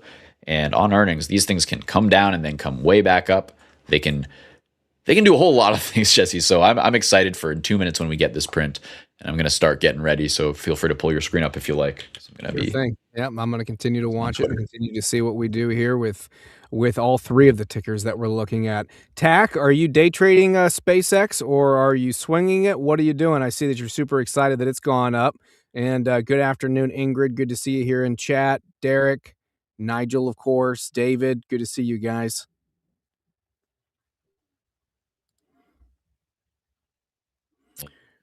Right. Still waiting here for these earnings. It seems like, yeah, Play, Dave and Buster's. This one's got some hype on Twitter too. I'm surprised, that people want to see if they can get that turnaround story, maybe because of that Cracker Barrel happening, so there might be some sympathy there. And let me know, guys, if you're just coming on in here, I see some numbers ticking on up. So if you're coming in here, let me know what you're looking for. Which ones do you guys look, or are you looking to trade here? We're watching QMCO as our top watch. We're in some shares there. Play already got a pretty violent up and down candle there. Domo as well. So we're going to have to zoom out here. We can't tunnel vision on any of these because they're all starting to shake and bake. Domo, first move up, second move, coming right back down to the pivot where it's been all day long. Widespread between 314 and 322 there. So, I mean, your guess is as good as mine, Jesse. That's like a 4%. It's interesting. 4% spread. Both Domo and Play kind of did the same thing on their very first candle. They go massively up with a huge wick and now down. And it looks like we're looking for more to the short side with Dave and Buster's with Play. I see. I'm also noticing just SPY with the ferocious last 1 minute candle there, just saying, hey, we're not going anywhere, baby. We're going up. So Domo not going up so far. We have the prints coming out any second now. So I'm going to start scouring for these numbers. And I'll let you know the second I see them. And as far as our trade goes, it's literally, I don't know why we're not getting filled because we should be getting in at any point here. It is at 1380, and the bid that I went in at is 1380, so we should be getting filled hopefully soon. Any second. It might mean it's really thinly traded or something. I don't know. Yeah. So keeping an eye here. Play first move definitely down. We're sitting at $11 right there. I'm looking and seeing if earnings are out. Not seeing them yet, but I'll keep you posted the second they go live. And Domo continuing to fall. Domo would have been a good short, at least at the very beginning here after hours. It is fallen. Oh gosh, we're below the 200 moving average, and we're down to 274 for Domo. Nothing good happens under the 200-day moving average. That's what I was always taught. So better reclaim fast there. Domo still, grinding down there. It's finally got a print there at the 274, so quite a flush. It looks like it's going to probably want to make its way on down to that 225 for its downside target. But assuming the earnings are bad, I want to see the earnings before I make any assumptions. But that's a pretty definitive move there. So QMCO went up a little bit and went up 20 cents. And I don't know. Our level 2 has not really been moving either. So I don't know precisely what's going on. Let me in. Domo now at 241. So it looks like we are continuing. If you are in this trade, 225. This one moved pretty fast. I did not get in this one. 225 does seem like it wants to transact, so we'll keep an eye on that. I'm going to zoom in on QMCO on the bottom right as well. Bottom left, I apologize. Hey, DeRider, see you in chat. Welcome. Play starting to get just the slightest of bids there. That one might be a whipping back type setup. I'm still looking for these actual results. It's not exactly an NVIDIA, I understand, but I mean, come on. Don't leave me hanging Not exactly here. NVIDIA. It's not exactly. That's right. They might not be out yet, but not seeing. Okay, all right. I just got Dave & Buster's 5 seconds ago. Q1 2026 earnings. Revenue, $559.2 million, minus 1.5% there. Small miss. Comparable store sales, minus 5.4%. Adjusted net income, $7.8 million, 22 cents per diluted share. So let's see. Does not look good so far. Year-over-year changes, minus 1.5%. The market doesn't like it so far either. EPS, let's see, versus consensus, 0.41 cents. So that's a minus 46.34 miss overall. Wow. EPS minus 71% year over year. That is not Great. I'm surprised it's not down more. Meanwhile, Domo must be actually, I don't know what's going on. It looks like their spread is coming out the top here now. What a crazy move all the way down to their measured move down. That is a 30% move to the downside and now back to break even. So I told you fireworks. Right now we got violently flat here. That's scary. I don't know what to do with that. I don't know what to do with that, Jesse. What do you think? It's shaking and it's baking. It's shaking and baking, yeah. Let's see if we got the actual print yet. That must be what's going on here. So we talked play. All right, yes. 1 minute ago, we got the Domo earnings here. Very bullish, apparently. So, well, at least the very first read. Let's find out. First quarter, let's see. Revenue actual 79.4 million. Year-over-year change minus 0.88%. Okay. EPS actual minus 0.02% non-GAAP versus consensus of minus 0.3. Cat scratching at the window. Beat, miss. Let's see. It was a beat by 0.01%. Sorry, 1 cent there, not 1%. So key metrics here, guys. We have the gross margin at 73.73%. That's GAAP numbers. Cash position looks like 39 million. 18.6 million in R&D expenses. So I'm going to keep on chiming in here with some more commentary. It's an algo battle here, and this does not look like a super cut and dry print. So let me get back to you with a little more details. Right now, we're trading at the 275 handle. This is lower than the low of the day, so that's not a good sign. Meanwhile, QMCO doing a whole lot of nothing. Our one trade is the quietest one here. One trade, right? Exactly. We're in, but it's really not done a lot. It's back down to, it keeps going down from $14 to $13.80. We're in the trade. We are right at $14. So if we can push on up, we'll be looking pretty. But right now, there's been no fireworks. No fireworks. That's no fun. I'm going to zoom into Domo real quick here because this candle, it's decent. I need to get to a 1 minute because we need to hone in on all this craziness that's going on here. And let's also delete this high time frame zone just so we can see it a little better when we're zoomed in here. I want to see the fireworks when this thing breaks. Exactly. Same with play to the downside. I wonder if this is a short if it pops up to maybe a dead cat bounce 50%. What do you think about that? Yeah, we might get that. We might get that. Dead cat bounces. Let's do it. That would be quite a bounce up to $12. So I'm not sure if we get there, but if we do, I'm a seller. Yes, exactly. And okay, good. So we are at $14 now for QMCO. We are barely losing anything. We're just barely red. So we just need that thing to go on up a bit. Yeah, it is. What is even going on here? I'm trying to figure out where I got to clean up this chart because I'm trying to figure out where the spread is. Is this the spread from 1437 to? So I'm looking at the spread. It's 1395 to 1432. Okay, excellent. So yeah, nice entry there. Somebody asked if we got filled at 1380. No, looks like we chased just a little bit at 1399. Is that our fill there? Looks like it. Yep, 1399. Nice. So this is cool. It's kind of like, Jesse, when you're learning how to drive and there's like 2 steering wheels. I feel like if I do something crazy, you can be like, hands off, and just like shut it down from your side there. Because I can see your trades, you can see my trades. We're on the same account here. That's fun. Right. So like Josh had mentioned you guys earlier. So if you guys hit the like button, if we get 50 likes tonight on the stream, we're going to give away a 25K eval. So we're almost there. So if you have not hit the like button, hit the like button. We'll give away a 25K eval account. Do it for Cleo. Do it for Cleo. How old is Cleo? How old is Cleo the cat? Cleo's getting up there. Cleo is a very sweet 9-year-old, 9 or 10-year-old. We found her in a cardboard box out in the rain, and she would not leave our side. Well, my side ever since then. So she's a big baby. Is Cleo your only cat, or do you have a few?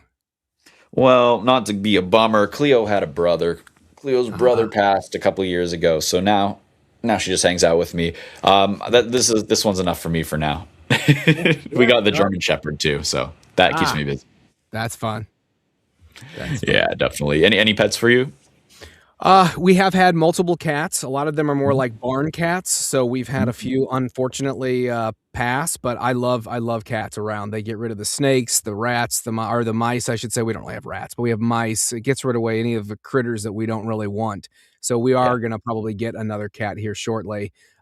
We've had a dog, a wonderful border collie. The only problem was he kept running away. So Oh, man. finally, he kept running to my neighbors. We have like 6 acres, so he kept running away, and he kept running to the same neighbor's house. And I've mentioned before, I have multiple children. I kept having to retrieve him all the time. Finally, I said, "Look, he seems to like you a lot. Do you want to keep him?" And my gracious neighbor is like, "Oh, absolutely." So now he's 2 doors down, which There. is Oh, that's nice. Yeah, so you can still which is visit. great. But Still see him. I still hear him bark from time to time. It's just it needed to happen, and we do Yeah. have about 20 chickens, so not Oh, really that's pets, awesome. but eggs, Yeah. which is really They're on the great. clock. They're on the clock. They're doing stuff for us. Yeah, that's amazing. I love it. I in high school I always dreamed of doing the homesteading thing. That's still the goal someday, but it's been being pushed back a little bit. So maybe if QMCO hits big, we can There we go. We expedite got this it. process a few years ago. I can get my cabin in the woods. I act like I'm antisocial, but nah, I love you guys. I appreciate everybody in the chat. I see y'all. We're up $1 right now, so you're getting very close to your dreams. We're halfway there. Property We're almost values in there. California. So, Yeah, that's Talk's right. asking what does Domo do? By the way, Domo. They are a cloud native business intelligence and data analytics platform. So they allow companies to connect raw data from hundreds of different sources. You can build real time interactive dashboards, automate workflows, and even create custom data applications without needing deep IT or coding expertise. As I read this, I'm going, geez, maybe I should be a customer of Domo as I try to build out all of my stuff, and I'm basically, I'm just knee deep in React, and I'm like, I don't even know what this is. So that maybe this is a growing target addressable market. Maybe there's a bunch of dummies like me who need them. So, did QMCO reschedule? Let me look for that. That's a good question. That would be a 07 reason. RKP. That would be a reason why. Carl is telling us QMCO report is delayed. Well, that would make sense with this lack of movement. That's for sure. And let's see, if I get out of the trade right now, if that is true, and we're going to double check it to make sure, we are down $3. So let's see. Well, we might get our entry on play for the dead cat bounce if we want to try that into That's the true. 12. Let's give it a try. Should we go in It's coming now? up for us. You like that? I like it. You like for play? All right. What do you want to do? 100 shares? Sure. My exact level is 1197, but I'm not too stingy. All right. I'm going to buy the ask. You want me to buy the ask? You like that? Both hands on the wheel right now. I don't know. Let me look at the spread. It's a pretty wide spread. 1160 to 1199. You want me to buy the bid? I think if we get filled over 1180, I'm happy. 1175, I'm happy. Okay. But maybe maybe it just dumps right here. It does look weak, doesn't it? Maybe it does look dumps. I don't know. Maybe I don't know. So we're between the 9 and the 20 on the EMA. Yeah, I like it anywhere in there, assuming it goes lower. And then come on, let's live a little. Let's party. We're going to try to go in. Let's play ball. Know what I'm saying? Limit order for 1172, and it's at 1178. Let me in. Let us in. We got 78. That's the 21 there. So that's still. It's Steve's favorite EMA, 21. It is. 21. 21's a good one. I'm growing on the 200, but yeah, the 21's always going to be my favorite. It just does everything you need it to. You know what I'm saying? Yeah, I'm seeing nothing for QMC in terms of the actual earnings. Ooh, I don't really keep on. I guess we will sell the ask at 1410, which means we'll be in profit if it does that. So we're going to go ahead and try to attempt to sell the ask then first. Ooh, Domo, nice candle, spiked up. Should have gotten that. Oh, okay. That one did have a nice higher low, a little curly. I put this downtrend line in and kind of forgot about it. It did. Looking for news here in all the wrong places. Yeah, I am seeing nothing in any direction on QMC. I'm not seeing that it was delayed. Okay. If somebody else, though, does, I believe you. Somebody else in chat has more information, please let us know. Let's take a look. I need to read some of the comments here. Oh, boom. Don't see anything, but yeah, no, that would at least explain the very slow movement from QMCO. Yeah, we can. I can look up. We do have one more. It's pretty small, but RFIL, RF Industries. They did report, and looks like a surprise 71% beat, and they are flat. So this is probably just a very small one that is not going to do much after hours. But just wanted to let y'all know, does look like a double beat. Seeing 9.4% growth on earnings. That's a 71% surprise, and small beat on revenue. Small beat on revenue. Nice. And 07RKP, thank you. Yes, she is telling us that it's on their website, actually. There's a notification of late filing. So, hey, thanks for that information. Smart. That's what you called me out. I was a little lazy there. I should have gone to the actual website. Can't trust Twitter these days. That's a dangerous. Yeah, you don't know. I mean, that's the problem. But the nice thing about Twitter is you can get when the information is correct, you can get pretty instantaneous information from X/Twitter, whatever you want to call it. Well, today Twitter let me down, and our crew was on it. So what does that tell you there? There you go. Hey, give me 2 minutes. I'm going to come right back. I'm going to go off and I'm going to come back on. Give me 2 minutes. Sure thing. All right, now I am finding it. Yeah. All right. So this was like right after I made this, I think. Yeah, today I'll put it on the main screen.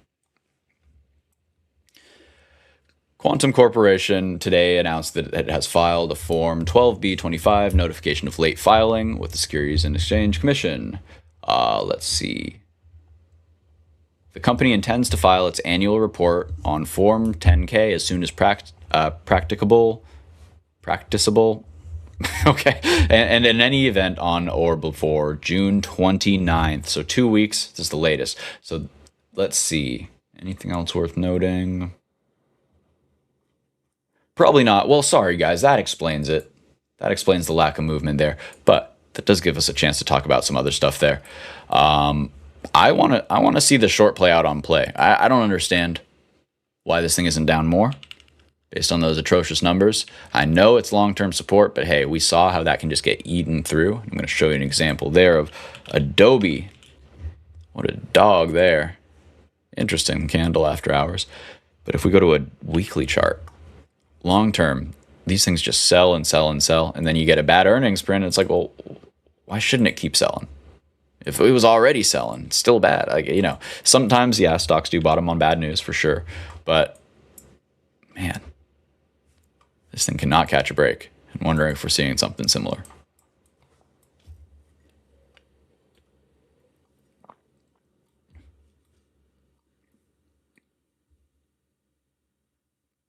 What I wanted to show you was the monthly long-term support. Yeah, there it is. So when you really lose a level, it can take a little while. But man, if there's no buyers, there's no buyers. And it looks like on this one, no buyers for sure. So you see like months of kind of bottom wicks trying to catch, and then just, we just needed one bad print to really send it downtown.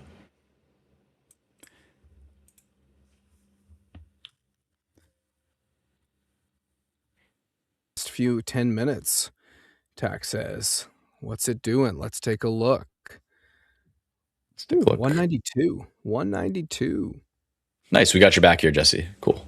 Yes, 192. Sir. Whoa. Well, would you look at that? All right. I didn't realize it powered up so hard into the close. That's crazy. Wow. Big candles into the close there. Just going.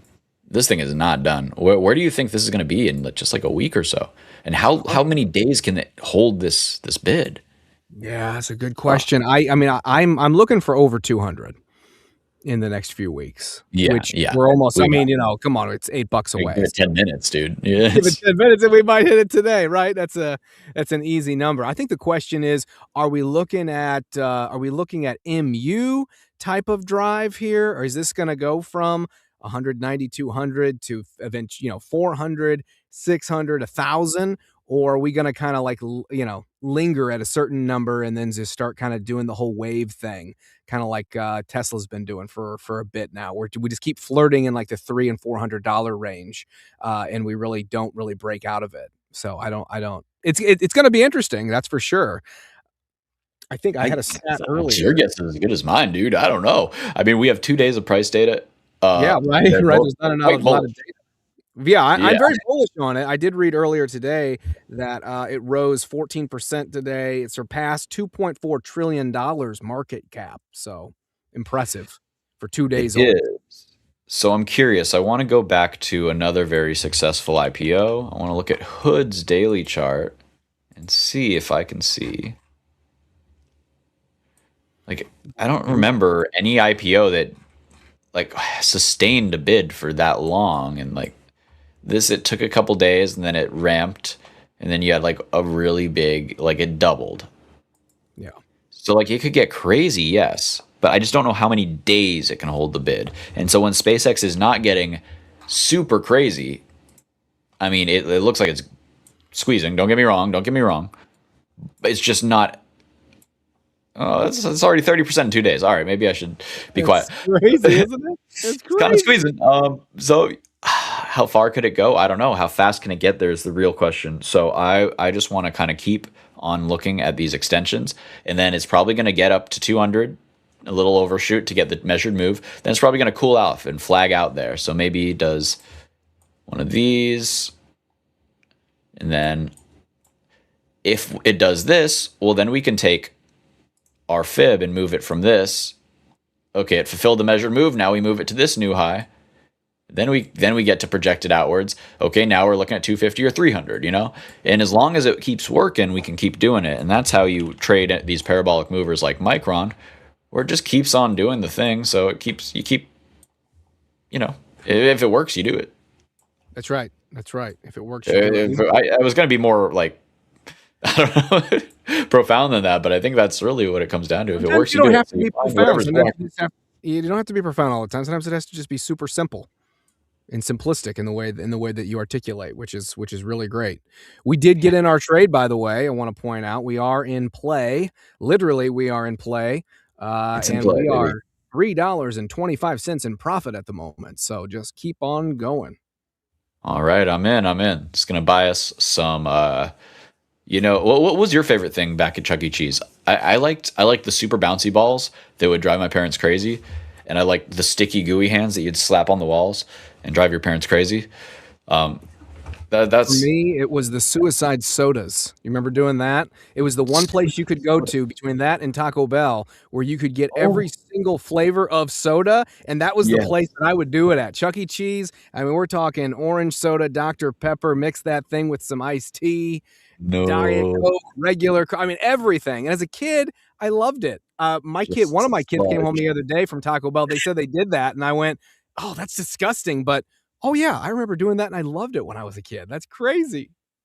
As crazy as I'll get is like, all right, you get me at a movie theater, I will hit up both of the flavors of icy. You know, we will do some blue raspberry cherry. But that's as crazy as I get these days. Yeah.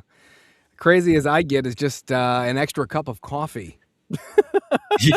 That's about it these days. Hey, understandable. Honestly, when you have markets moving like this, you have IPOs moving 30% in 2 days and not slowing down, closing at the high, pushing higher after hours. You don't need that much caffeine. Honestly, I'm trying to keep up with the market. We have big moves all over the place, and we got a little bit of time. It looks like earnings a little bit slow, but we can talk about charts if anybody has questions or anything they'd like to look at. I've got a lot of things that I'm looking at that we can always run through too. Wants to know what price we got in at. Pops, we got in at 11.69, so we are in profit about $7.25, 100 shares. But yeah, Steve, take it away. I just realized you're long. You're fading me. I thought we were going short, Jesse. Oh, you did? You did? That's okay. You're making money. You're right. I was just like, how? I was like, don't lie to these good people. We should be a little bit red. I thought. All right, we'll see. We'll see who's right by the end of this stream. That's okay. There's two sides to every trade, and you're seeing it here. This is then I mean, if I got out of the trade right now, we are profitable. $5.25. We got, what is that? Half a tank of gas in San Francisco? Or I'm sorry, half a gallon, half a tank. You couldn't get. I was gonna say, I wish. No, you could get. I don't know, maybe half a gallon, perhaps. Right. That pays for 2 minutes of rent. That's what you get for $5. Wow. Yes, they let you stay in a square box this big for 2 minutes. It's pretty cool. quick little power nap and then get up and get out. Exactly. They're throwing you out. So, what was I saying? I was saying something. Somebody had a good question. You Oh, offered to show some charts and some stuff yeah. going on. Absolutely, and we already got a lot of charts in the comments here. Going along some good stuff. I really do like the Sienna, CIEN, as well as the Broadcom buys. I probably like the others too, but I haven't checked their charts as closely. I know that I like the other two. So first, let's go through some of these that y'all are throwing out. We're gonna go top down here. I see HIMS. I see Michael Anthony talking about NUS, so we'll do NUS, HIMS. And we will go from there. Sorry, brain freeze. So, getting on. SpaceX continuing to climb. It's hitting. It's on its way to 195s now. Woo, insane! Man. I told you, give it 10 minutes, Jesse. Right? It's a stair stepper. This thing is just going on up. Ooh, yeah, that's a thing of beauty, man. And this is just, hey, look at the moving averages, just doing their job. And Jesse, here's where you like the 5, right? When you're trading really fast stuff like this. It gives you a lot of latitude where you don't really want to wait for it to go all the way down to the 21, when it's on this expansion mode. It's pretty crazy.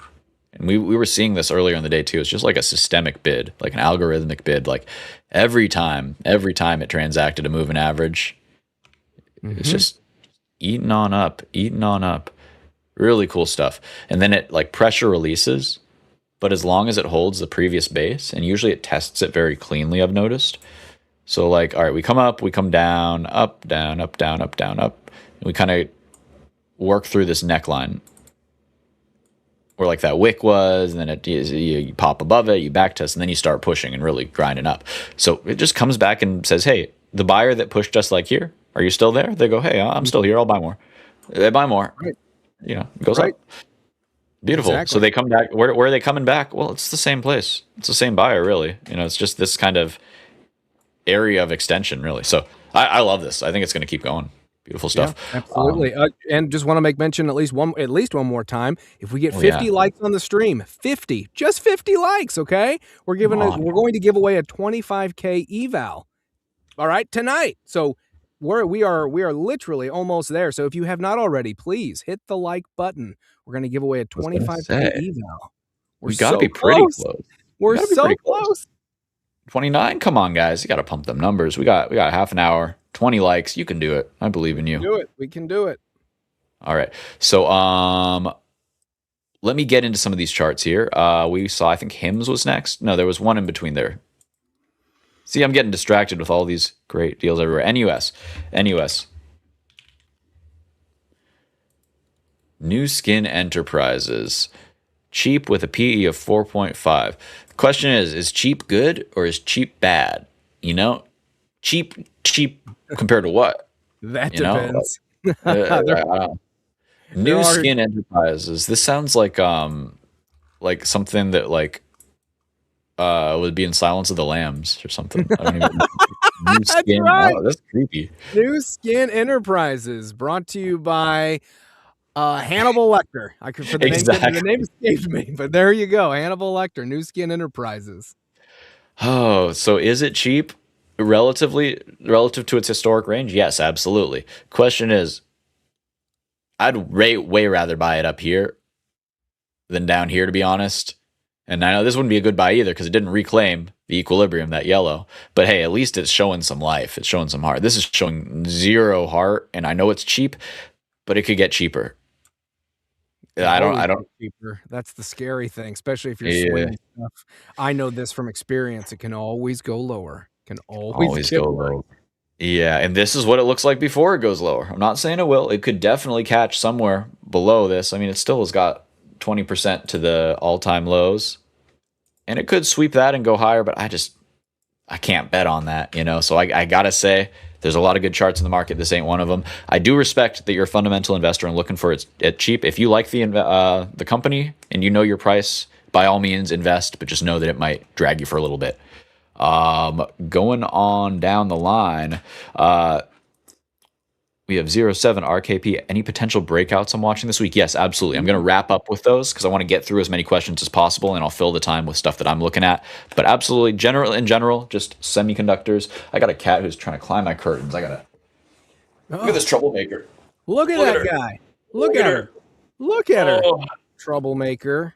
That's a cute. Oh, she does not like it when I pay attention to things that aren't her for like an hour at a time. So okay. Hymns up next. You're talking about your cat or your girlfriend? They're equally high. No, I'm kidding. They're equal. Oh wow. Okay. All right. Moving on. I'm kidding.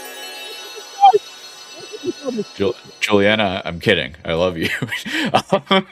He loves you. Okay. Hymns. That's what I was talking about. So this is, what is it doing, Jesse? What do you think about a chart like this? It's in the middle of the Fibonacci, baby. It's almost right there in the middle, and that is the question. What do you do when it's in the middle? What do you like to do when it's in the middle? I was trying to buy time because I usually like to wait. If that thing's in the middle of the fib, I like to go, hey, are we going to go down? Are we going to go up? I don't actually know. I don't have a crystal ball. Let's give it a little bit of time. But that's just me. That's what I was gonna say, Jesse. I was trying to coax something out of you so I could do like a teachable moment thing. Like, honestly, I don't know because it's in the middle. I'm gonna wait and see. You got it down. You've been watching some of my webinars. I've been watching you. I've been a good student. The student has become the master. I think. What I'm seeing here, it is a learner. Now I am quoting Star Wars. There we go. Man, I'm the worst nerd. I'm like a nerd who doesn't know Star Wars that well. I like Star Wars. Don't get me. I like Star Wars.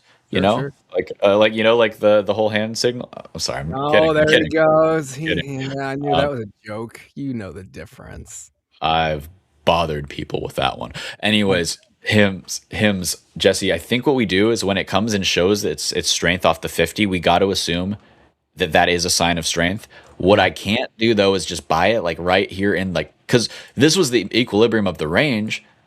But now we're at a different equilibrium of the range, not the Fibonacci equilibrium, but right here into the 21 moving average, into the 9 moving average. It's literally the middle where it's just deciding.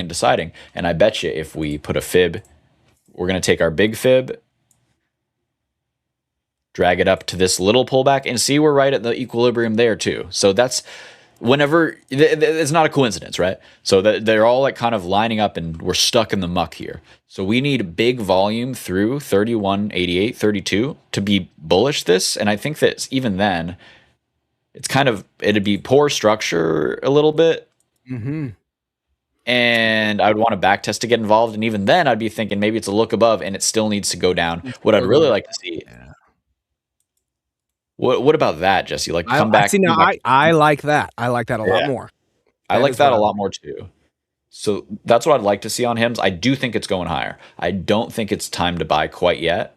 And it might squeeze and leave me behind. And if so, I didn't want it anyway because I can't predict that, That's right. Yeah, but in general, I think, let's watch this level in particular. It was a pivot for the past 4 months here. This 25 or 26, let's call it, 26 to 27.50, kind of seeing a pivot there.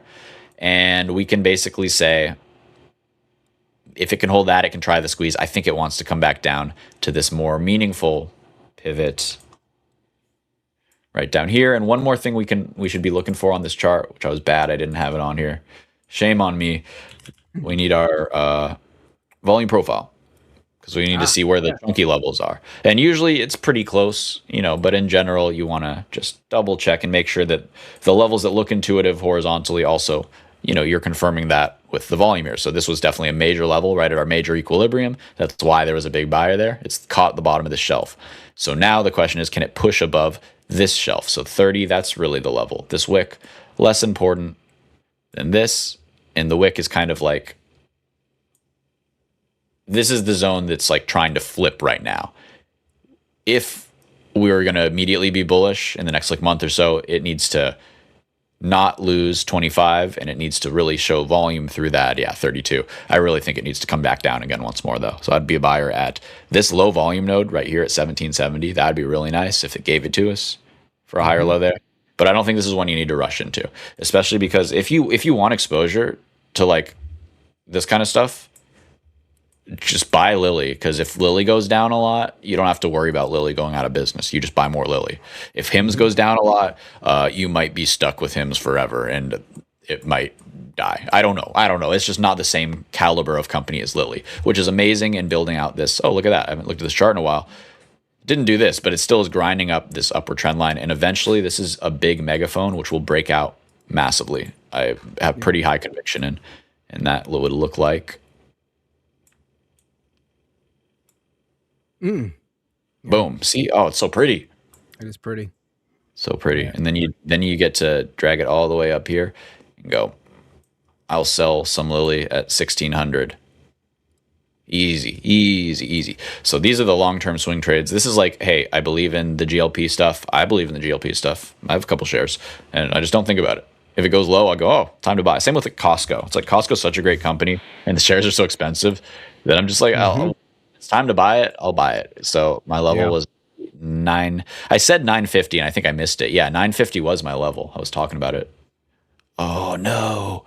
It gave the View app. Oh, see, Jesse, this is the free money. If you just keep enough of these on your chart and you have alerts set, you just say, okay, I got an alert that an amazing company hit the 200-day moving average. I'm going to wait till it reclaims. Oh, it closed on this day. It's just free money. Now you just get to hold this forever, and eventually it'll make a new higher high, and you probably just sniped it. So just So you're saying hits the 200 EMA. Did you say VWAP or 200 EMA? You kind of said 200 SMA. 200 SMA is what I meant. Oh, at the SMA. The SMA. Gotcha. Okay. So hit the 200 SMA on a company like Costco. That's a good place to probably go in, is what you're saying. And maybe like high quality stuff. It almost always is a good idea. You can for a scalp, but it's usually like a longer time frame swing. So, for example, JPM's an example I always use. Ever since the bottom in October 2022. So in the next year or so, it gave, or 6 months as it was bottoming, it gave 2 entries. Both basically, you would have to conviction buy it to get it right on the 200. But if you just set an alert, say I want it on the reclaim, you could maybe buy it there because it's a big bottom wick, or you just buy it the next day right up here. And it's just a long-term thing. So it doesn't matter if you're down 1% or whatever. You could even add on the back test. It didn't quite give it there. But this ends up being an amazing long-term hold. You get a pretty clean move up 25% and then a pretty orderly pullback to add off the 200 again for 10%, 15% drawdown. So you're never red from this. So if you just scroll on up, sometimes it messes with you. Like this was the tariff news. So it overshot it, but still. If you bought it every time it reclaimed the 200, I'm buying right here. Nice. Your average is 228. Okay. We lose it. I'm not buying until we reclaim. We reclaim right here. 234. 232. You're right there. You buy it once more here. 235. We're up at 319. It's like easy. It's just like it doesn't stress you out. Nice. So I like that. That's it's just for these long-term plays where you really believe in the company. I know a lot of friends, I missed this one, but a lot of friends did very well. Oh wait, no, was it? Yeah, no, I did do this one. Hood was one of my first buys on the tariff crash because it reclaimed the 200-day. So I bought on the close at 35.30. And it felt crazy because I bought it, I was looking at it, it was at $30 in the morning. It's like, how can I buy it after all of that? Well, because I needed it to prove itself. 16% ain't nothing if I think it's going 100 plus, Sure. I just need to have that bottom. So that was a really nice one. Just close there. You're red 5% for one day, and then you're happy as a clam. If you're like me, you sell way early, and you're all out by 63, and you're going, what the hell did I do that for? What did I do that for? But you are making profit. I believe that it was going up. Profit, right? Yeah, exactly. I will sell too early. But the thing I do remind myself when I do sell too early is, hey, dude, you made a profit, right? You actually made some money. So at least be happy that you made something. I always have to kind of give myself that pep talk of just, hold a little longer when you really sense it's going to continue to go. But if you did make money, at least be happy that you made some money. Pops Mafia wants to know, last week, Steve, you said AMD going to 550 in a week. You were correct. So now where is it going? Did I say that? I guess I said that. I believe it. It did. Well, it makes sense. Yeah, I said it would sweep the high. Yeah. Sick. Question is, where does it go next? Heck, I don't know, man. Let's find out. I'm just looking at this path I drew a long time ago. And that, it's how, okay, so as someone like you, do you ever pay attention to the analyst numbers when they say, hey, I'm making my number to 700 now for AMD, because in the mornings I often will look over news and I will read the charts. I'll even go to FinViz and see where estimated amounts might be that the analysts are saying. Does that play into your psyche or in your trading at all, Steve? Great question. Yes and no. For the first part, if it's a low liquidity stock, I often, if I'm watching it and it's low liquidity, I'm probably bullish, and I probably am seeing that downgrade as a chance for a large desk to buy shares cheap, because that downgrade is going to push the price down, and it's not always the case. It's a little tinfoil hatty, but that's what I see happening very often. And often that's a playbook I'll run on these things. Like, I don't know, I've done this a lot of times on like shipping names in particular. They'll have a downgrade and it'll just be like, oh, screw you. This is a chart was looking amazing. You just knife it down to support. And then all of a sudden, oh, lo and behold, there's a giant institutional buyer right there. Okay, buddy. Yeah, if you say so. I don't know which it was, but some of these crazy, I mean, shipping always has crazy candles. I can't find it. Oh, it was probably when we broke some big downtrend line. Like one of these days or something, they'll just like, it'll just smash it as low as it can while holding key structure. So in this case, the 21 day. So just like a big old minus 5% day. But where are they bringing it down to? Where is this level? Well, if you look to the right, it's just the lowest volume node before all of the big base that it's pushing out of. So it pushes out of a massive base, comes back and taps right into that low volume on some BS report from JP, whoever the heck. And it's I don't want to say it's manipulation, but it sure feels like it sometimes. Yeah, sure. So that's the only way I think about it. Besides that, I don't care. I think we were talking about AMD and price targets. And Josh is reminding us, you guys, if we hit 50 likes on this stream, we're going to give away a 50K giveaway. But he also just lowered it because we're so close to that. He said 47 likes, and we'll count it close enough. So if we get 47 likes on today's stream, we are so close. We're going to give away a 50K eval account. So please hit, smash, destroy, annihilate, whatever verb you want to use, hit the like button, because we're so close to giving away free stuff, a 50K eval account. Please help us help you. I'm not supposed to say this, but Josh doesn't let us out of the basement unless we get the 50 likes. Please, guys. I want to see the sunlight. I hear it's nice out there. So please, come on, hit the like. In all honesty, we appreciate every one of you. And yeah, just come on in. Just help us out a little bit. And we have a lot of great free stuff to give away. But we just need to reach more of you. So lots of great stuff right around the corner. Like AMD hitting, I think 580 is going to be the test. If we do get through 580, it magnets to 600 up to 620 at the very least. Probably end up somewhere at 666. That's my target for AMD next. 666. Jesse, have I shown you my insane doodles on this chart? You have mentioned the 666 multiple times, and it is a little eerie to me, Steve. It's a little eerie. Jesse, you got an eyeball on there. Is that the eyeball from the dollar? That's on my dollar, right? What Jesse. In the world? What Masonic lodge are you visiting at night? Okay, listen. What do you do? Listen. Stay in your cave down there. Listen, you're not coming out today. You're not coming out. You're going to let everybody know I got you in a torture rack chamber down there. Listen, please, Daddy, no food and water. No food and water. You're going to let them know? Come on. You can't tell them all the secrets and everything. Hey, I love it. Josh, in your defense, the lighting looks great in here now. I appreciate what you've done recently to fix up the place. So, onwards and upwards.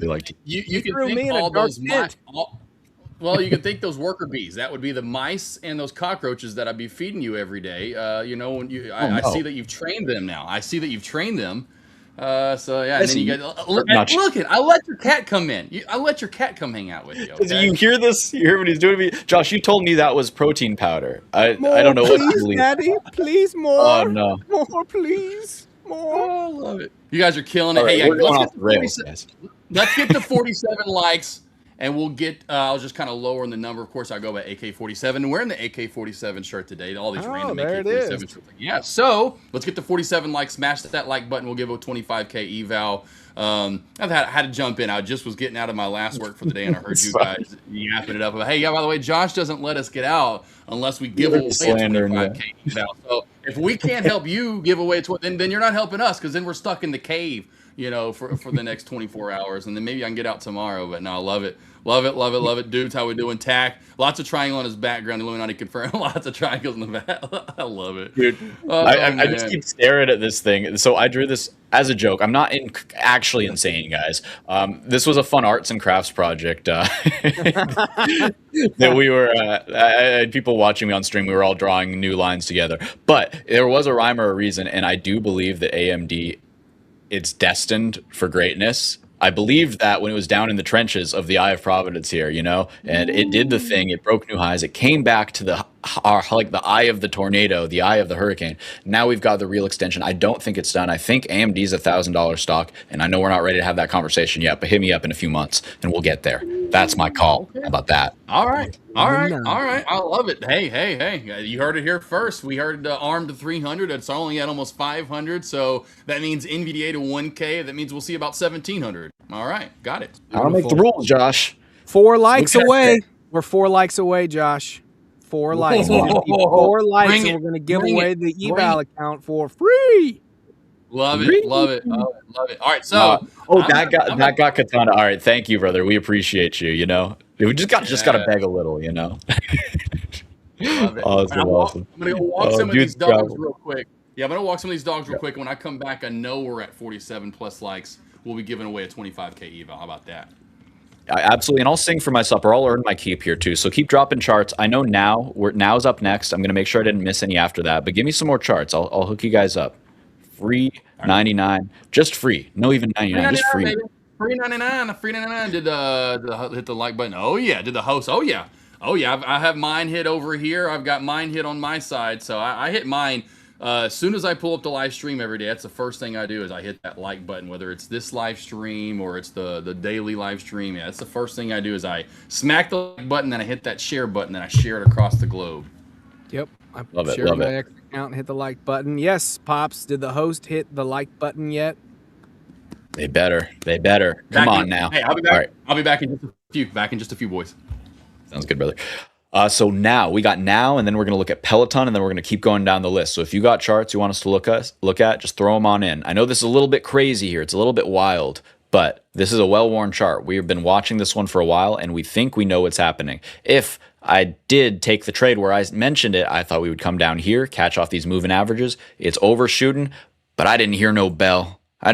Jesse. I've not been stopped out of this metaphorical, hypothetical trade that I did not take, to be fair. I never take the trades that don't work, Jesse. Just that's how it works. Is that how it works with you? Is that it? No, I take a lot of trades that don't work.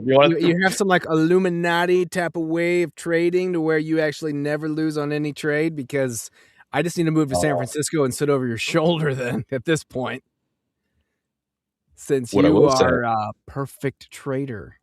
What I will say is there's a big Masonic lodge about 4 blocks down the road. What I will also say is that I take a lot of losing trades. Don't worry.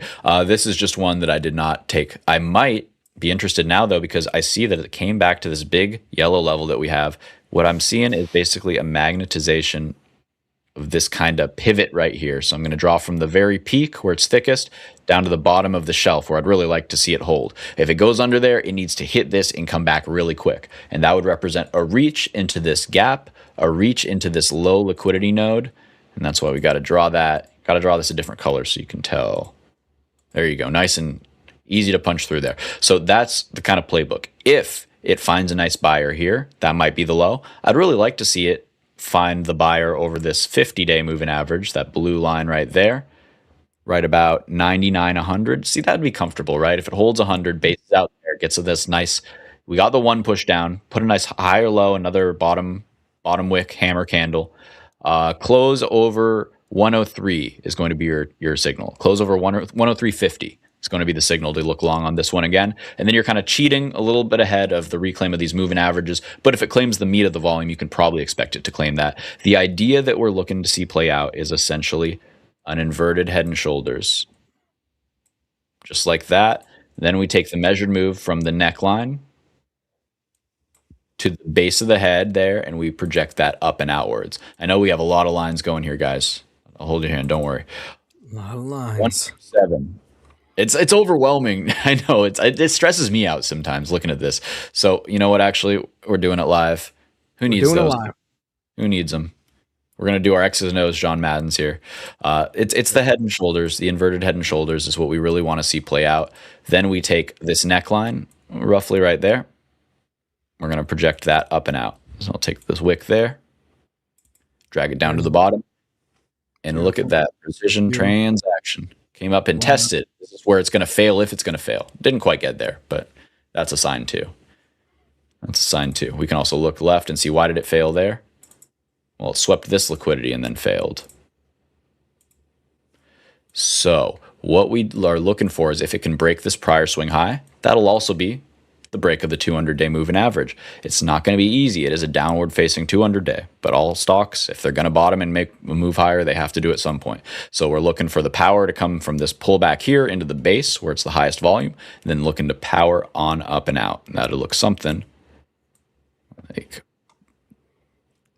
this as we kind of negotiate this falling level here. So probably pop into it, reject, pop over it, cut under it, and then look like that. So it's not going to be a very easy trade, but I do think that if this is just a buy and hold for you, if you want software as a service, now is a great company. ServiceNow is a great company. They're going to go higher. I would not be worried about that. So someday you'll be able to sell at 200 plus. It's nice that it came in and is forming all this good structure in the base of, hey, well, this is what it did last time too. Another inverted head and shoulders. Also comfortable to see that kind of symmetry there. So actually, this is a great little case study, and then I'll move on because I know I spend too much time on one chart. But there's so much to say, you know, Jesse? That's good. Yeah, no, that's good. That's good. Because there's always more examples. So you see the neckline here, it pops it, and then it chops for quite a while. So you just need to think of it like, oh, this is a new regime when it breaks above. So it's probably okay to buy some then, but don't expect it to just go straight up. It's probably going to need to base above that level for quite a while. And for one more example there, Bros, I think it's kind of doing the same thing. Where, see, I sold because it broke above here, and I said, give it one more day, and I sold at 68, and I sell there, hey.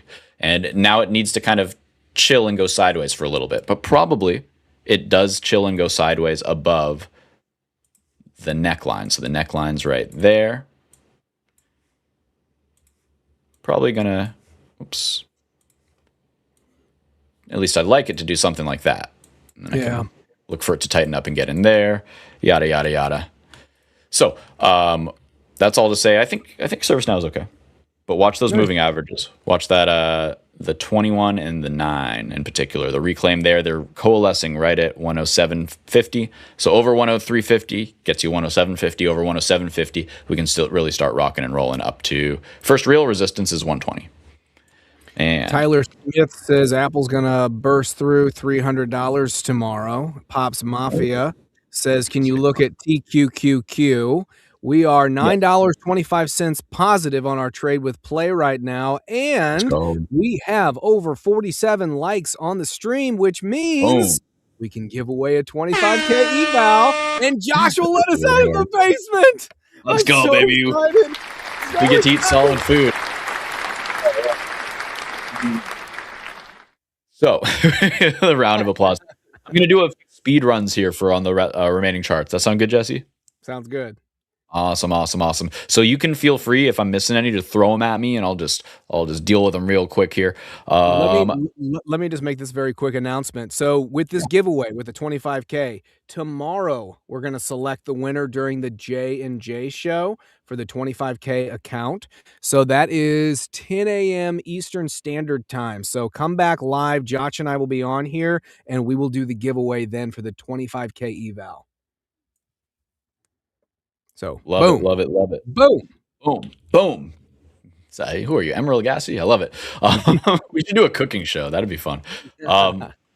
Anyways, Peloton, this is a messy chart with old drawings. I'm deleting everything. We're starting fresh. The important thing, high or low here, I like to see it. We're doing like very one-line trading here, or charting here.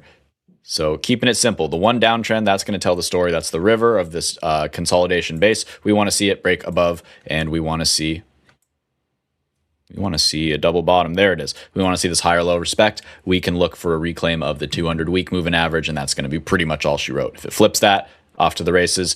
Big base we'd be pushing off of, or through $9 there, but it's not going to be easy. If we do get this, it's going to squeeze to probably 20 or something stupid. Everybody will be mad, including me.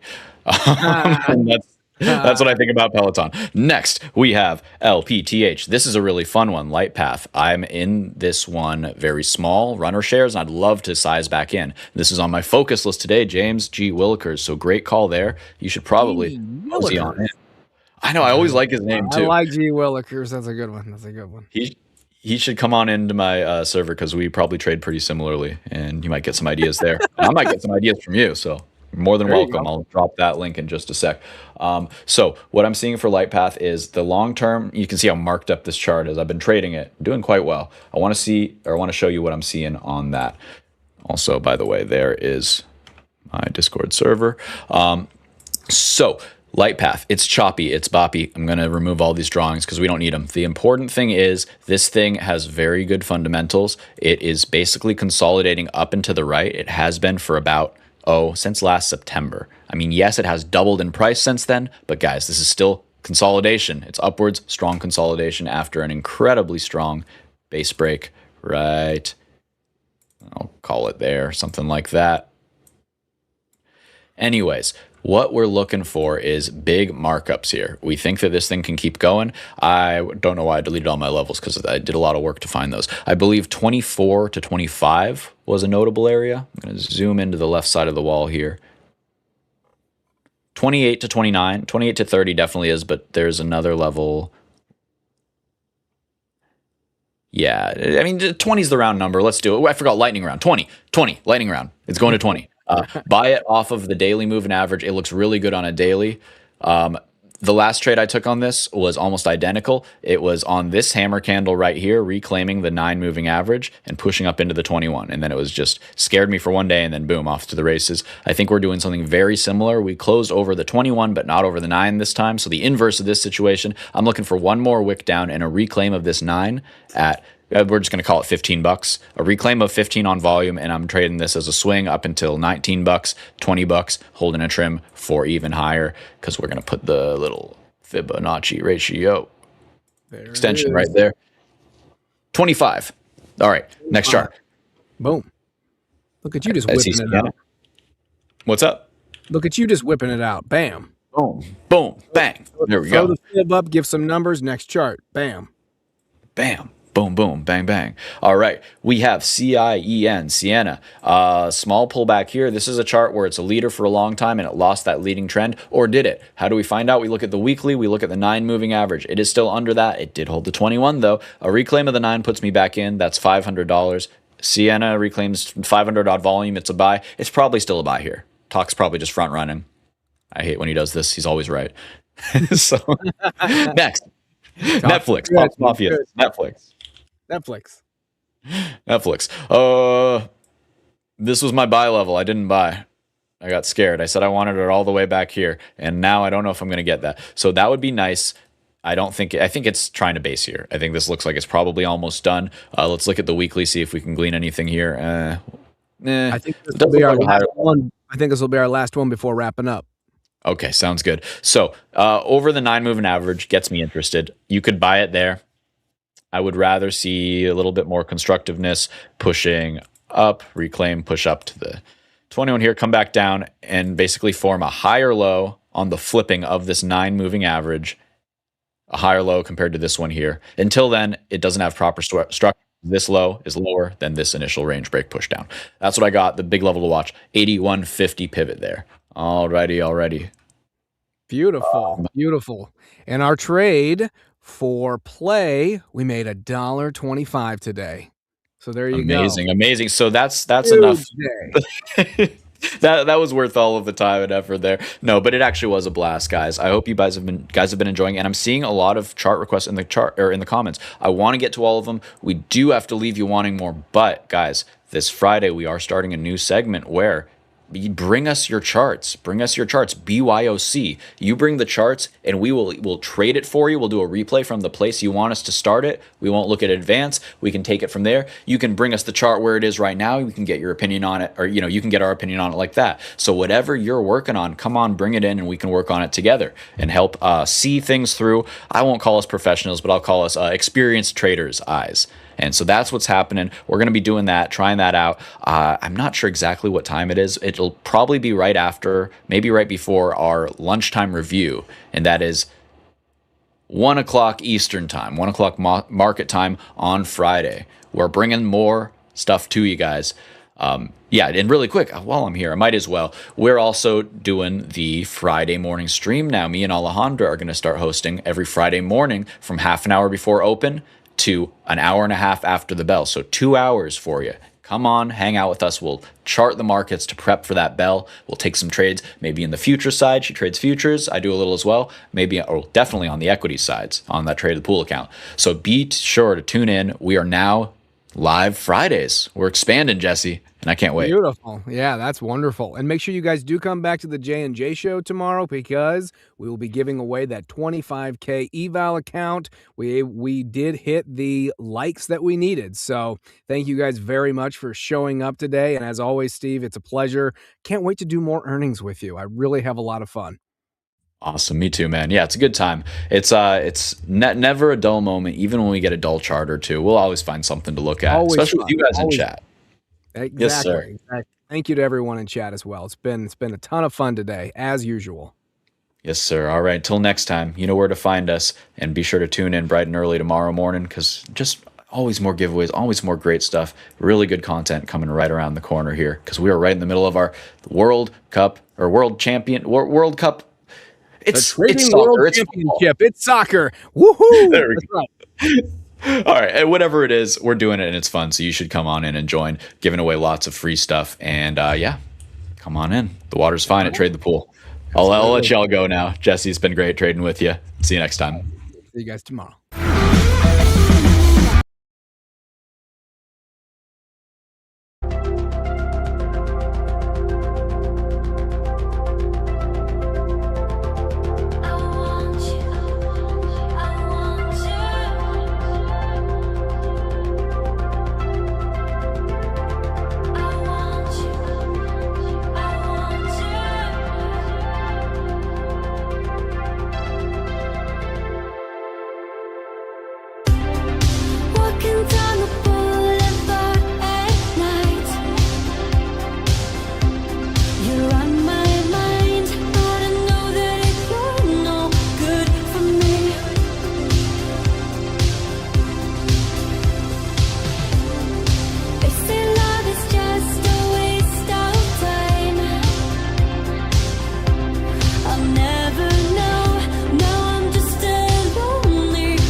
just because I'm over here, like, fucking around with him.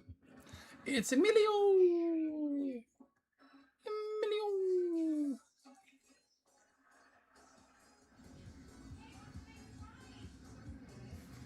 So where'd you get in? What price? What's the entry price?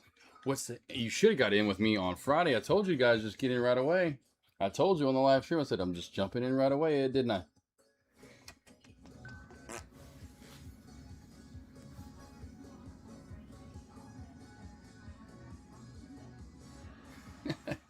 Falcor! Looks like Falcor. Alright. Oi, oi, oi, oi, oi, oi, oi. About to go cook some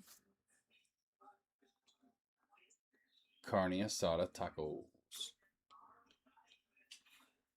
Carne asada and some white cheese dip. Man, it's gonna be so good. Some black beans. Some refried black beans. Emilio!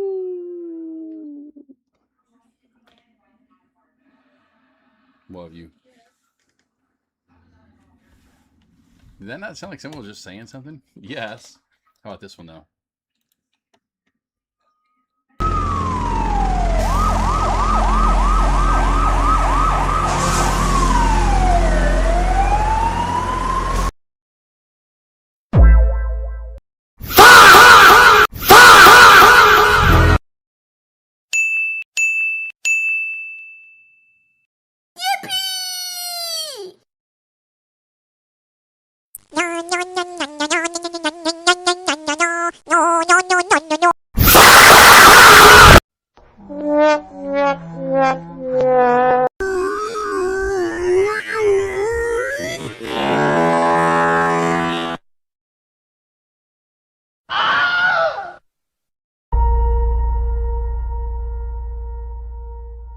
Brother,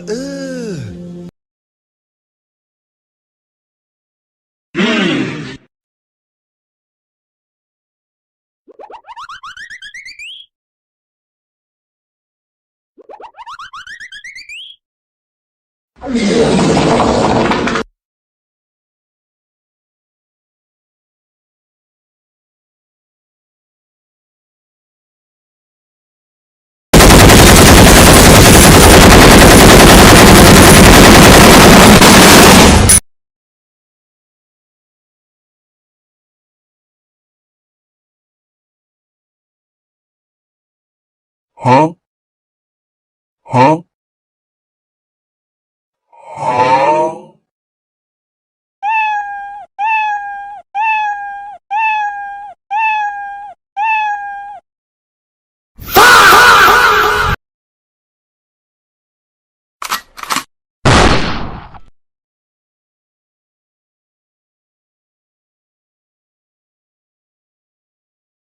Lizard.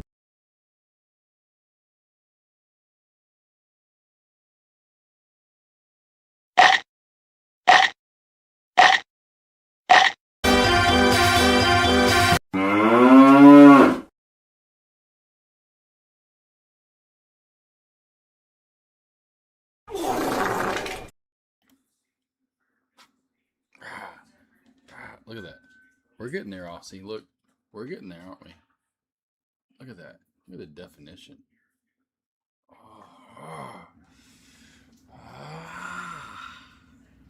Anyway, see you guys tomorrow. We'll put some music on for now.